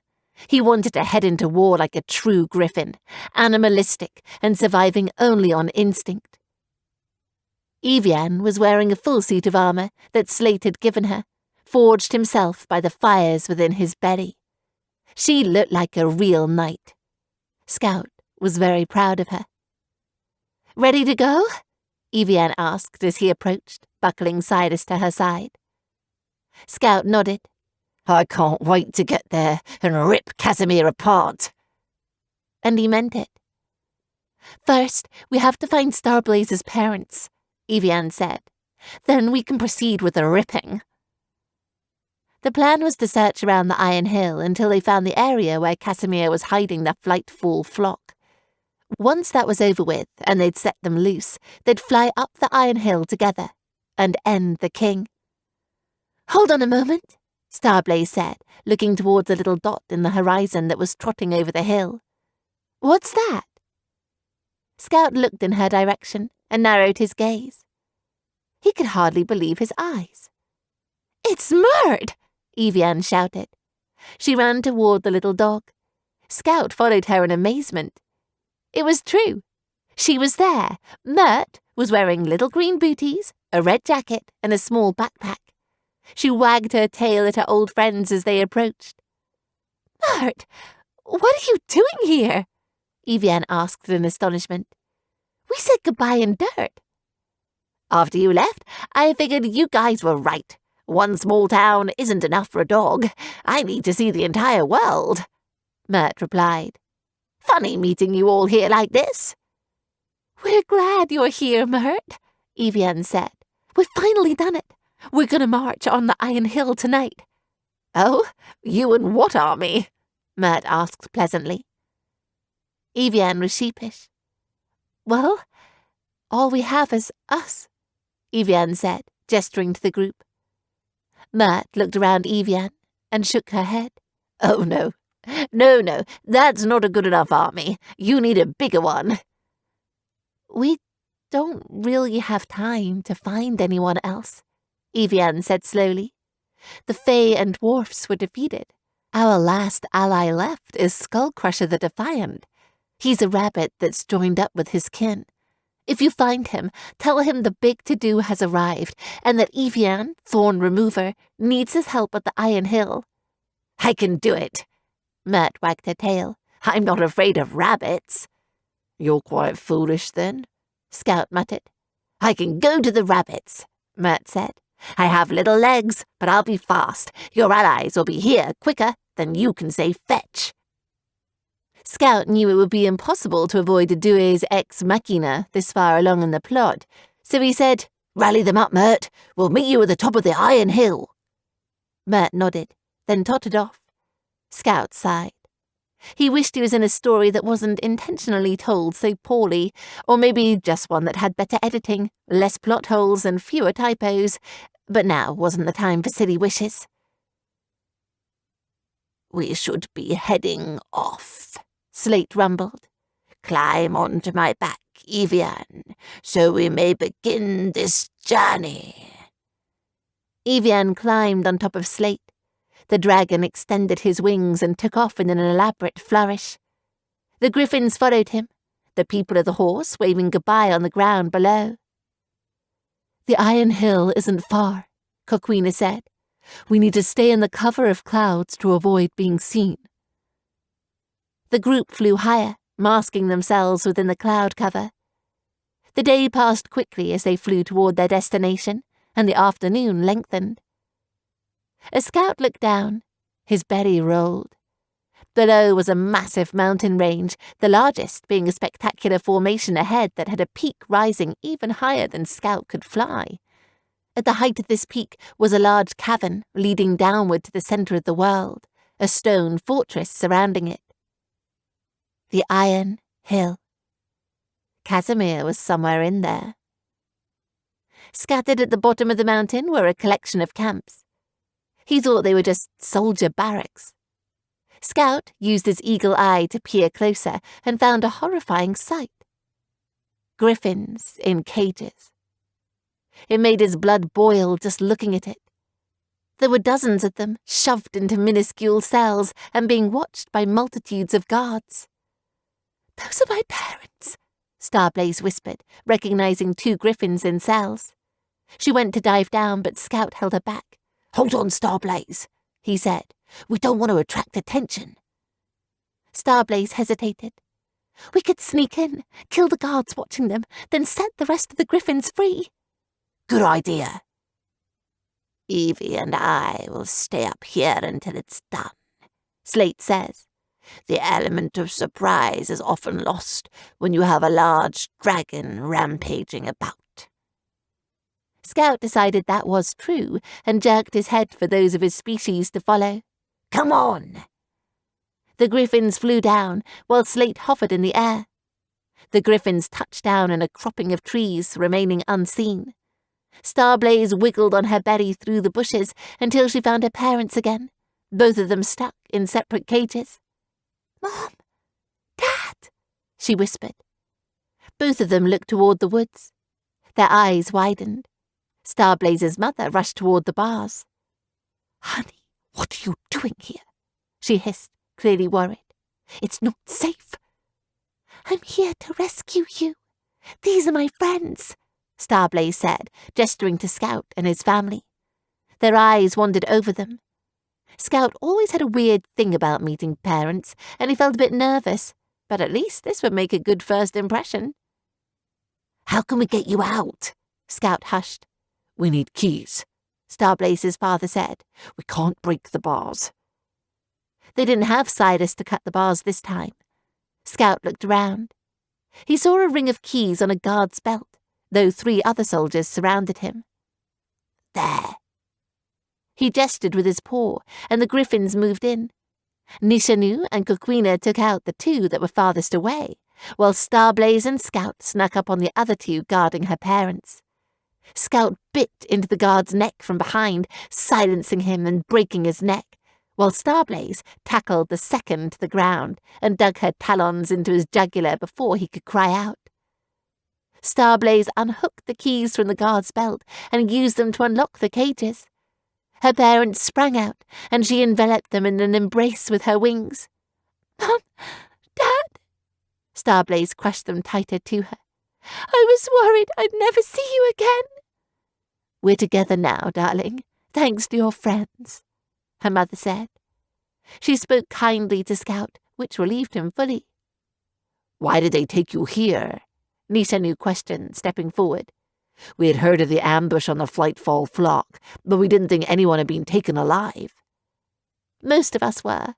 From what we could gather, Casimir's using us to try and build some sort of a griffin army," Starblaze's mother said.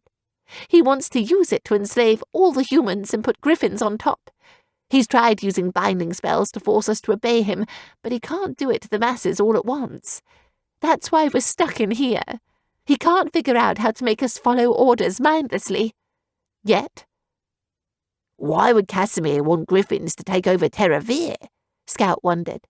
"He hates griffins, ever since the war with Obsidian, and griffins have no interest in Terravir anyway. Why would he force them into taking over? This makes no sense." "We don't know, but I'm not sticking around to find out," Starblaze's father said. "Come on, let's rescue the rest." They used the keys to unlock each griffin, silently creeping through the camp and eliminating any soldiers quietly. The more griffins that were released, the quicker the task was, until all the guards were dead and the majority of the Flightfall flock was standing in a circle around Starblaze's father. "Everyone, these are my daughter's friends," he introduced. "They've come to help." We're here with the backup, chosen one. We're going to march on the Iron Hill tonight. Scout turned in a circle to announce it to the group. We're going to kill the king, and we need all the help we can get. The flightful flock will fight with you, Starblazer's father said. We seek revenge for what he's done to us. There were shouts of agreement from the flock, and Scout felt a burning satisfaction. Griffins weren't ones to run and hide when they were threatened. No, if you pissed them off, they'd fight back. Casimir had made a drastic miscalculation on that. Well, a voice interrupted, and Scout felt his feathers stand on end. There was Kaiser, standing with his father Ensue and the rest of the Lion Talon flock. They didn't act like they were on his side. Nishanu was the first to speak. Ensue, I'm disappointed in you, betraying your own kind. Ensue drew himself up.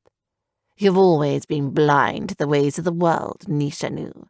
This is how things are. Kill or be killed. Our race must survive. Kaiser, Scout spat. How did I figure you were somehow behind this? The red-feathered Griffin sneered. Casimir's right. Griffin should be on top, Kaiser said. The dragons have mostly died out. We're the top predators now, and we need to start acting like it. We need to be at the head of the food chain. Humans are below us and are destined to serve us. Casimir's a human. Why do you think he wants to side with us? Is some sort of trick? Scout hissed. Kaiser shrugged. I dunno. He's the Mad King. Nothing he does makes sense. And why should I care? Once we're done using him, my father will dispose of him and become king, and then I'll become king right after and rule over everything and everyone. Not if I have anything to say about it, Scout growled. This is your last warning, Kaiser. Stand down. I don't think so. I want my crown. Killing you is just a bonus, and I'll take that pretty little thing by your side as my mate too. Scout lost it.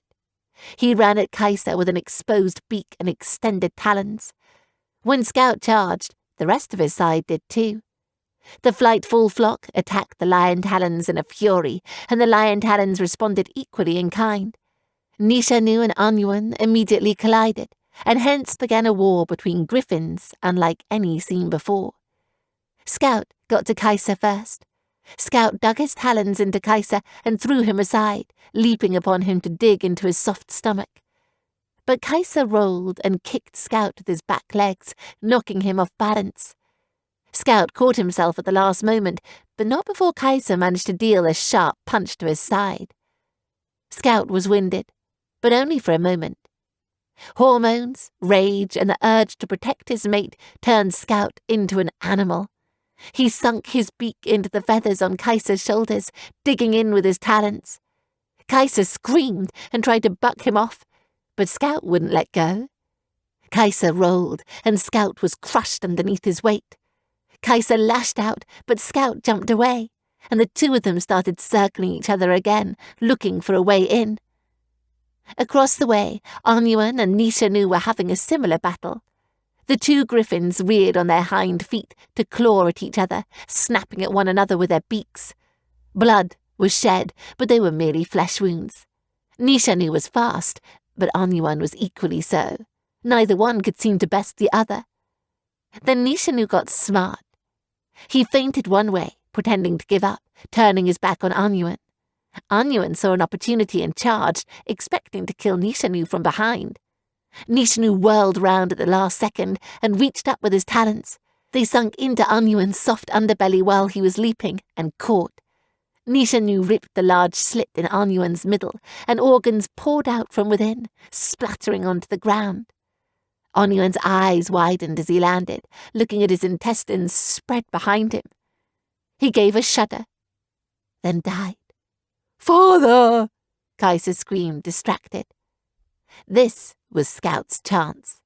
He lunged forward to break Kaiser's neck, but Kaiser saw him coming at the corner of his eye and slapped him away. Scout's jaw ached as he was sent spiraling to the ground. He caught a flash of red feathers trailing into the sky.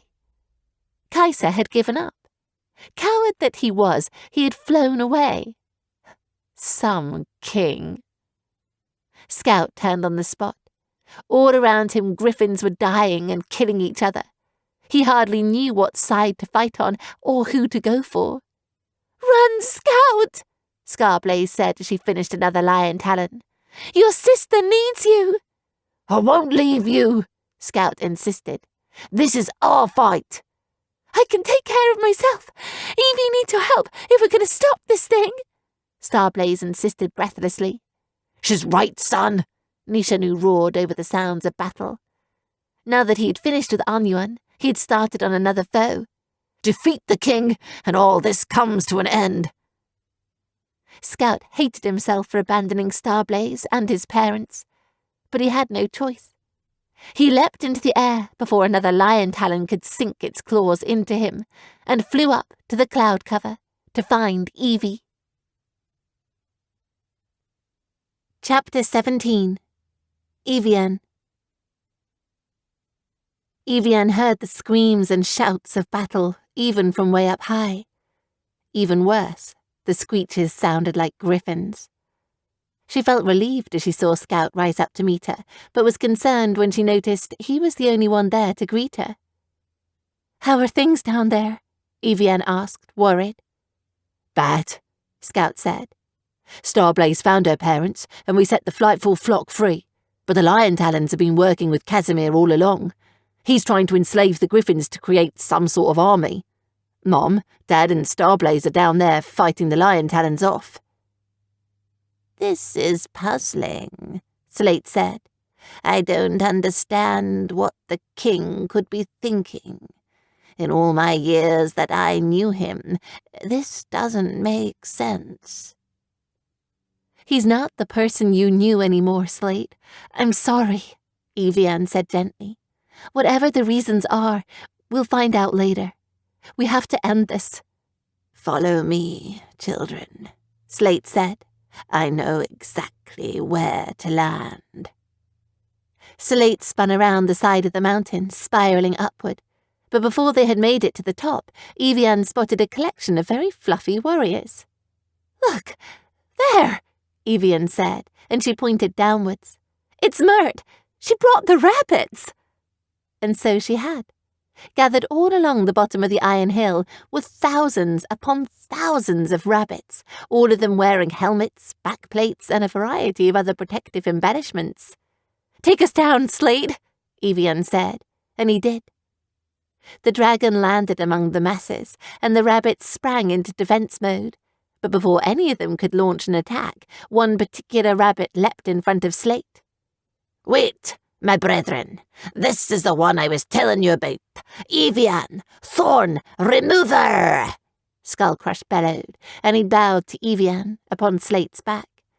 Chatter broke out among the other rabbits, along with rapturous applause. "Skullcrusher, today's the big to-do. Today's the day I kill the king," Evian said quickly and without breath. "We know, Thorn Remover. That is why we have come," Skullcrusher said. "It is a lucky thing your little dog found us just in time."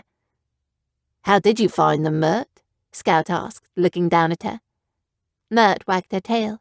"I told you, I'm not afraid of rabbits."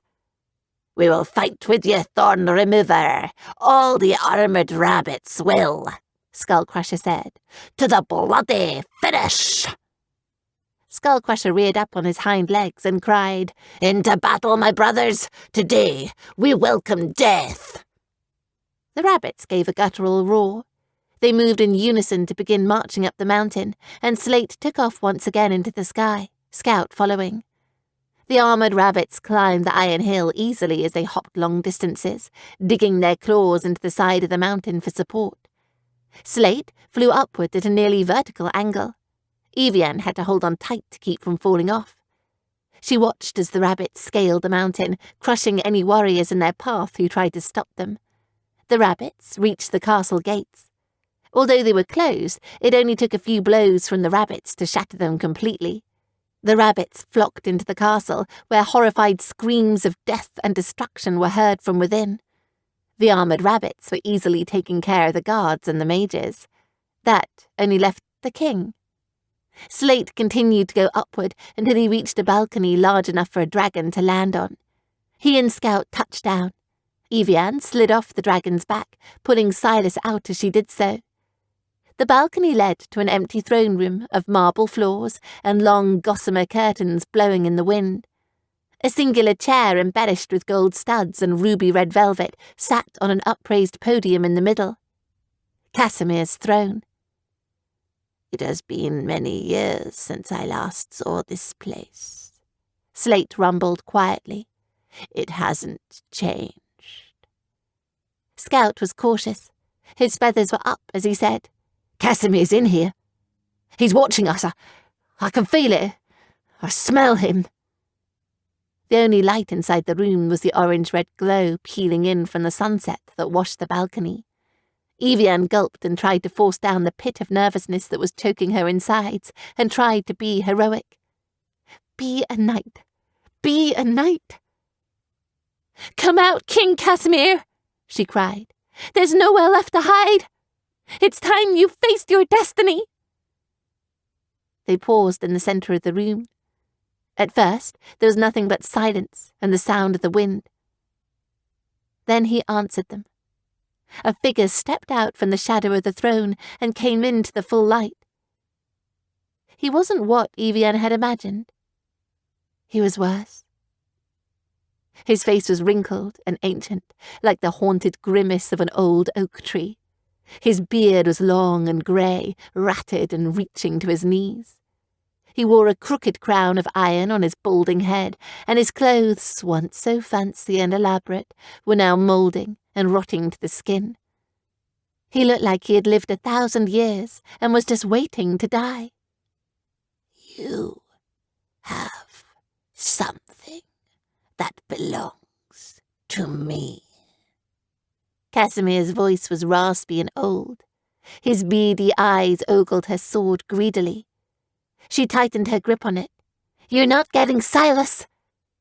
He laughed in a wheezing fashion. "No, I suppose you wouldn't relinquish it, not after that bitch, Lisa, stole it from me." Evian nearly stumbled. "Biding time isn't going to help you. Stop being a coward and let's get this over with. Just fight me." The king smiled. Within his mouth were many yellow and crooked teeth. "I don't need to fight you, girl. I have someone else that will do it for me." There was a yell from the ceiling. Evian dove aside just as Owen landed on the spot she'd been standing in. He had Heimsguard and was holding it tightly with a face like stone. "Good boy, Owen," Casimir praised. "Though a little to the left next time." "You!" Evian snarled. Owen flinched. "This is going to be fun," Scout growled fiercely. "I can't wait to kill you." Owen's reply was hollow. "I'd love it if you tried." Scout sprang at him, talons extended. Owen slid to the side, and Scout crashed into the floor, but he got right back up and lashed out again. Owen swung out with Heimsguard, and it barely missed Scout's neck. Owen was able to keep Scout at bay with Heimsguard. The Griffin couldn't touch him without being turned to ice, but Owen couldn't stay in one place longer than a few seconds without Scout sneaking up on him. While her brother was distracted with Owen, Evian tended herself to the task at hand. "Slate! Together!" she told him. Dragon and girl charged at the king, Evian with her sword high and Slate with his mouth wide open. The king didn't run, didn't even move. He wasn't even scared as he watched them approach with an ever-widening smile. Slate's jaws opened to lock on to Casimir, but Casimir raised his hand and the marble floor was broken as thick chains rose out of it. They wrapped themselves around Slate's body and mouth, muzzling him and keeping him contained. The chains tied him tightly to the ground, squeezing him. Slate rested with the chains, yet they would not budge, only grew tighter as Casimir tightened his fist. When Casimir cast the spell, Silas flared up like never before, the fire skyrocketing to the ceiling.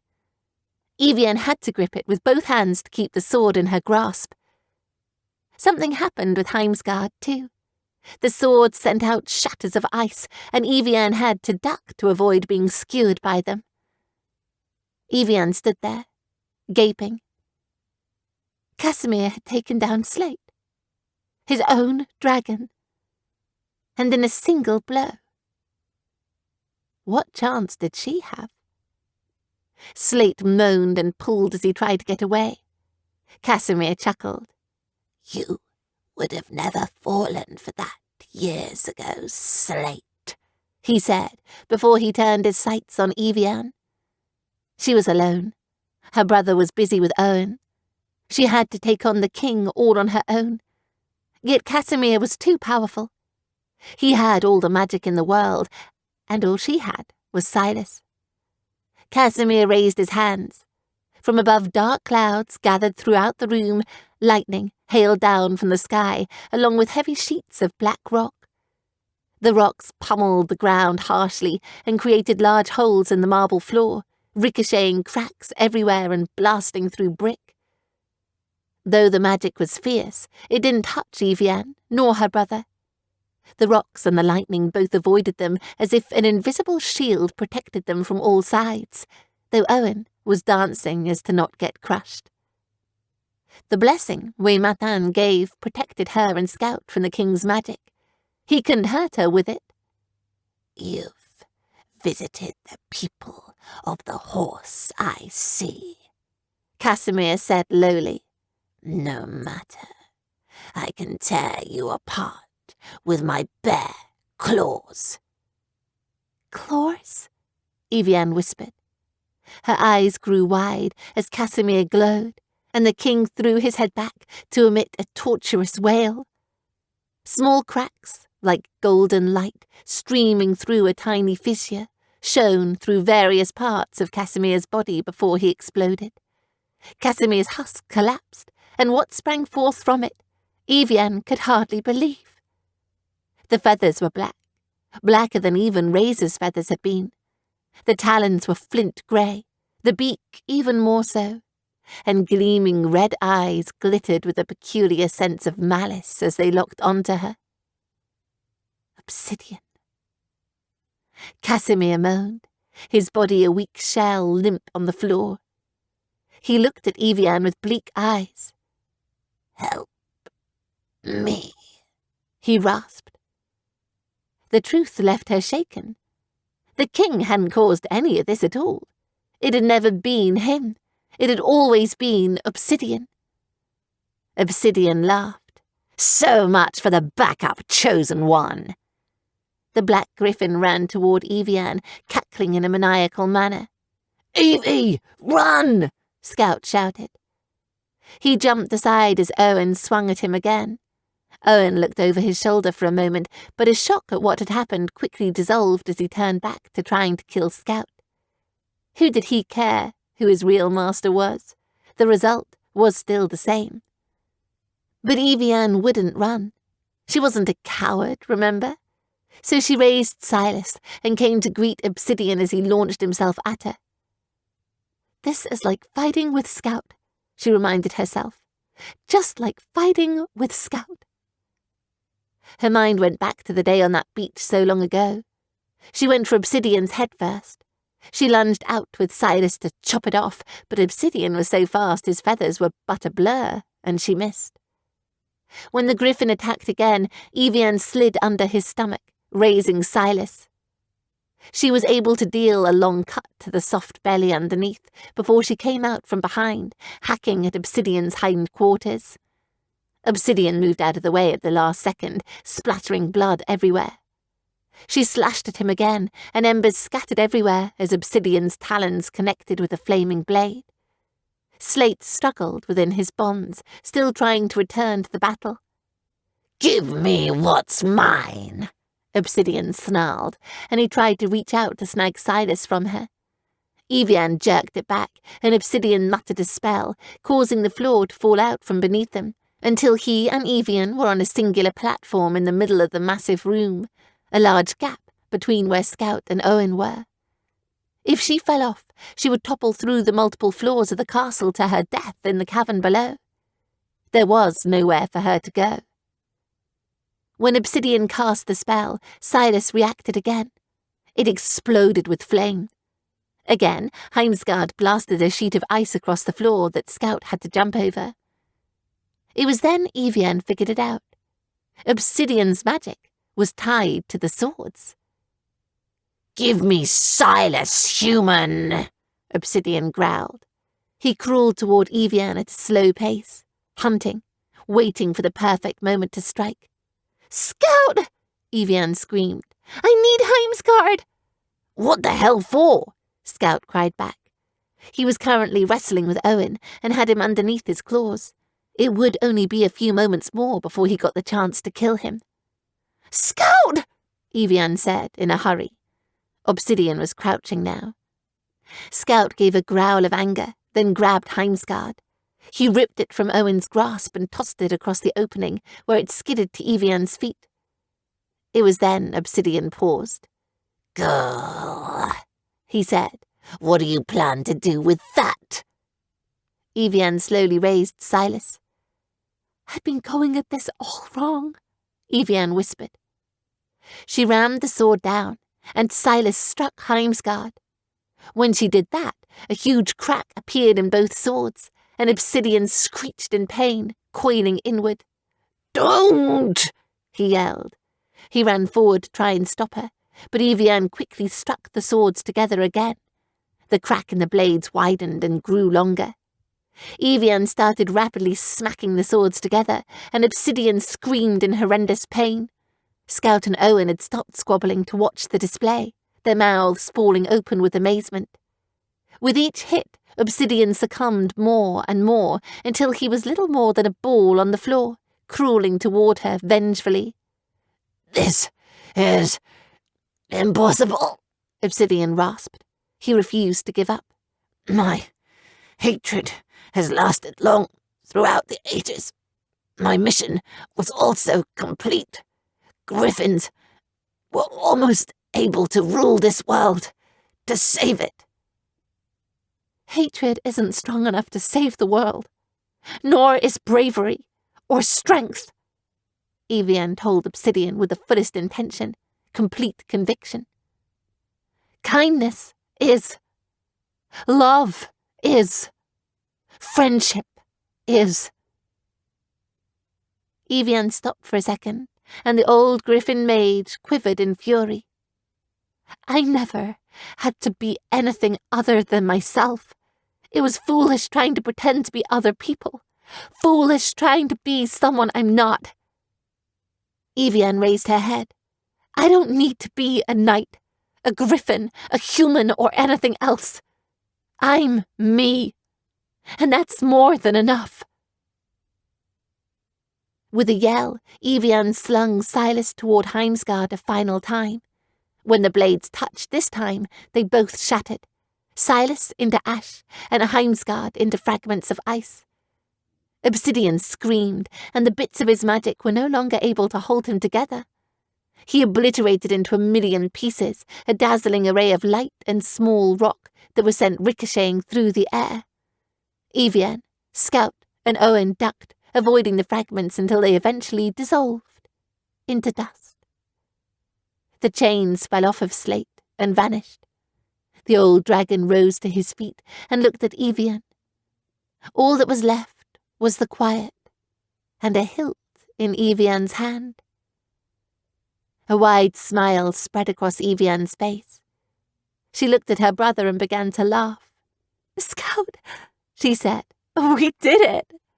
"Evie!" Scout leapt across the gap, tackling her to the floor. They had a happy reunion as Scout shouted, "You really, really did it, Evie! You are the backup chosen one!" Across the gap, Owen was having a revelation of his own. "Free?" Owen breathed, and he ran a hand through his hair. "I'm free?" He looked at Evian with tears in his eyes. Thank you. Don't think you're off the hook yet, Scout snarled. I'm still going to kill you later. Evian smiled at Owen despite Scout's snarky comment. The boy smiled back. She got on Scout's back, and he flew her across to the other side, where Slate was waiting. Well done, little Scale, Slate praised her. I knew you'd be able to do it all along. Look, Evian said, and she gestured to Casimir. He was no longer old and grey. The king's features were changing, becoming young and handsome instead of old.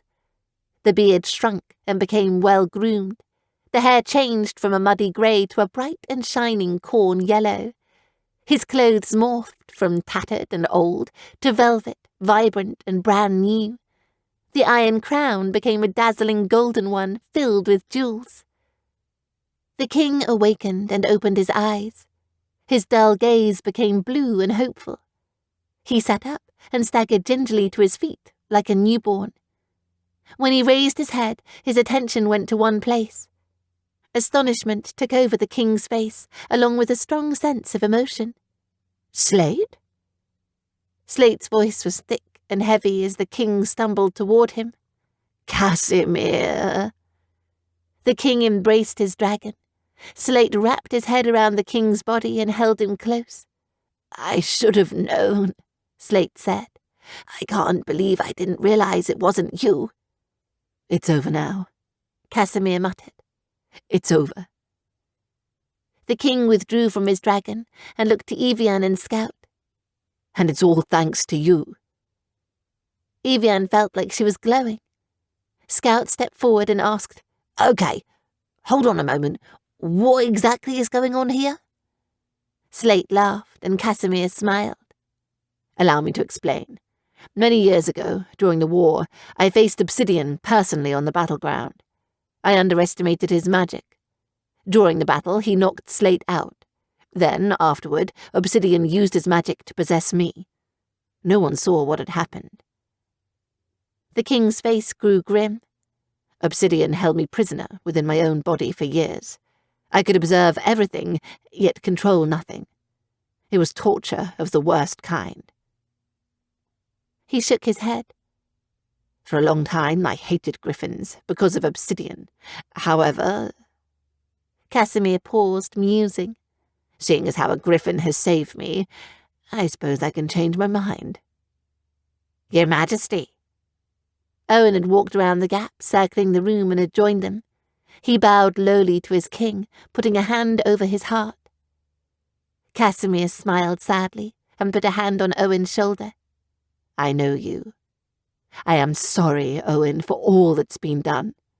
I apologize that you lost Evelyn. It wasn't you, Your Majesty, Owen said sincerely. Hopefully we can continue forward into a better future, one that would have made my sister proud. I think we will, Casimir said good-naturedly before he eyed Evian again. What is your name, child? I am Evian Wishfeather, and this is my brother, Scout, Evian told him softly. I couldn't have done it without him. Evian and Scout, please kneel, the king asked. Scout gave the king a strange look. Okay. Why? Scout, Evian hissed. She was already on one knee. She smacked his leg. Scout obliged and knelt down on the floor, looking up at the king. Casimir stepped before them. Evian and Scout Wishfeather, I, King Casimir, hereby decree that you both shall bear the most honoured titles in the land, as my first and second knights. Evian felt like her heart would burst as Scout's beak dropped. Are you serious? Scout squawked. Casimir chuckled. What else could I do to repay the ones that saved me and Terravere from destruction? Please rise, both of you, this time as knights. A glowing warmth spread inside Evian as she rose to her feet. Scout clumsily followed, still trying to get his bearings on what exactly was going on. Well, young lady, Casimir asked Evian warmly, are you ready to get started on creating a better world? a new world? Yes, sir, Evian said sincerely. She had achieved a name beyond her wildest dreams. She had become a hero, a first knight. It was everything Evian could have wanted, and far, far more. Chapter 18. Scout. Being a second knight was certainly no funny business. It meant he had a boss, which, on principle, Scout didn't like. But it also meant that he got to boss everyone under him around, which was good. Very good. Evian said that he couldn't tell her what to do anymore because she was of higher rank than he. But she could piss off on that. He was her brother, first knight or not. He'd tell her what to do until the day he died. Didn't mean she ever listened. Their parents were ridiculously proud of them. They'd stayed for all the parties and feasts after the big to-do and helped settle things for a few weeks before they flew back to Paraleo to take care of business. That was their home. The Iron Hill was their children's home now. Mert had been declared the official house dog. Scout didn't know what kind of useless title that was. All it meant to him was that Mert was obligated to all the treats and belly rubs she wanted. That, and she had gained a large collection of booties. Skullcrusher and the other rabbits had been gifted a carrot farm of their own on the edge of Terravere. The king said it was a gift to them for helping Evian break Obsidian's possession over the kingdom. But Scout felt like he gave the rabbits the farm just because everyone was so damn terrified of them. Casimir, and everyone else, just wanted them far, far away. The king was somewhere inside the castle, helping with the repairs, along with Slate. The two worked together like they'd never been separated. It was quite obvious the two of them had missed the other dearly during the long separation. Scout sat on the same balcony that adjoined the now-repaired throne room, looking out over the kingdom. All of Terravere was down there, under the Iron Hill, and Scout felt like it was his. Griffins didn't care about anything that wasn't considered strictly theirs. Terravere belonged to him. He had the obligation to protect it now, whatever the cost. Even if it meant losing everything, he was destined to defend it. This is a kind of shit that happens when you leave them home on a joyride. You sneak out to your parents' house, mess around with a few strangers, then end up responsible for the entire world. Scout knew he had to grow up sometime, but he wasn't so resistant to the idea anymore. Evian joined him on the balcony. She was wearing her armor, which she never took off, and she had a new sword at her side. She stood tall, with her shoulders back, appearing brave. Scout knew she was hamming it up. Evian took a breath. "It's weird, isn't it?" she asked. "I felt so young when I left home, but now I feel even younger. I thought I knew everything when I left Paraleo, yet this journey has shown me I could live for 1,000 years and not really know anything. I've come of age and grown so much." Scout snorted. It was like this story was for teens or something. Evian usually would hit him, but didn't this time.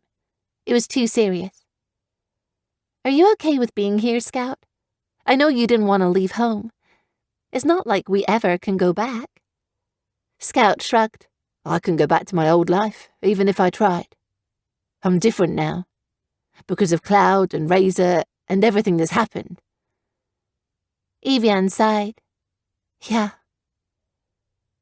She looked away to the forests, where Lylan Lond was hiding in the woodland. "Do you think Cloud made it out that night? And that he's alive somewhere?" "If he is, I hope he's happy," Scout said quietly. "And I hope someone has found him who loves him as much as Razor did." Evian nodded somberly. As far as happy endings went, this wasn't a very encouraging one. But it gave both of them hope to imagine Cloud joyful and well somewhere. Scout cleared his throat. "So, is anything going on between you and Owen?" She shook her head. "No, and I don't think anything will again. I don't think that way about him anymore."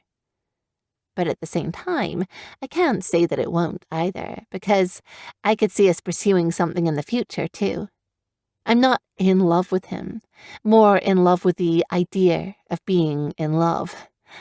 It's all so confusing. Scout thought. Owen needed to stay away from his sister.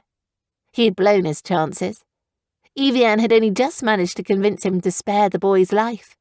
If Owen got close to Evian again, it would be the last thing he ever did.